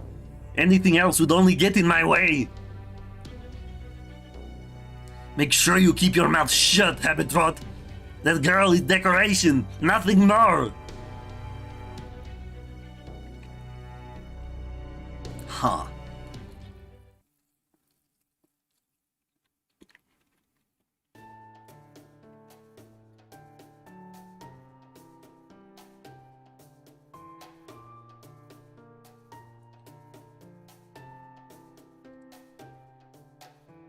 Good evening, Lord Bogart. It's so nice of you to visit me again. Don't misunderstand. I'm only here to save face in front of my guards. I need to pretend like I'm fucking you. Otherwise, no Fang Fairy worth his fur would ever come to the room of a woman he has no intention of bedding. Still, now that I'm here, I'm not about to waste my precious time. Let's discuss the Child of Prophecy tonight. How much do you know about them, now that your memories are gone? Not much, I'm afraid. Only that they're a fairy, they turned 16 this year, and are destined to save Britain. Outrageous. I didn't think it was possible to be so abominably ignorant. Abominably ignorant. Uh-oh. Is the cat on to me again? Sounds like he is. The Child of Prophecy story begins 16 years ago. Ainsel, the head of the Mira clan who possessed the sacrament of prognostication,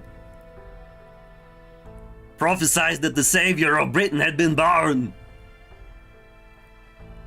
And that one day, the true king would defeat the false king for good.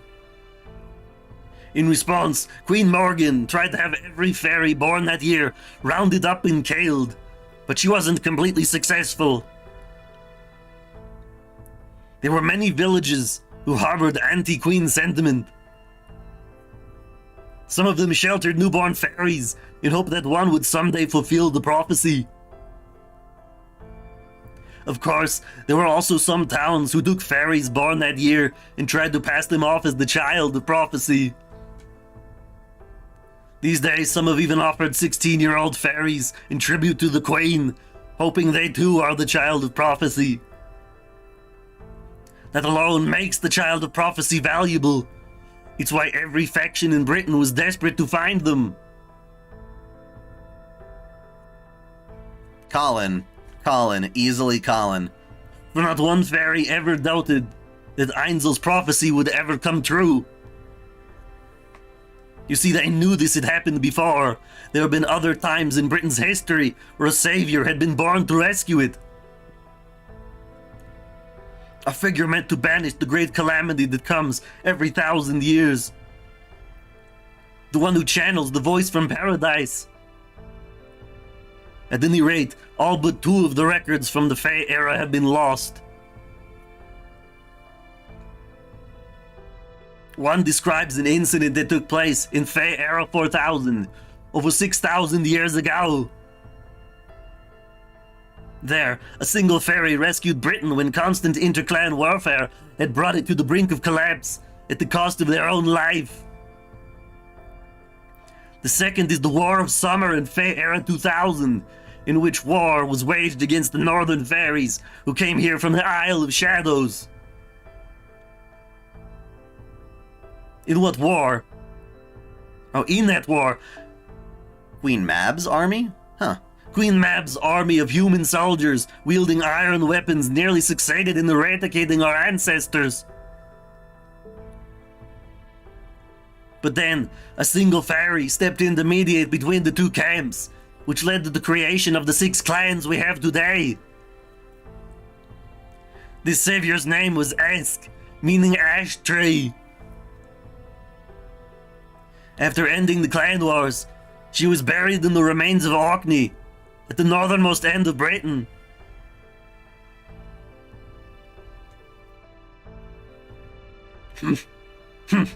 The ignorant low class. Fairies may believe that the child of prophecy is supposed to be the savior reborn, but not me. No matter how many times she may have saved Britain before, she still lost. The Calamity still exists. That alone is proof she does not deserve to be called anyone's savior. Now, if any of the previous saviors had succeeded at ridding the world of those accursed Moors, and the calamities that occur within, that occur with ever more frequency, then I would have accepted their claims. I've noticed that everyone in town seems to be afraid of the word calamity. No, not just them. Every fairy in every town I visited on the way here was afraid of it. My understanding is that, as terrifying as Queen Morgan may be, fairies still obeyed her because they at least kept them safe from calamities, but now... That's right. Morgan has declared her intention to leave Norwich to its fate. Its fate's day night!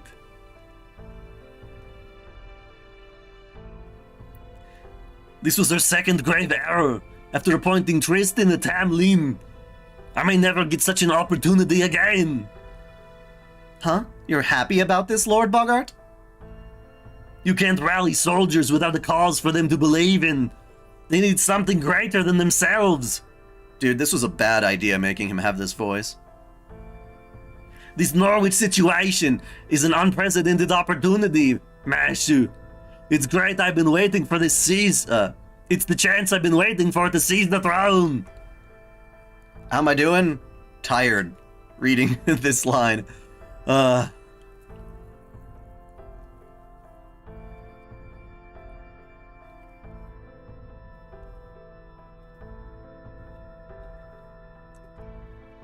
Need some more water.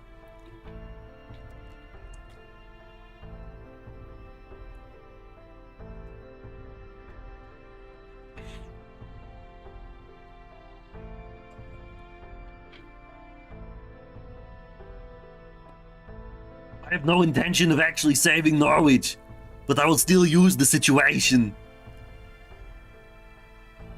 My call to action wouldn't be simpler. Couldn't be simpler. I've demanded that the Queen rid Norwich of its Calamity pool and aid in the restoration of the city. If these demands are not met, then Sheffield will no longer recognize Camelot's role. The Queen will either need to comply with my demands or send out her army to suppress us. Frankly, I don't care which option she chooses. Either will deplete her army. That will give me time to collude with the northern fairies, invite the Round Table army in the south to join our cause, and eventually create an army of my own to rival the Queen's. You are no more than grease for those whales, child of prophecy. I neither need nor expect you to save Britain. Until and unless you recover your memories, you are not to make a move without my permission. All I want is for you to continue giving the people of this town hope. You're no good for anything else. Oh.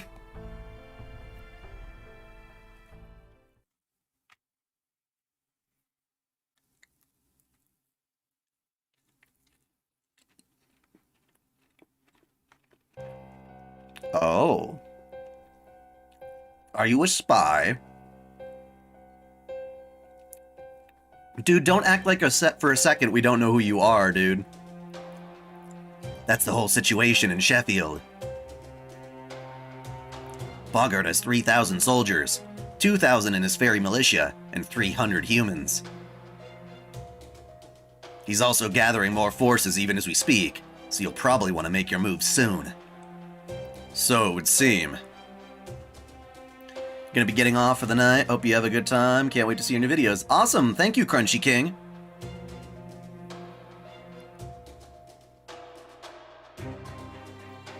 Assemble soldiers as a deterrent against the northern fairies. Now you're telling me here there are 5,000 armed rebels all in one place there? That makes this the largest rebellion we've ever seen. I'd say it's owed largely to Lady Tristan crossing a line with her antics. Ever since New Darlington was built, countless fairies have been slaughtered for pure amusement. Now, fairies from all across Britain are harboring doubts about Lady Tristan. And about High Queen Morgan for making her a Tamlin in the first place. You don't have to tell me, I'm painfully aware of that. But we've still sworn loyalty to the High Queen. We can't be party to any of that nonsense. Right, sorry about that. It just slipped out. So what about my payment? Very well, go on, pay him. He may have lost his standing, but Bogart is still a powerful leader from the Fang clan. He can easily defeat 1,000 fairies on his own.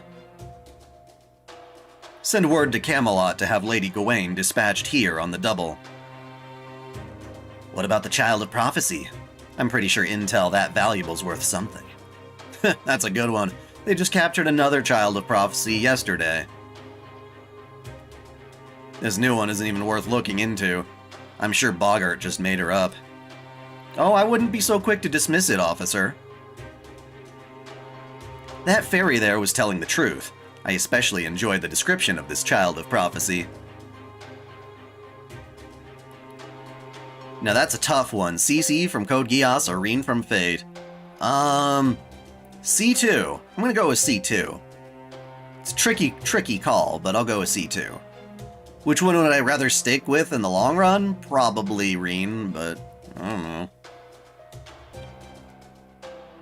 It's a close call, man.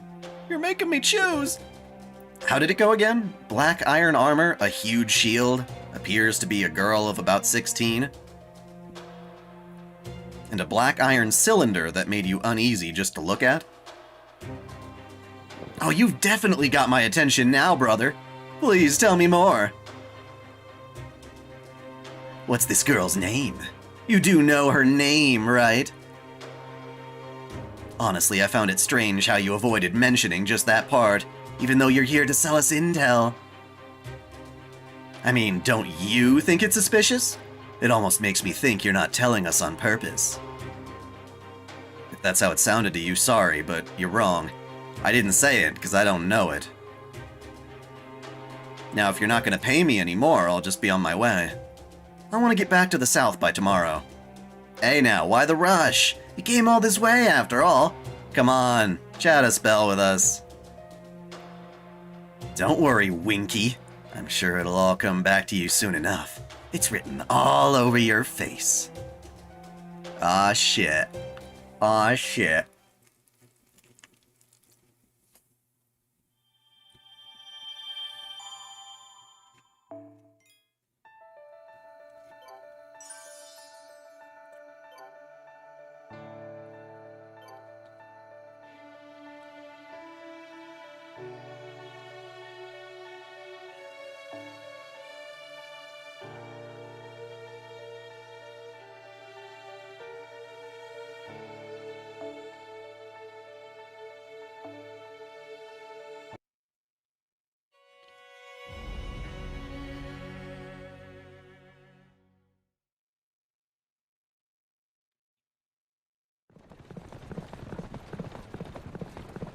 Damn it, they really screwed up with this one background. How long until we get to Wales? Well, we're taking the scenic route instead of the main road, so as to not stand out. So at this pace, I'd say we get there tonight, as long as we don't run into any trouble. Is something wrong, Artoria? You've been weirdly quiet for a while now. I didn't want to say anything because I didn't want to make Sarah nervous, but I've been getting a really bad feeling, like someone's been watching us all this time. I also get the feeling the carriage is going to flip over in about 5 seconds. Don't be silly.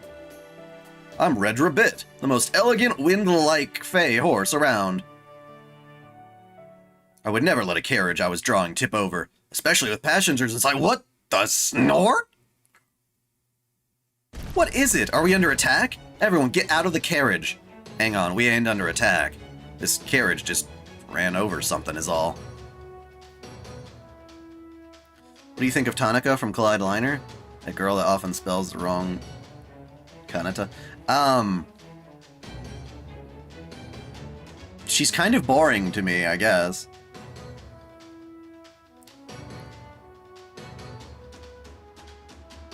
What happened, Red Horse? Are the roads that bad out here? No, it's just, I'm sorry. I was just writing a poem while gazing up at the sky. And I didn't notice that a large number of fairies collapsed on the road until it was too late. I killed them all! This is incredible, it's awful, it's incrawful. There are 1, 2, 3, 6 of them blocking our way. We're alive, we're still alive, please. Help us. Our cargo just began acting up and attacked us out of nowhere. Hee-ho! We're not hurt too badly. In fact, we're probably look completely fine. But the cargo took one of us away down past that hill to the isolated cave no one would ever see unless they were looking for it. Please, you gotta save him. You nice suckers. I mean, people who wouldn't turn your backs on a fairy in need, right? Yeah, not suspicious at all.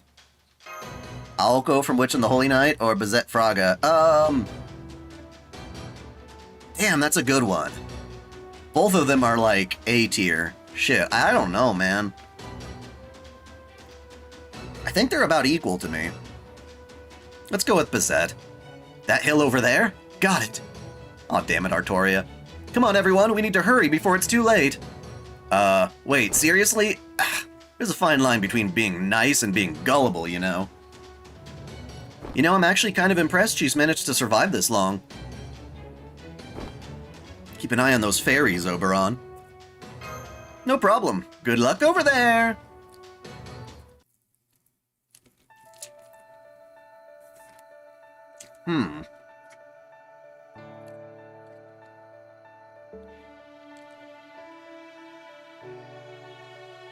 Huh? I'm afraid I don't understand. Oh, I see what you're saying. They can't use your own. Huh. Okay. Hmm.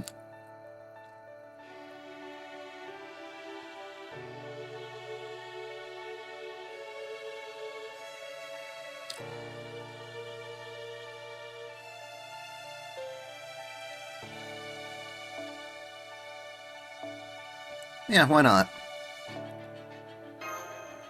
Let's use Morgan.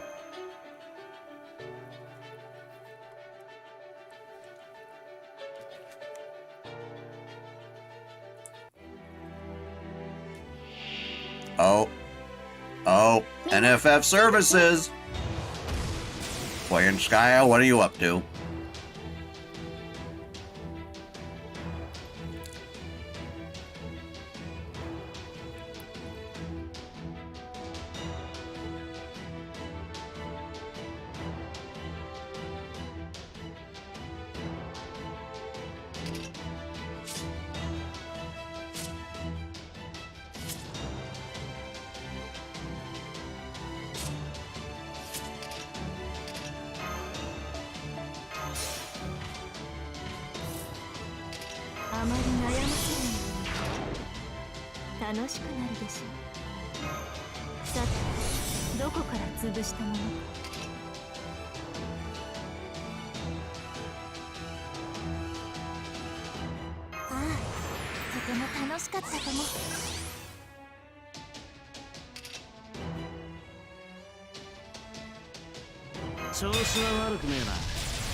Alice or CL? Definitely CL.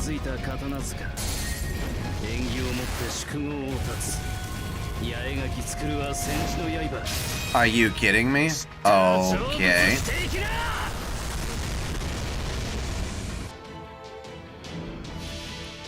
Fate Zero was originally a light novel that got adapted into an anime and also has a manga adaptation. But the original is the light novel written by Gen Odobuchi.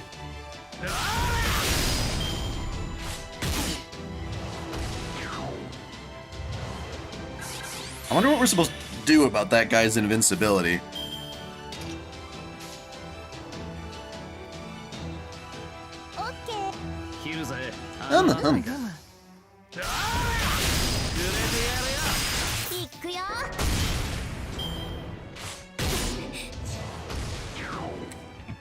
What did you do to your bronze characters? I'm afraid I don't know what you mean.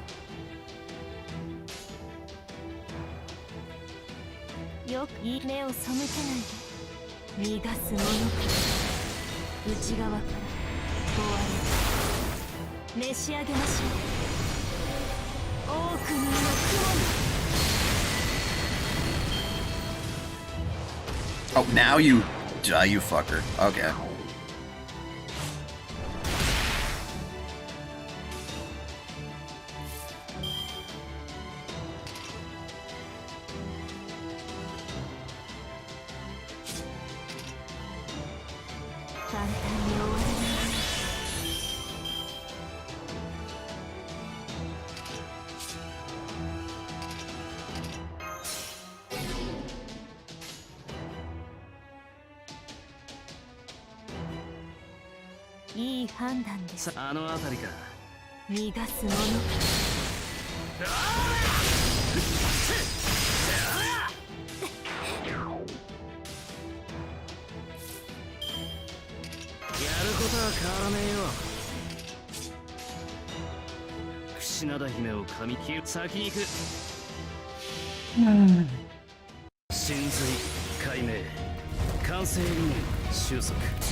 You didn't die from that? Damn, Giant.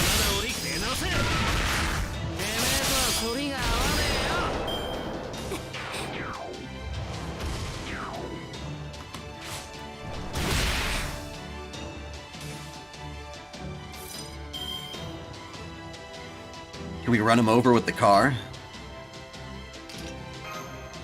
You'd think after I leveled that up to level 10 that it would be better, but I guess not. Nah. It's kind of depressing. このアングルバッチリ。妖精がなんだってんだ。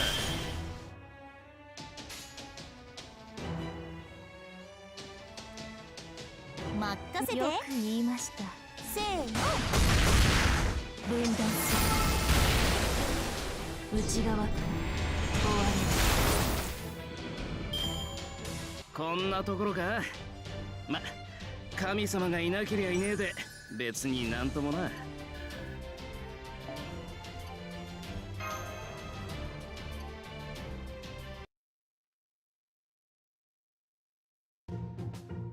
Hey ho! I don't know what I would have done if you guys hadn't come along. That's the last time I go shopping in Gloucester. I should have known that bargain set was too good to be true. You mean he actually was in trouble? I guess so. Now I feel bad for not giving those fairies a fair shake, no matter how suspect they seemed at first. Are you alright? There aren't any other fairies who were taken away, are there? Nope, it's just the 7 of us. No 8th fairy around here. I gotta say though, you guys sure are strong, and by you guys I mean the redhead.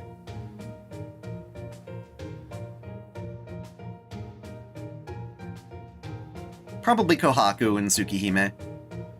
You, on the other hand, were crazy out there in a whole different sense of the word, lady. You were throwing out so many explosions, I thought you were gonna blow me up along with our escort. Next time you ought to take a page from the young Mrs. playbook. She threw a bunch of stuff at the cargo too, but she never hit me once. Going wild's all well and good, but you gotta be aware of your surroundings too, especially when there's a hostage involved. Anyone else would be sicking a lawyer on you right about now, you know? I know, you're right. I'm doing my best to overcome my clumsiness, so I hope you can be patient while I work to improve. You bet. I'm rooting for you, lady. At least you got guts, and that counts for a lot. So, if you're feeling alright now, would you mind if we get going? Oh no, it's okay. No need to thank us. Seems like it'd be way more trouble than it's worth. You sure? Now that I made you help us out, I thought we'd take it easy by sticking with you guys the rest of the way. But alright, besides, we gotta head home and report to the boss that we're done taking out the trash. Ugh, and here I thought we could rely on those escorts we brought. Thank goodness you guys came along to help us out. Thanks, gullible-looking lady. You were taking out the trash? You mean to Camelot's pit? I thought soldiers were supposed to be escorts for that, since Moors tend to show up near the pit. We would have gone with soldiers, but they say don't have time for escort missions. But they say they don't have time for escort missions these days. That's why we got escorts from a beautiful lady in Gloucester instead. She said we could have them cheap since she couldn't get a fine tuning right. Ah, that would explain everything. So she just sold them junk she knew was worthless, huh? That fox woman sure is a piece of work. Luckily, no more showed up near the pit. Guess they're all gathered around Norwich now. Man, sometimes I really worry what's gonna happen to Fairy Britain. Between Gawain, the Fang clan's biggest troublemaker, and Tristan, the Queen's pet psycho. The only decent Tamlin of the bunch is Lady Lancelot. Maybe I should make a break for the north. Nah, what am I saying? I could never do that! We're the 7 Merry Brothers, Lady Aurora's faithful servants. Hey ho, it's back to work we go! Thanks again for everything, you guys. You watch out for the Moors too, you hear?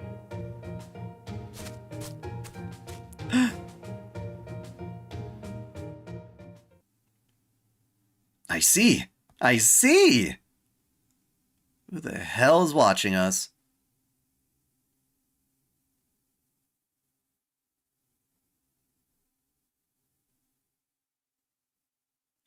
For the record, it's not my fault. We didn't get there today. It's on Artoria for dragging us into yet another rescue. You do all understand that, right? Also, do you naturally attract trouble, Sarah? Are you just unlucky like that? No, I wouldn't say that. This did help me get my bearings in terms of using my blade and all. Fairy Britain isn't like the other Lostbelts I've seen so far. I finally figured out how tough my blade needs to be. Your Magecraft ain't half bad either, Artoria. I got no idea why fairies here say your skills ain't worth much, but I do know they're a great fit for me. My scabbard's feeling smoother than ever with you around. Glad you're on my side. Thank you. Same here. I see. Unlike fairy soldiers, Muramasa doesn't just use his own magical energy to fight. He also uses external enchantments, as naturally as though they were part of his own body. True, Muramasa's fighting skills are definitely a cut above the rest. You said he's an alter ego, right? Does that mean he's not a pure servant? Well, is it okay if we tell this story, Muramasa? Sure, go ahead. Now's as good a time as any, Sarah. Besides, I don't need anyone coming to me later complaining about how I was secretly a bad guy all along, or how I could betray their trust, yada yada. Well, it's a long story, but here he goes. So he's a servant mixture this foreign god made? And he's actually been fighting against Sarah and Chaldea up until now? Basically, especially in Olympus, when he pulled off something really crazy right at the end. In fact, Muramasa, that reminds me, you were strong enough to cut Atlas's spirit origin in half. Yet you failed to assassinate Queen Morgan, and some other fairy handed your ass to you. Can you explain to me how that works? Because I don't get it. Nothing special to it. I'm just an alter ego who's optimized for killing gods. And that's only because the foreign god imbued me with divine spirits who are good at that sort of thing. Apparently, one of them's a blind god of war who is responsible for Ragnarok, the twilight of the gods. The other's, well, kind of a wish fulfillment of mine. Don't ask. My point is, I'm not exceptionally strong or anything. I just don't have to use magical energy to kill gods. So Olympus was perfect for me, and Scandinavia. Well, Scandinavia would have been rough. You can figure out why. Skahak Skadi, I think she was called? If this alter ego version of me had met her, I might have flown into a genuine rage. I know the blind god of war would have had words to say about her, of all gods being fooled. Anyway, there you have it. I'm pretty useful when I'm up against divine spirits, or in worlds where divine spirits are calling the shots. So you really are strong when facing gods, huh? Now I see. I had a feeling this was the case, but you just helped me clarify it, Muramasa. The land of the Fae was no concept of religion, which means... Yep, there are no gods in Britain. Though I've no idea how this world ended up like that. It's damned peculiar. The whole world is ruled by fairies, but there ain't a trace of gods, the greatest mystics ever, anywhere. Well, that only makes sense, don't you think? I mean, it's only humans who desire gods. Fairies can do anything they want on their own, so they don't have to rely on a higher power for help. So of course, their society isn't going to think up gods. You know, that is a good point. I'll have to write all this down later in my next message to Chaldea. I wonder what Holmes is gonna have to say about it. I, don't know much about these god things either, so I can't speak to that. But you are still Sarah's enemy, right? I'm glad you're here helping us now, but are you really comfortable working alongside your enemy? You don't have to worry about that, Artoria. It's like I told you back in Gloucester. Now that you've saved me, I'm gonna stick with you, child of prophecy. It's easier for me that way. Should I rather smash Arcoade or... Hayasaka? Which one was Hayasaka? God, I watched that show, but... Oh, the maid. She's pretty good. But, no, I gotta go with Arcoade. Sorry. Definitely Arcoade.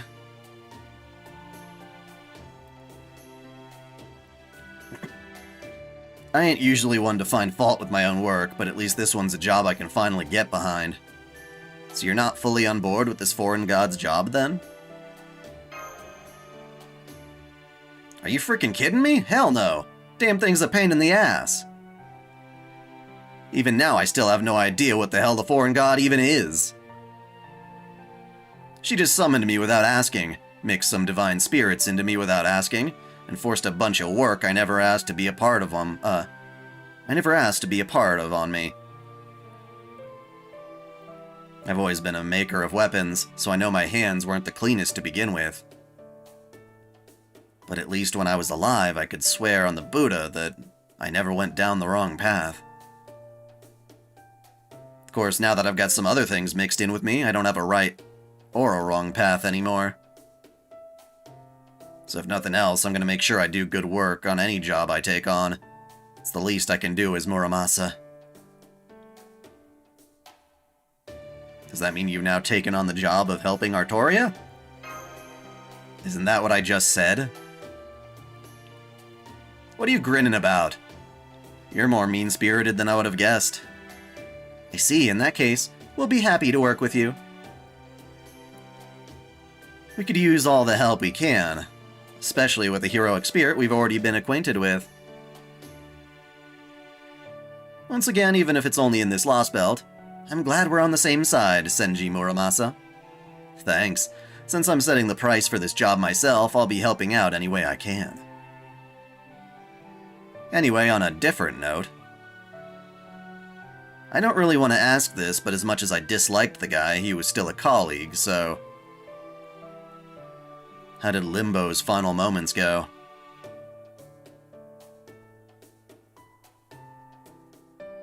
He went out like a coward. I see. Alright, I'm gonna pretend I didn't hear that and just go to bed.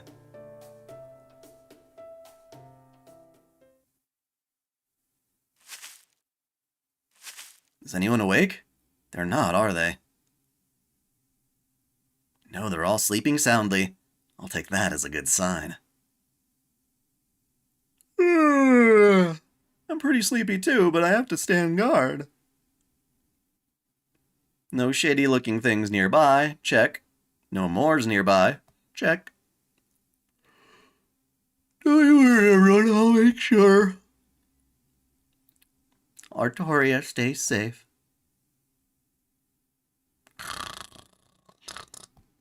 So much for that. Still don't know who the hell that is. But we got a secret admirer around here.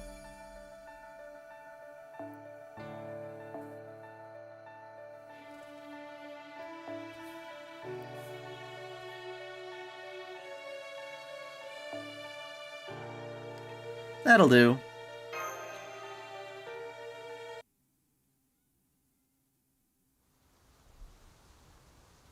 Dark spores from the skies.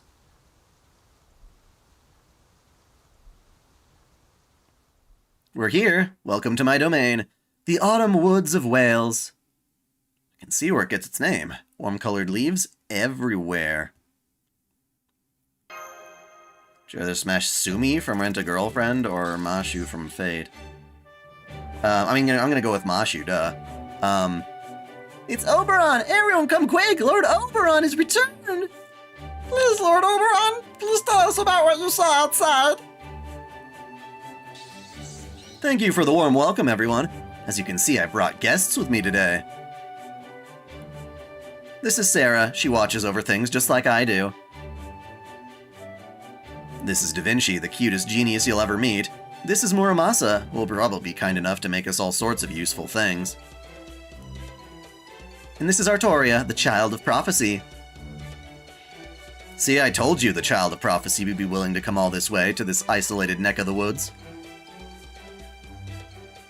Excuse me. Now do you believe I was telling the truth? Ah, what do I do, Oberon? You don't have to do anything. They're just glad to have you here. Oh, but don't try to hug them, no matter how cute they are. They're not used to being touched, especially by outside fairies. These fairies are straight out of a picture book. Now this is what I imagined a land of fairies would be like. Come on, fairies are fairies, right? I don't see anything special about... Please make me a helmet! I want to be a soldier! A soldier! Well, I guess they're a little different. I can't tell what it's saying, but... What is it, little guy? You want a helmet that fits you? Oh! Yeah, alright. Anything made for humans obviously won't fit you at all.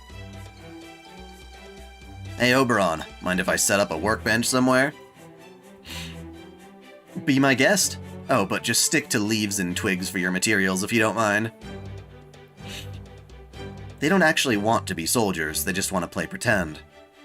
I got it, don't worry, I'm not gonna make anything real. Who are the top fave servants that you would like to play with as in Samurai Remnant?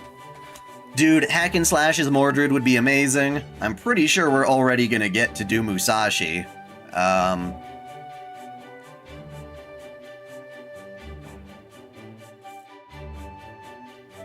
I mean, it's always good to have Artoria, but I've already been able to play her a lot in Fate Extella Link.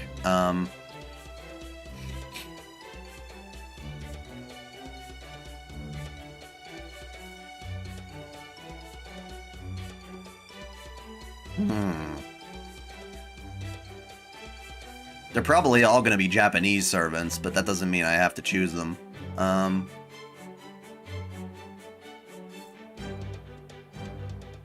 Bradamante might be pretty fun. Nito Crease would also be very fun. Easily CC over Kurisu. What about you? Who are you? Are you Oberon's friend? A real friend? That makes you our friend too! Please help him! Please help Oberon! Whee! Dude, I can tell they're friendly, but that's all I can tell. They're welcoming you all here.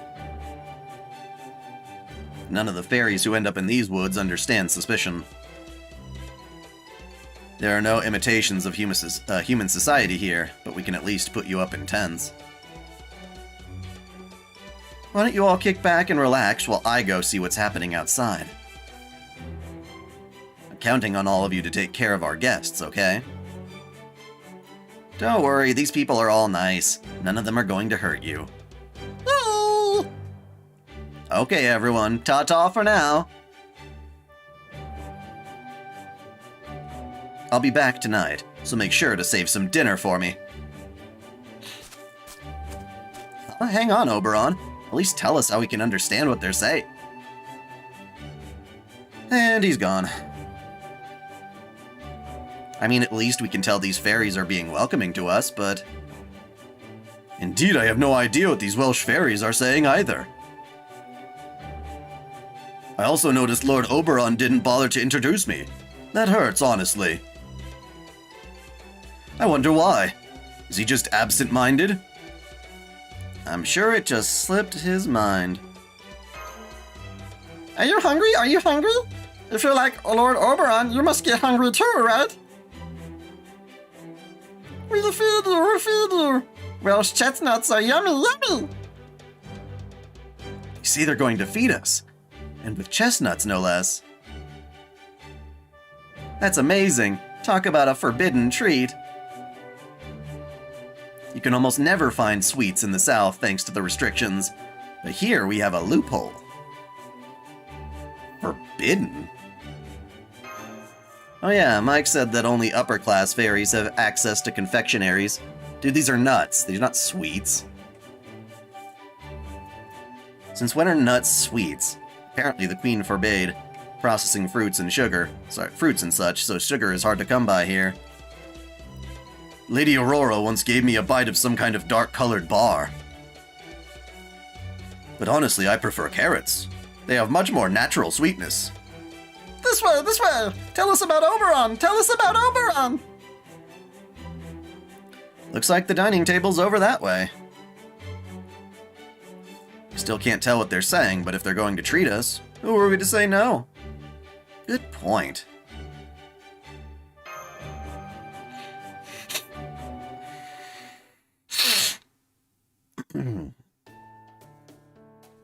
Yeah, playing as Mordred is kind of like a dream come true. That's my main pick for sure. That meal was delicious. What she said. It sure was. Those are the most gorgeous grapes I've ever seen by far.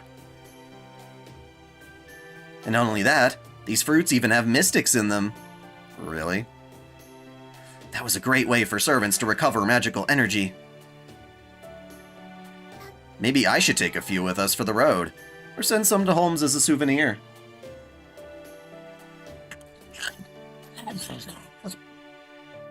There's still an extra plate left out. Is that for Oberon? Should we leave it for him? They're here! The black dogs are here! Run, hide! Your slurs are lures! Huh, that's weird. Why'd they all run up in trees and hide in hollows all of a sudden?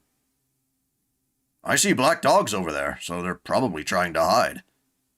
Oh my gosh, come on! We have to get rid of them. It's the least we can do to pay them back for this feast. I was just thinking the same thing. The black dogs are terrifying, but these poor fairies have no way of fighting back. Well, we're not going to let anything happen to them now that we're here. Come on, everyone, let's show these dogs they're no match for a hare. Are you sure you're not actually a servant?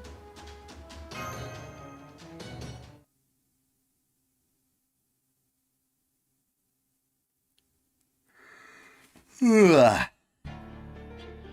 So we've got officially 1 more hour left of this stream for today.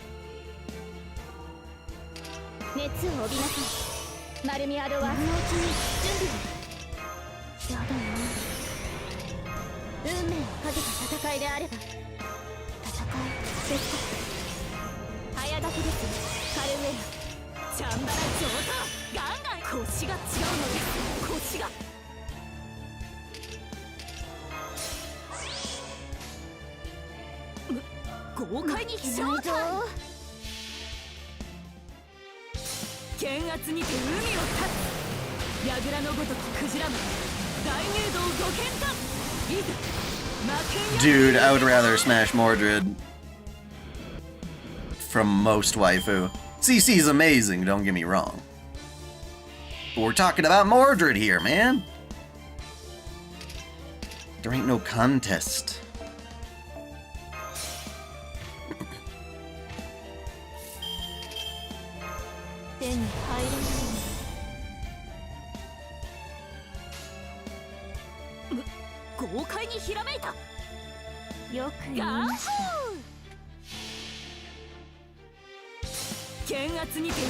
I thought there was a difference between black dogs and those weird, like, creature things that we were fighting with Vargas.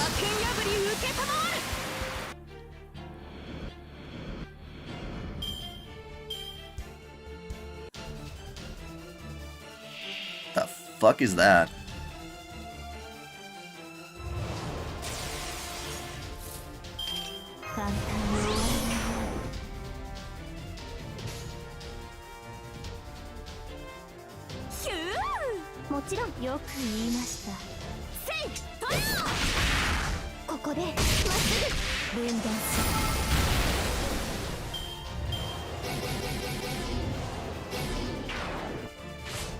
Ew! Ew! That sound! No! You're gonna die for that.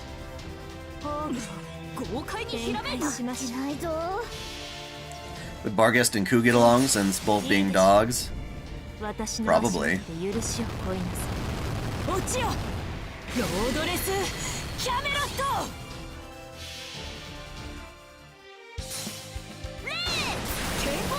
Oh yeah, sexy! My name is Musashi Miyamoto! Damn, this guy's stubborn. Curse, curse, curse, curse, curse. Curse, curse, curse, curse, curse. Ah! Oh, that's sound! Who do you think has the best abs, Barghest or Zenobia? Between those two, Zenobia. I still prefer Penthesilea, though, as far as Amazoness abs go.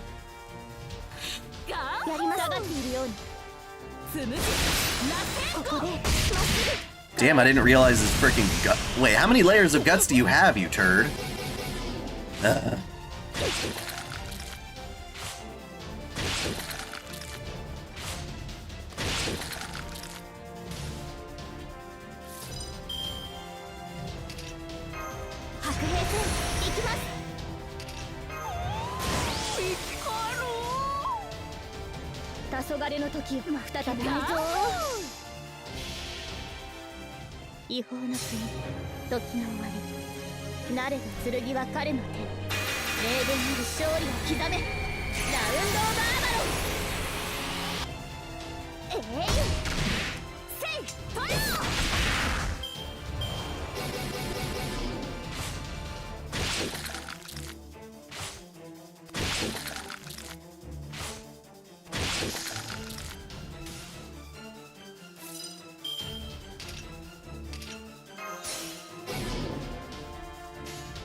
Saber or Mordred? That's a really tough one. I think I would have to go with Mordred if we're just talking about smash ability. Otherwise, I can't choose between them as just cool characters. Do I have Jalter? I have Jalter.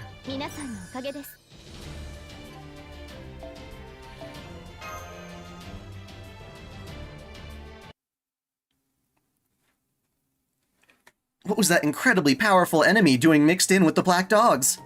Probably just some fairy they bit who went mad from the excruciating pain. Are those different from the Moors? Yes, fairies become Moors when they lose their purpose and shine. That is, when their lives become meaningless. And when they're infected with meaninglessness by touching other Moors. But fairies who become so focused on their purpose that they lose sight of themselves produce endless magical energy, to the point where they're no longer able to maintain their forms. Do I use her all that much? When relevant, I suppose. I guess you could say they're fairies gone bad. They're fairies gone wild. That's what happened to those fairies in the Nameless Woods. They were so happy to have a human that they couldn't keep their desires in check anymore, and ended up killing their own friends. They won! Portagon! Portagon! Oberon's gonna be so sad! Oberon's gonna be so happy! He has good friends now! Well, if the fairies are happy, we must have done a good thing driving those creatures away. Yeah, I've watched, actually, My Girlfriend is a Gal? I thought it was, Hashimete no Gal. Is it the same show?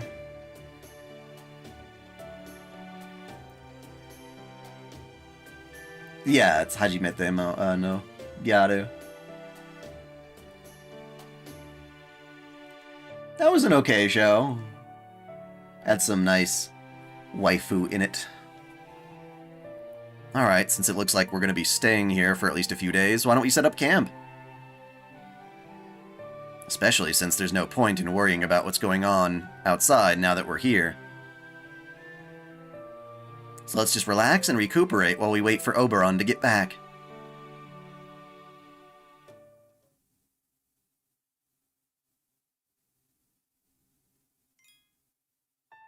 I don't know what the hell a chicken flat is. You just mean like thighs or something?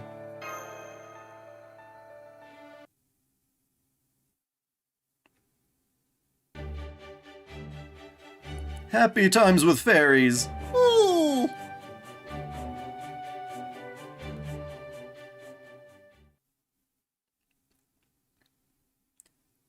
After dinner.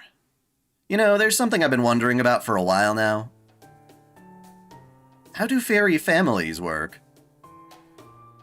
I saw plenty of siblings in Salisbury, but I didn't see anyone who looked like a parent and child. Well, of course you didn't. Fairies come into existence independently of anyone else. The only siblings we have are when multiple fairies with similar attributes decide to call each other that. Or when they've all decided to stick together from the time they manifest, like the 7 fairies we saw yesterday. That's just how fairies live their lives. Okay then, what about children? Can you fuck a fairy? They say Tamlin Tristan is supposed to be Morgan's daughter, right? So how does that work? Tristan, Morgan's daughter, good one. No, that just means she's the queen's successor. I guess in human terms we'd say that Queen Morgan adopted Tristan. The only children in the fairy world are the next versions of you, born after you die. Yeah, I don't know what that is, Bordagon. Let's see. Okay, for example, let's say we have Spinner Fairy A over here. Spinner Fairy A lives for hundreds of years, then goes to sleep having fulfilled their purpose. But that doesn't mean the spinner profession, or that fairy's way of life, disappear from Britain. So right after Spinner Fairy A dies, Spinner Fairy B is born. Fairies refer to this relationship as predecessor and current generation. I see, so does the current generation inherit anything from their predecessor? Things like genes, lineage, records, names, or some other kind of property a human would pass on to their kids? Not really. Like I said, fairies are born on their own. So they don't have any connections like that. That goes for predecessors and current generation fairies too. Powerful fairies can hold on to their records, memories maybe better here, but in general, the next generation is a completely blank slate. However, since the current generation has the same role, their abilities and appearance do resemble their predecessors to some extent. That's how the Spinner Fairy knows they're a Spinner Fairy, no matter where or when they're born. There are also times when a fairy who resembles the current generation is born while the current generation is still alive. It's rare, but when it does happen, the new fairies are treated as the current generation's son or daughter. This is also why fairies who use Magecraft are sometimes referred to as Morgan's daughters. Here in Britain, Queen Morgan used to be the only one who used Magecraft. But now we have Tristan, who was given Magecraft and named her successor. And Artoria, who was born using it. From the fairies' perspective, both are the same type as the queen, hence Morgan's daughters. I see, so that's why Tamlin hates the Child of Prophecy so much. Because the rumors that she's Queen Morgan's daughter. Not exactly, Artoria. It's not using Magecraft that makes you Morgan's daughter. It's that fairies who use Magecraft can become a fairy Britain's king. At least I think so. That's the whole reason Morgan gave Tristan Magecraft. It's her way of saying, you will be the next king. Rule over Britain as you see fit.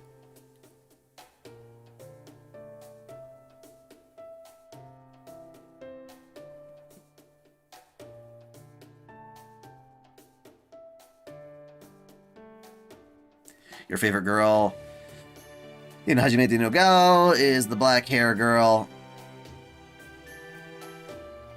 There was one I remember being the best, in my opinion.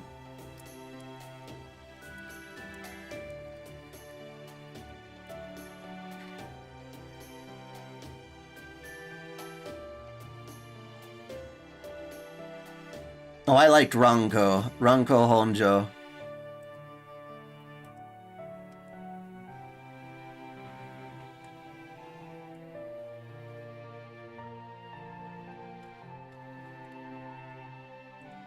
The blondie.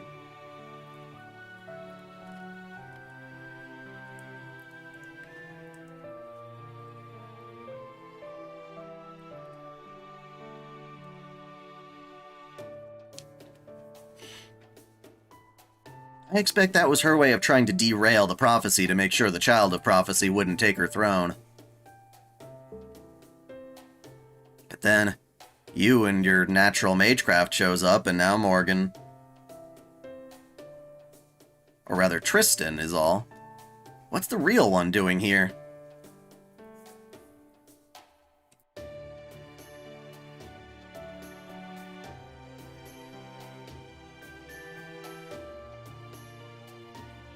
That's probably why she went to pieces at the auction house. She probably couldn't handle the terror. You think so? I didn't think I was scaring her that much. I do, yes. Anyway, a confrontation with Tristan is pretty much inevitable. But don't worry, just relax and take it one step at a time. The fact that you use Magecraft proves you're the child of prophecy, and that you're destined to defeat the Queen. No matter how powerful Morgan may be, or how formidable the Tamlin are. As long as you're the child of prophecy, you'll be Britain's savior. Just do what needs to be done, and the prophecy will be fulfilled. We're just here to help you. As long as you're around, Britain can, and more importantly, will be saved. Even if some of us end up dropping out along the way.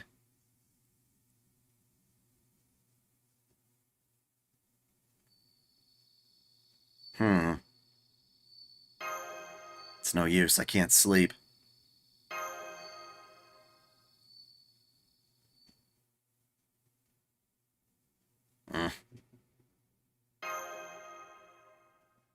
Too much on your mind to sleep? Well, there's no need to stand. Here, have a seat. I saw you when I was heading out to gather intel. Mind if I sit next to you? Great, don't mind if I do then.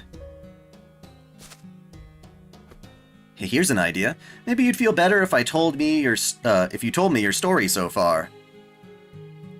I'm sure you'd have a lot to say about everything you've seen and done before you came here. This could take a while. I see, so that's the journey you, Chaldea, has been on. Earth's future, humanity's existence, your survivor's guilt over the other Lostbelts you've been to. No wonder you can't sleep, especially given what you told me earlier. You're feeling guilty about the child of prophecy. Or maybe it's just not guilt so much as alienation. Artoria is about to spill a lot of blood, but that has nothing to do with you. That's been your role up until now. You've kept fighting even when it was hard. But you never had a chance, did you? A choice, did you? Responsibility for it all rested entirely on your shoulders. Not here, though. Here, you have to put it all on Artoria's shoulders. And now you don't know what to do with these feelings.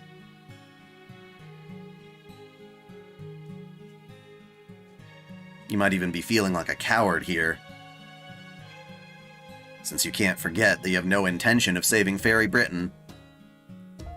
You might be right. You're more concerned about finding your lost companion. If something happened to Mashu, you could never forgive yourself, right? Surprised I can tell all that? You're trying not to let it show, but of course I can still see. But if you look at it this way... Let's say hypothetically, Mashu were to go into town alone and die in an accident. Would that be your fault?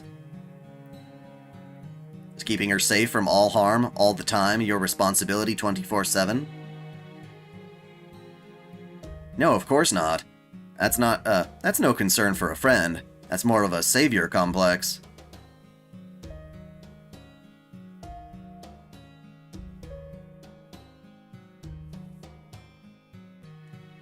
Mashu is her own person, and people are responsible for their own lives and choices. If you really respect her as an equal, then you should be trusting her, not worrying about her.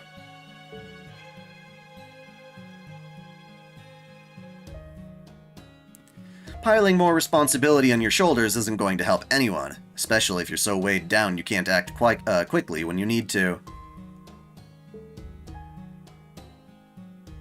Still, based on what you've told me, our journey so far, it sounds like your heart doesn't have anywhere else left to go. I thought Merlin trained her too, but we're about to figure out more of that, I think, as we go. They're bound to answer that question.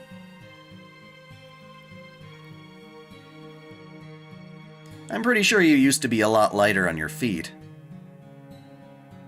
The kind of person who lived her life how she wanted to, am I wrong? What do you mean?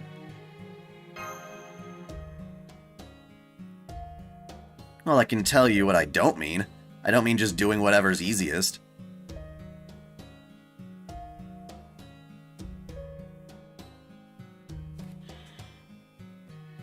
I'd say living life how you like means finding what suits you, finding what it is you want more than anything, and fighting for it as hard as you can, come what may. That's how you were during the incineration of humanity. Not that I was there to witness it, obviously. My point is, you and I are a lot alike. I'm guessing we both have the same role to play here in Britain. We're bystanders. As much as we hate it, you are no more the protagonist of this story than I am. Just like Oberon the Fairy King wasn't the protagonist of A Midsummer Night's Dream. All we can do here is watch to see how things play out. Even in battle, we can't do anything more than offer support from the rear. But that doesn't mean you need to beat yourself up. At some point before all this ends, there will come a moment when you have a crucial role to play. A time when no one else is around, and you'll have a chance to change how everything unfolds. Sounds great, doesn't it? For now, I suggest you swallow that worry and get some rest, and look forward to what's yet to come. So what if you're just a bystander? Even spectators have their pride, after all. So bide your time, wait for the moment, and do something spectacular at the end that not even the gods could have seen coming. Just imagine how good it's going to feel when you finally wipe that smirk off the smug face of fate itself. I don't know, Oberon, that means, I don't know what that even means, but it's very you. Thanks for cheering me up. What's so strange about it? That's how I've lived my whole life. Sarah. There aren't many people out there who can explain everything about themselves. It's not like we're predictable tools that come with instruction manuals. We're living, analog creatures, fuzzy around the edges. I like fuzzy. That said, everyone has at least one thing they like about themselves, right? It's kind of embarrassing to say this out loud, but... At least in this example, I don't think I'm a coward, and of course you aren't either.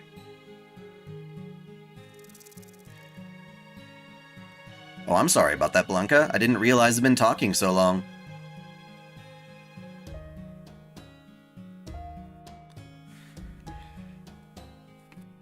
Let's go look for intel in Manchester tonight. It's about time we started investigating up north. Alright, I'd better get going then. I'll see you tomorrow night. I don't want to be the only one left out of the dinner fun, after all. Wait. Sakura trick? It doesn't ring a bell now. What is it you want, Oberon? To defeat Morgan, of course. I may not be a fighter myself, but this is why I was summoned here. You're not talking about, for humanity's sake, or for anything like that? Oh, now I see.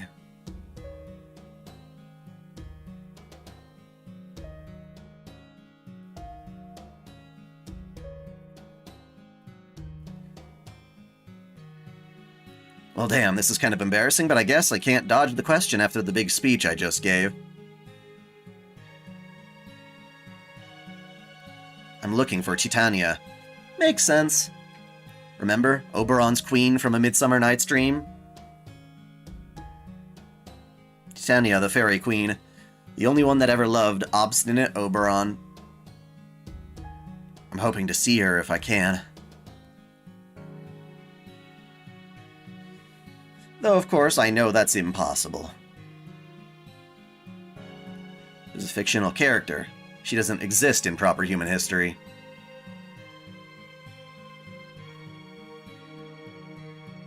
She can only ever exit within the confines of a story.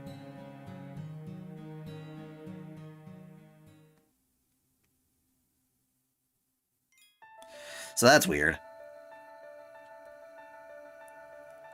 Battle time!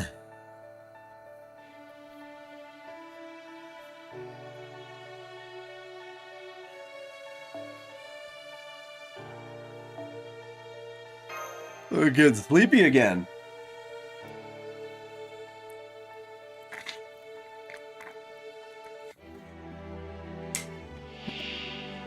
Wait, what?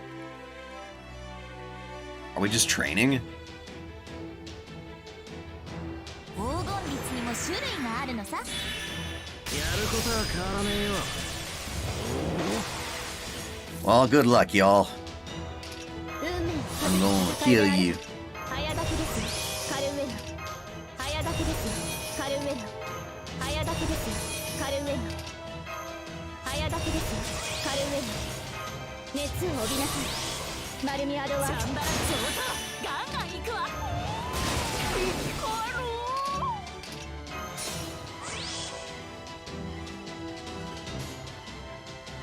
兵法無下がっているよ。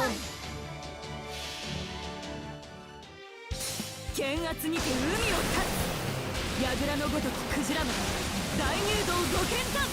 いざ魔剣破り受けたまえ。そこです。せいとよ。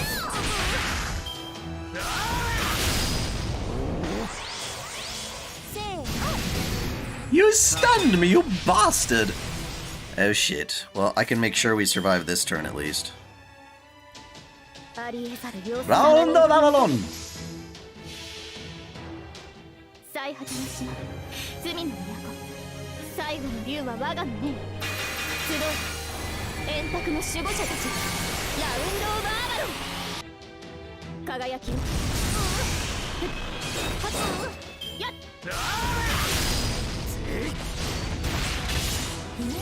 このアングルバッチリ。調子は悪くねえな。 What kind of invincible did you just put on? A whole turn? No, just one.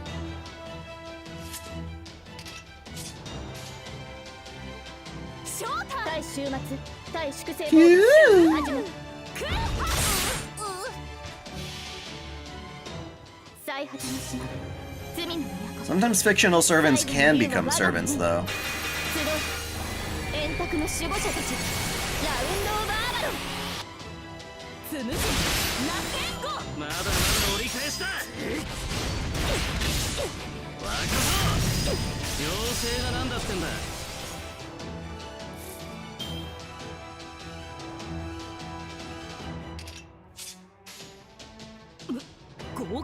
Hmm? Did I hit the cable? I must have tapped the cable. Whoops. My name is Musashi Miyamoto.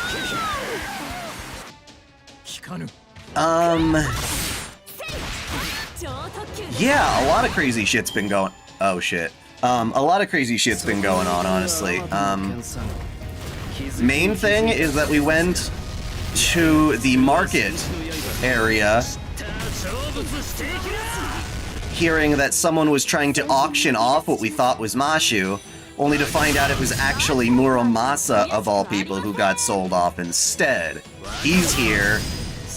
The alien god told him to go assassinate Morgan, but then he failed, and he got captured, and they were selling him off at auction, and we wound up bailing him out.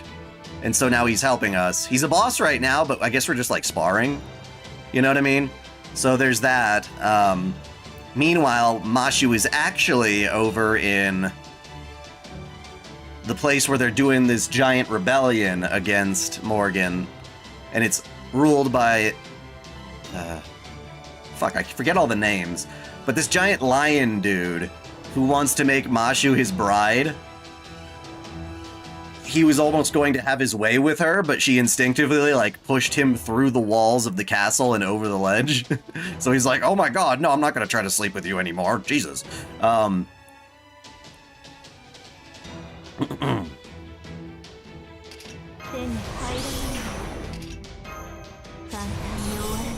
so now we're hanging out in the woodland area, where Oberon refers to as his, we're in Wales, with his furry friends, his woodland creature friends and things, the fairies there, until, we can find a new lead.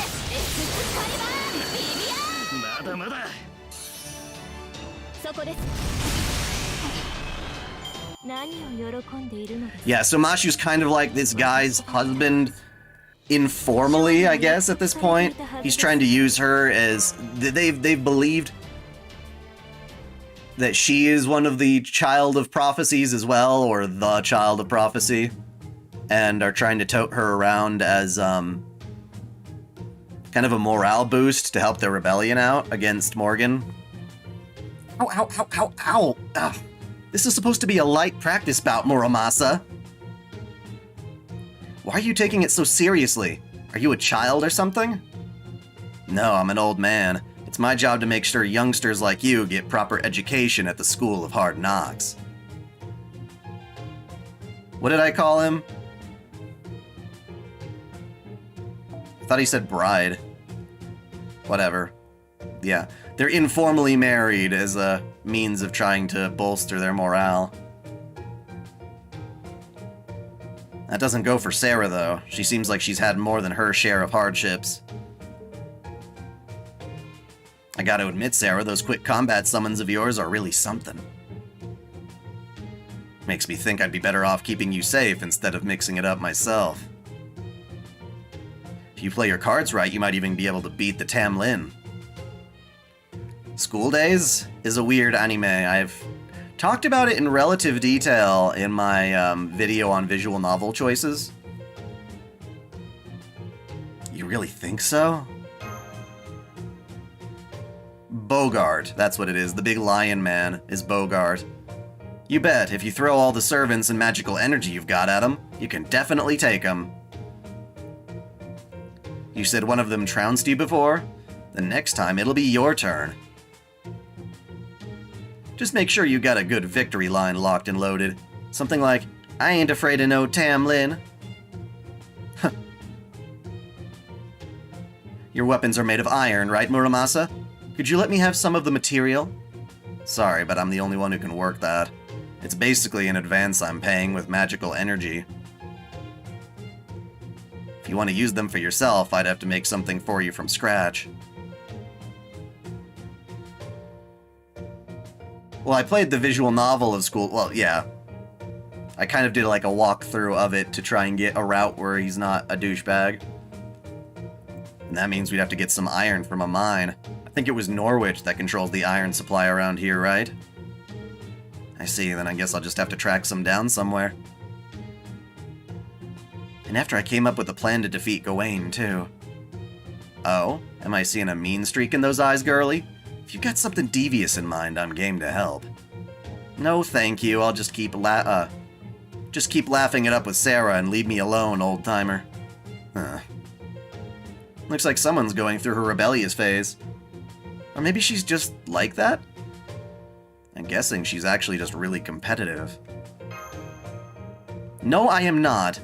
I'm just being the child of prophecy. If there's no getting around that, then I might as well start taking it seriously. Start taking it seriously? Come on, you've always taken it seriously. No one here's ever thought otherwise. Oh, I see. You're worried about what Oberon said about you having to confront that Tamlin eventually. I mean, that's definitely part of it, but I just figured I can't sit on the fence forever. The whole idea of making a pilgrimage around Britain and ringing the bells still doesn't feel quite real to me. But the fairies we met so far, including the ones in Gloucester, all had such high hopes for me. And of course, my whole village of Tingatel believed in me enough, Tintagel believed in me enough to raise me and send me out on this pilgrimage in the first place. I'm still worried I might not be able to live up to everyone's expectations. But I thought, for the time being, I could at least try being proud of the Child of Prophecy. Sorry, yeah, of being the Child of Prophecy. Like they say, nothing ventured, nothing gained, right? I mean, I still don't have any specific ventures in mind, but... You know, girlie, for the life of me, I can't tell if you're full of spirit or a shrinking violet. Yeah, you're right. Sarah? I've made up my mind, Artoria. I'm going to help you, no matter what Chaldea has to say. But what about Mashu? I thought we were only traveling together until we found Mashu. Of course we're still gonna look for Mashu. I'm not stopping till I find her. I just want to help the Child of Prophecy on top of that. Oh. Hello. Good point, Sarah. We haven't made our position very clear, have we? Finding Mashu is definitely our top priority, but that doesn't mean we can just leave Britain to fend for itself. So we want to keep traveling with you, not just so we can find Mashu, but so we can help Britain, too. Now that we've made friends here, we want to do everything we can to help them so we can go back to our own world, our own home with no regrets. Does that about sum it up, Sarah?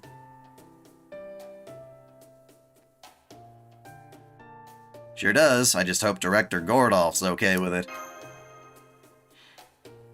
Sounds good to me, and I'm sure Gordy would give in eventually if he was here too. So it's not just Muramasa anymore? You're saying you and Da Vinci are going to join me on my pilgrimage too, Sarah?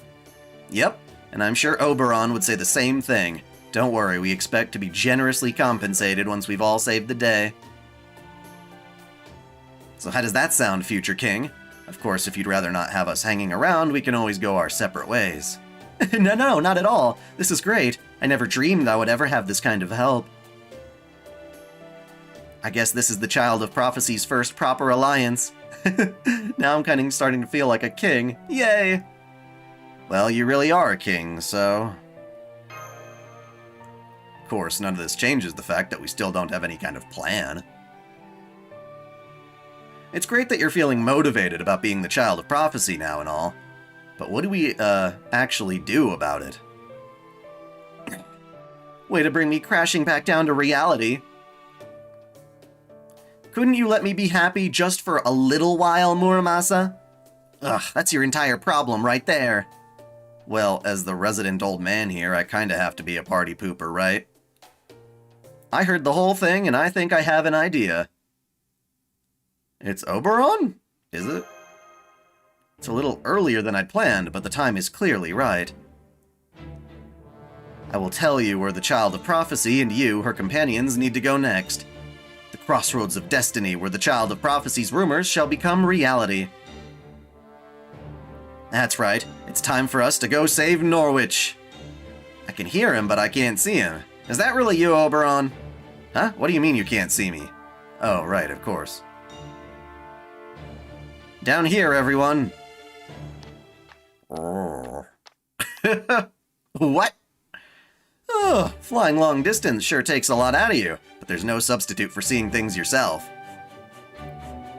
Oh right, you guys haven't seen me like this before, have you? I'm the stylish little speedster who races around Britain on a Sphinx moth at Mach speed. That's right, I'm Ryder Oberon, sometimes known as Robin Goodfellow, and the pint-sized fairy king. Huh? How'd you get so small?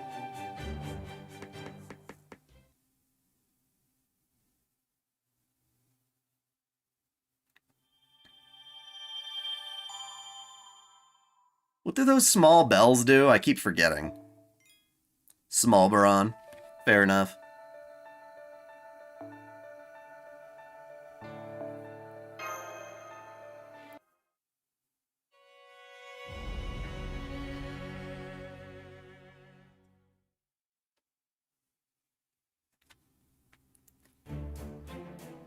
Heavy footsteps echo across the northern plains. The Queen's army is on the move. Yeah, I know, you've tried to recommend that to me all the time, but I still don't have time for that. Or, yeah, it's not on my priorities. A military flag depicting black flames and a mighty fortress flaps at the forefront of the army marching on Sheffield. Tamlin Tristan leads the army. Her objective is not to snuff out the sparks of rebellion, nor to negotiate with Bogart. Beryl Gut, who was named the Queen's proxy only yesterday, flashes a wicked grin. This all occurred one day before Sheffield was wiped off the map. Stop spoiling us!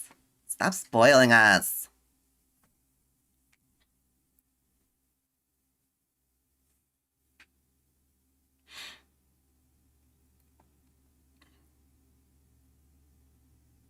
Aren't you going to rest, Lord Bogart?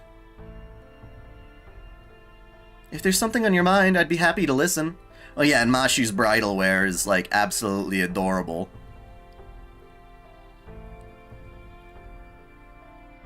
You can't even pour me a glass of wine? You really are a poor excuse for a wife, aren't you? Well, that's alright. I can't appreciate alcohol anyway. In fact, I don't understand why humans cook their food at all. Spoken like a real lion. Cutting, slicing, roasting, frying, seasoning. It seems like a waste of time and good meat to me. The Fang Clan doesn't need to act more human, and it certainly doesn't need restaurants. Fruit of Grisaya, now that one I love. I need to finish the others. I've watched all the anime, but yeah, and they're making a new one. Yeah, except it features all the characters. It's like a crossover with another one of Front Wing's properties, but it has like just the girls from the one artist I don't like as much.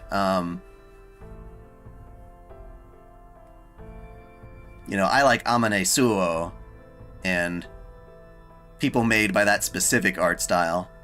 Kind of like Hatsumira, which is another one by Front Wing that's pretty good. Has like the mermaid girl and the wolf girl. It's like, I like them way the hell more, whatever that artist is.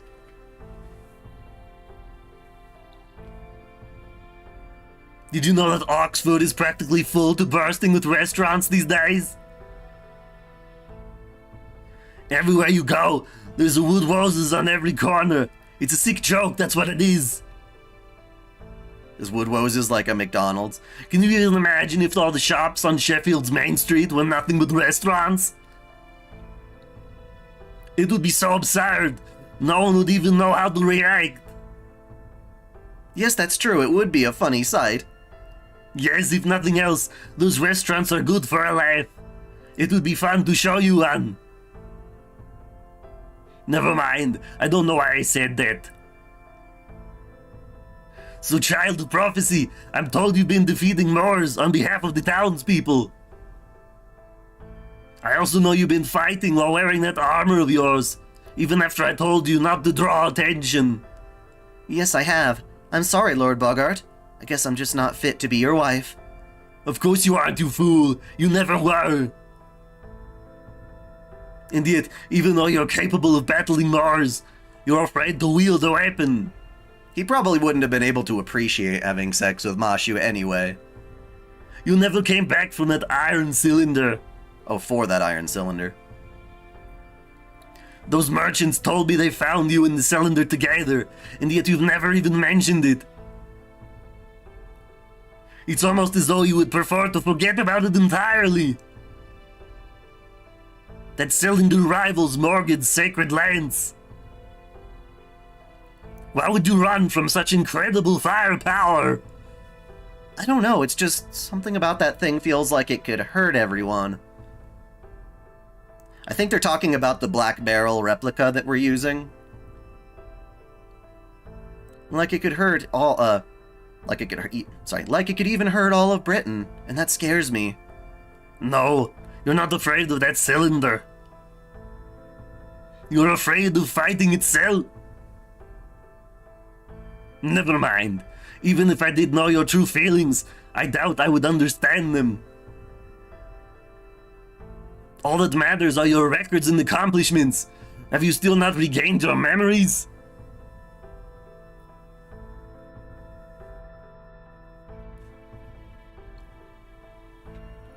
I don't know if it's your calling, but I have no doubt that you are a knight. One who's been fighting a long time. I've been meaning to get into the, Baldur Force and Baldur Sky games as well. There's so much I want to do and so little time.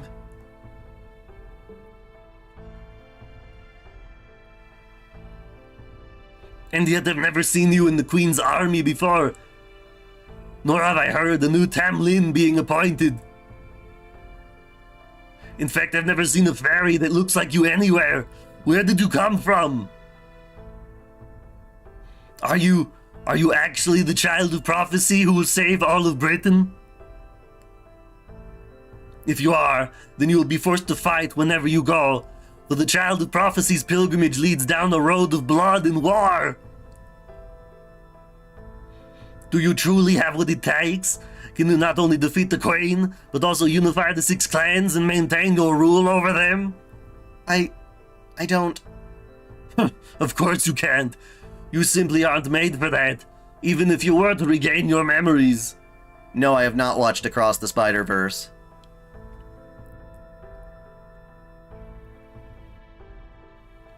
I also really, really want to play Kuro no Kiseki. And now that there's like an English... I've been really... You know, I've been holding out, hoping they would give like an official release. But I'm thinking that's not going to happen anymore, and I should just use the fan translation that's out there on the Chinese release. Or it's the Japanese release, but they modded the Chinese language aspect of it. I figure might as well. NIS America's been kind of a turd lately anyway.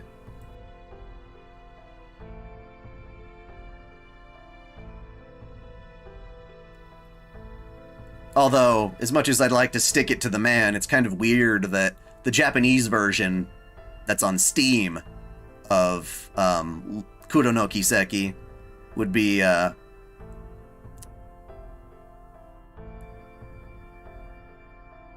it's still being sold by NIS.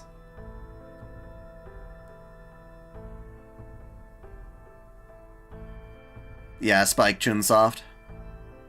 Did you hear about that announcement where someone said that the Z of the recapture has just started its production now, even though it has 2 to 3 years to prepare for it? Jeez, yeah, no kidding. I'm not holding my breath on any of that. Z of the recapture, so, the new Code Geass type thing that's supposed to be a sequel to the movie that was ages ago. It's because they dumped all their efforts into that stupid mobile game. Actually, no, it's a beautiful mobile game, but it's still a goddamn mobile game, and I hate mobile games. Of course you Oh, you already read that. Fairies are meant to live their lives how they like, in accordance with their purpose. Why would you force yourself to go through with something you don't desire? No, it's like I thought. Not thought new. You aren't the child of prophecy. You're no more than imitation, a lost little lamb. A cute little lamb. I've been fighting for a long time. I've been fighting the Moors since I was born. Yeah, and I hate the aspect of FGO being a mobile game. If this were a console game without the gacha stuff, I would be so much happier. Fighting the Moors has always fallen to the Fang clan. It only made sense. We're the strongest clan in Britain. And Woodrose and I were the strongest of the Fang clan. The two of us alone have saved Britain from Moors countless times. It was those accomplishments that led to Woodrose being named Lord of Oxford in the High Norwich. Yes, I remember. You told me before that you were once the Lord of Norwich. But you never told me how you ended up in Sheffield. A man named Caplis put one over on me. He's taken over the Spriggan name now. But never mind that scumbag. It's nothing you need to hear about. You know about the Caterpillar War of 200 years ago, yes? It was the only war that made the Queen scream like a flesh and blood woman. Really? She screamed. I never would have guessed that the accursed Morgan would be so afraid of insects. That's kinda cool. At any rate, during that war, Morgan gave Redacted the name Gawain and made her a knight. You mean Barghest? Yeah, it's Barghest. You can see it if you count the redacted characters. It's enough characters to spell Barghest. No one can perceive Barghest's name anymore, except for me, the reader, the narrator. The Queen changed it so that Gawain became her true name. Now no one can call her by her original fairy name until she's defeated. Barghest, Barghest, Barghest, Barghest, Barghest, Barghest. Woodrose hated Barghest and claimed she was always the daughter of the detestable black dogs. But I always admired her sheer strength. In fact, I am part of the reason she became a Tamlin. One day I told her, if you don't want to be called a dog, you need only stop fighting with tooth and claw. Barghest, heir of her precious blood, from here on, you will fight with the greatest of swords, your horn. Which is why she has to rip it off every time she does her noble phantasm. Ever since she began crying. Cry. Carrying a sword with her wherever she went, until one day, her prowess as a knight caught the Queen's eye. If I'm reading it beforehand, it just means the stream is getting a little further off, which is sucky. Yeah, that's weird. The capture is a little bit behind my reading. I don't know, man. She then became a Tamlin and began shielding fairies from the Moors of her own volition.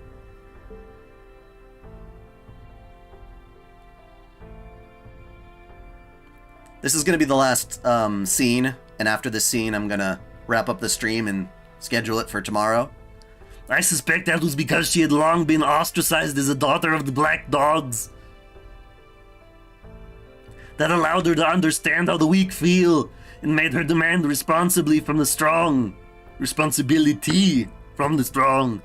I believe that the Queen calls that noblesse oblige. It seems there is no limit to the reach of human civilization's influence. You know, you remind me of Barghest back when she had just been born. Back then, she agonized over having been born strong and hated that she would now have to continuously exploit the weak. There's something about you that reminds me of her disgraceful crying.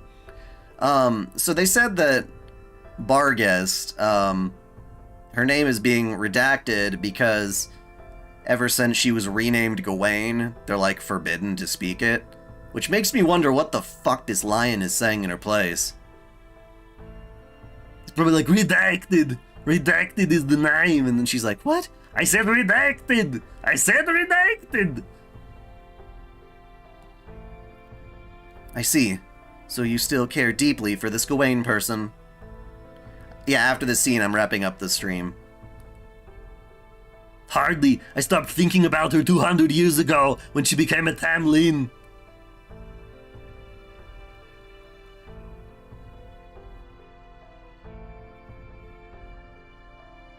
Oh, well, here's the thing.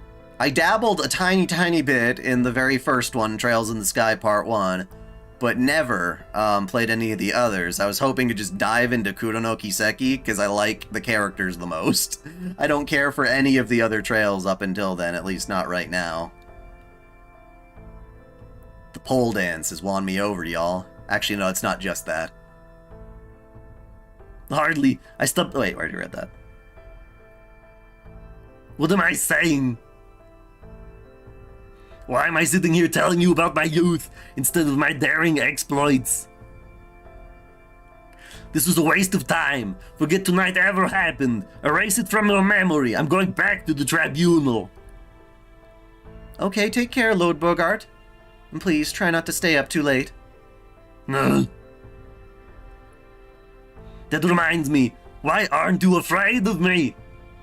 That? I think it's because Sheffield is such a beautiful city. And I'm told you were the one who restored it from almost nothing. Even though it's a fortress city, it puts the livelihood of the fairies who live in it first, making it a bright and comfortable place to live. I don't think I could ever be afraid of anyone who set out to build a city like that. Well, of course. Sheffield is much more beautiful than Norwich ever was. Of course my voice hurts. But that ends today. We'll be closing our gates as of tomorrow. Once the fight with Morgan's army begins, no one will call this city beautiful any longer. What was that, Lord Bogart? That's the alarm bell for the sentry tower. But why now? They can't possibly be here already. What's going on? Yeah, I saw your thing. Wait, can Mosh from Fate... Does she have a baby, or people like her can't have babies? Mashu could probably get pregnant because she's a demi-servant? Yeah. You know, human mixed with servant, either which way. What's the situation? Don't tell me the Queen's army crossed the eastern mountains atop the Odevna in only 2 days. They have, sir. The Queen's army is drawing steadily closer to the main gate. We've received a message from them not too long ago. Would you like to read it? No, you read it. Just summarize it for me. What did Morgan say? Well, that is, Well, what are you waiting for? Tell me! Yes, sir. It says, hand over the child of prophecy, and I will grant Sheffield its freedom. The child of prophecy? Does she mean Lady Mashu? But why? What about Norwich? Does it say anything about giving Norwich back to us?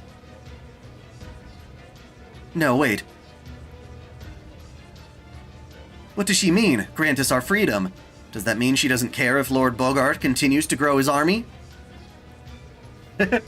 Thank you, Caitlin.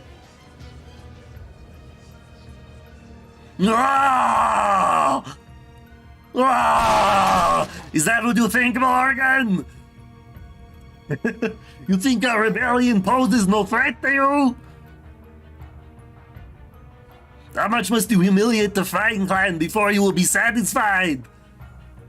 Excuse me, sir, I have an urgent message.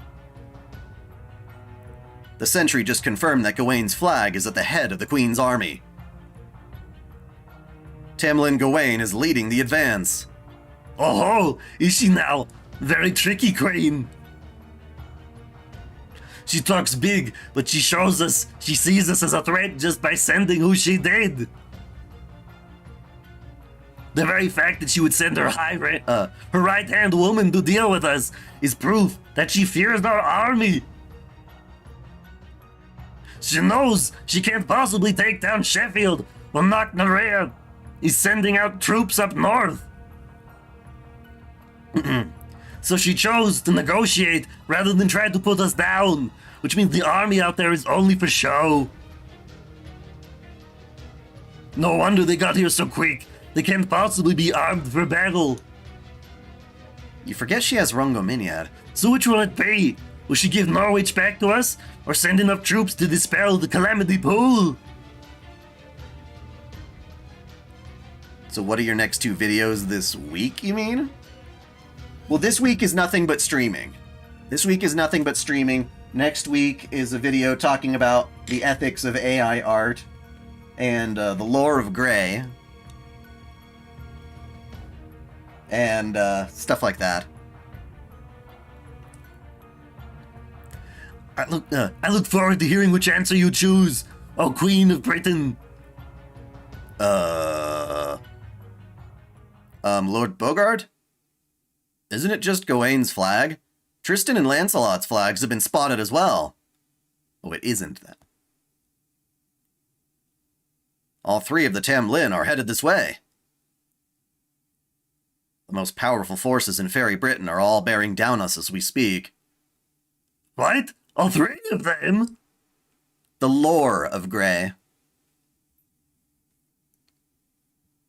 Okay, so we know he's fucked. That much is certain. Hopefully Mashu can get the hell out of there. I do like her bridal dress. It is very nice. But yes, I will be setting up this stream for tomorrow for 2 o'clock, just like I did today. Same deal, I'll be working on some Fate memes tonight with the extra time. Yep. Thank you guys for tuning in. Definitely subscribe for more OtakuDaiKun goodness, and until next time, celebrate your fandom.